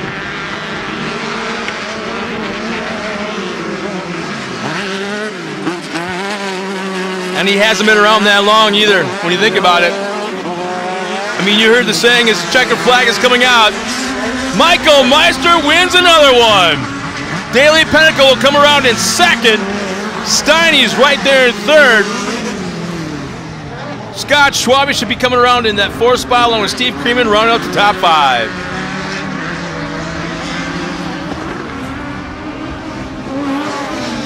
We'll be right back after this with our top 3 at the podium coming up.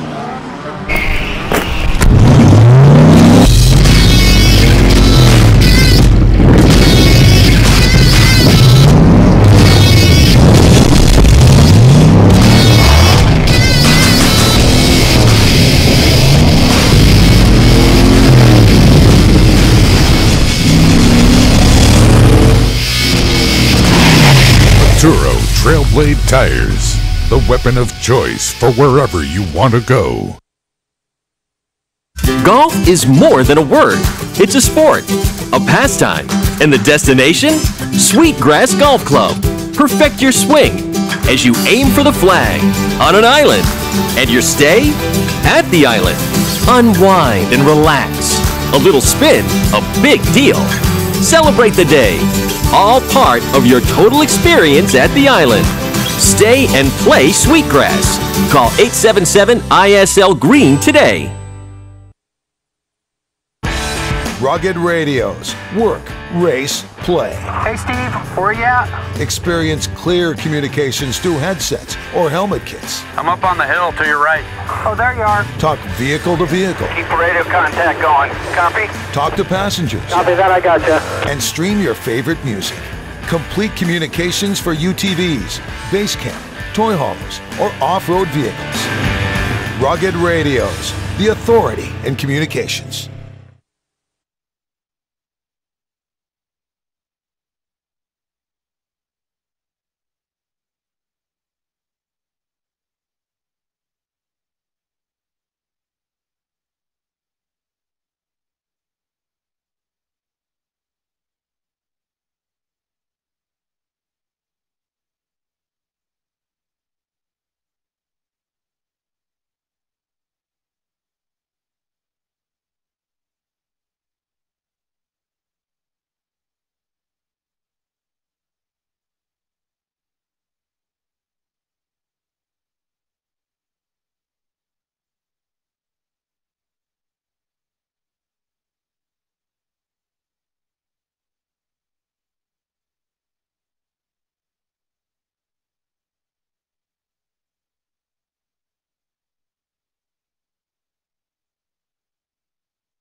Well, race fans, I got to tell you, this has been an unbelievable afternoon of racing. The Mother Nature has absolutely just blessed us.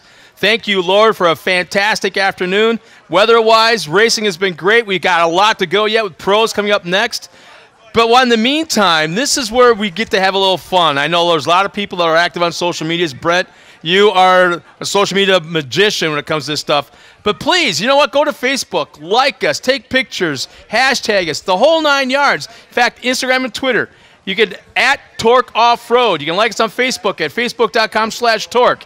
And then basically share all your content, all your pictures, your comments, your buddies, your girlfriends, whatever you're doing out there in the sun.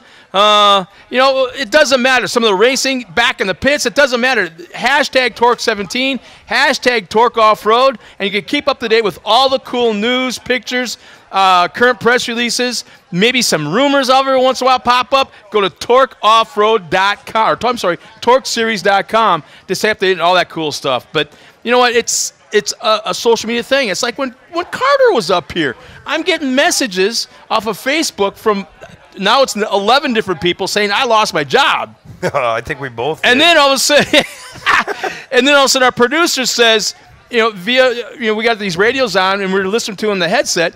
So our producer says, Scott, don't let him get away. He's already gone. Okay, can you find Carter and let him know that we want him back here tomorrow? So am I seeing writing on the wall? Yeah, I guess we're kicked out. So Carter, if you can hear us, please come back up to the broadcast booth. I think you got a job, and if you do, I want to be your agent. So if I can't work, I will be your agent some way or another. But I'll be a bodyguard or something. But please, race fans, hit those social medias and, absolutely everything. Hashtag TORC Off-Road, hashtag TORC17. And you know what? Now is a great time to meet our top 3 finishers in the Super Buggy division. Finishing at 3rd spot, he has become a master of consistency, having moved up from multi-years and multi-championships in the single buggy division, now in Super Buggy. The 31, finishing 3rd, Mark Steinhardt. Congratulations to you, Mark. Like Scott was talking about, consistency. That's always brought you the podium each and every week.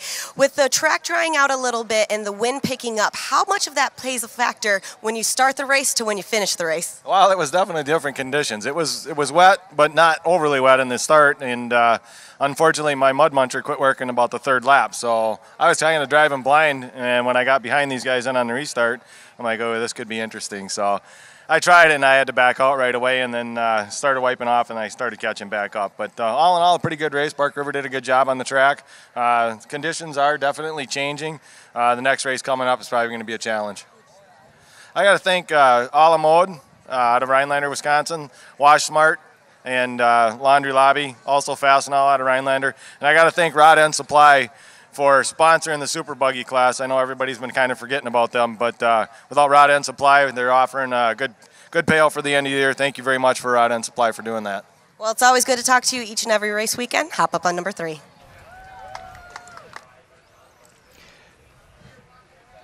Our 2nd place finisher, this young man comes all the way from Phoenix, Arizona, and you know what? I'm going to call it out right now.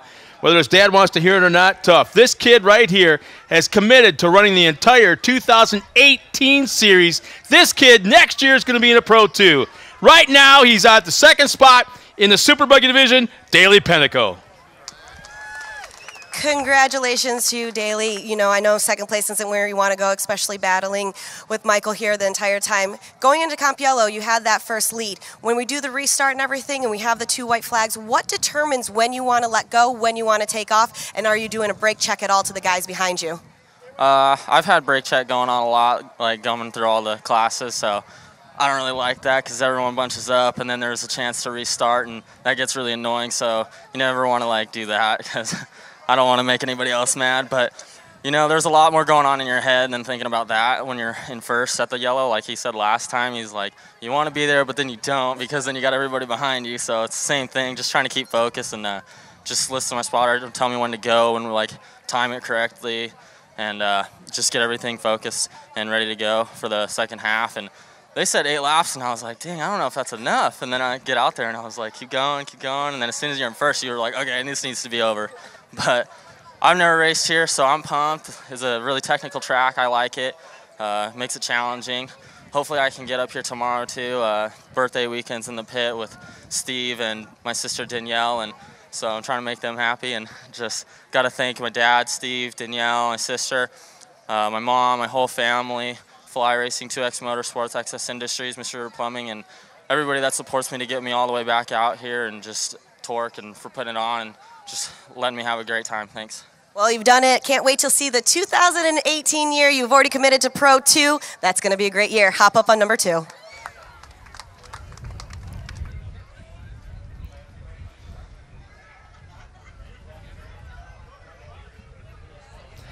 And our winner, he hasn't really been around all that long, but boy, has he got a stack of wins underneath his belt already. Again, another win today, the number 94, the Ponzi entry, Michael Meister. Congratulations to you, Michael. It's always great talking to you here. I saw you in the casino last night. Not sure if you won there, but you are definitely a winner here right now. When you're racing against these two guys, especially Steiny right over here, what do you take when you learn from them? Do you learn anything from these drivers lap after lap? Or if you're in front, that's all that matters and you're just not looking behind you? No, I starting out, or my second year racing anything, Mark helped me out a ton last year. We ran the 2 cars together, and I learned tons and tons, and I'm still learning tons. Every time we're out on the track, we're probably helping each other, following each other, and now we're all in we're all in a new class now. And this track was prepped really nicely now, and there was tons of lines, a lot of cushion area, and that was a lot more fun. And I look forward to tomorrow. And I want to thank my dad, first off. I couldn't do anything without him. My girlfriend, Caitlin, my spotters, Zach, Brad, Corey, Steph, and all my sponsors, Ponzi North America, Michael Meister Logging, Neverlift Apparel, Southside Tire, Vanago, Hobbytown, Revolution Raceway, 920 Designs, and VP Fuel. Thank you. Well, you've done a great job here. Hop up on number 1. I know between you and Daly right now, it is a points race to see who's going to be the leader. Can't wait to see what we got in store tomorrow. Congratulations.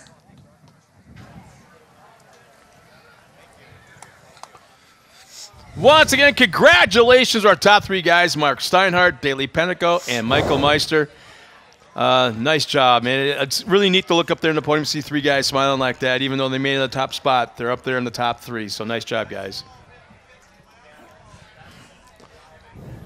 Well, we want to thank everybody for tuning in here for the Sportsman Series this afternoon. We're going to take a break, step aside, come back at 4 o'clock at TORCseries.com for the Pro Series, a full pro slate of off-road racing. On behalf of myself, Scott Rain, and this guy right here, Brent Smith, and Tiffany Stone out there at the podium, we'll be right back. Come back at 4 o'clock. We'll see you then.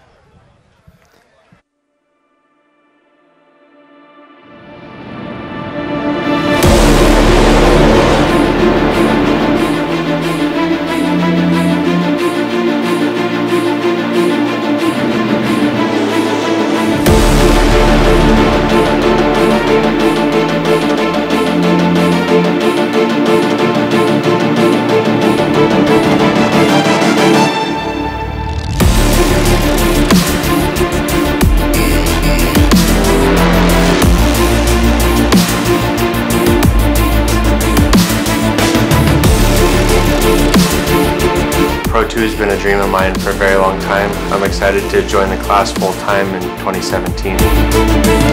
Hopefully we can get the Pro 4 out and mix it up with the Greaves and whoever else wants to come do some battle. We're going to be getting more tracks in the water truck, going for championships.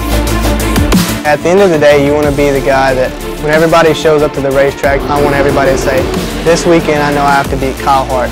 And to be able to get that name, you have to go and prove yourself and win races and be the fastest guy. I'm not going to quit until I'm there.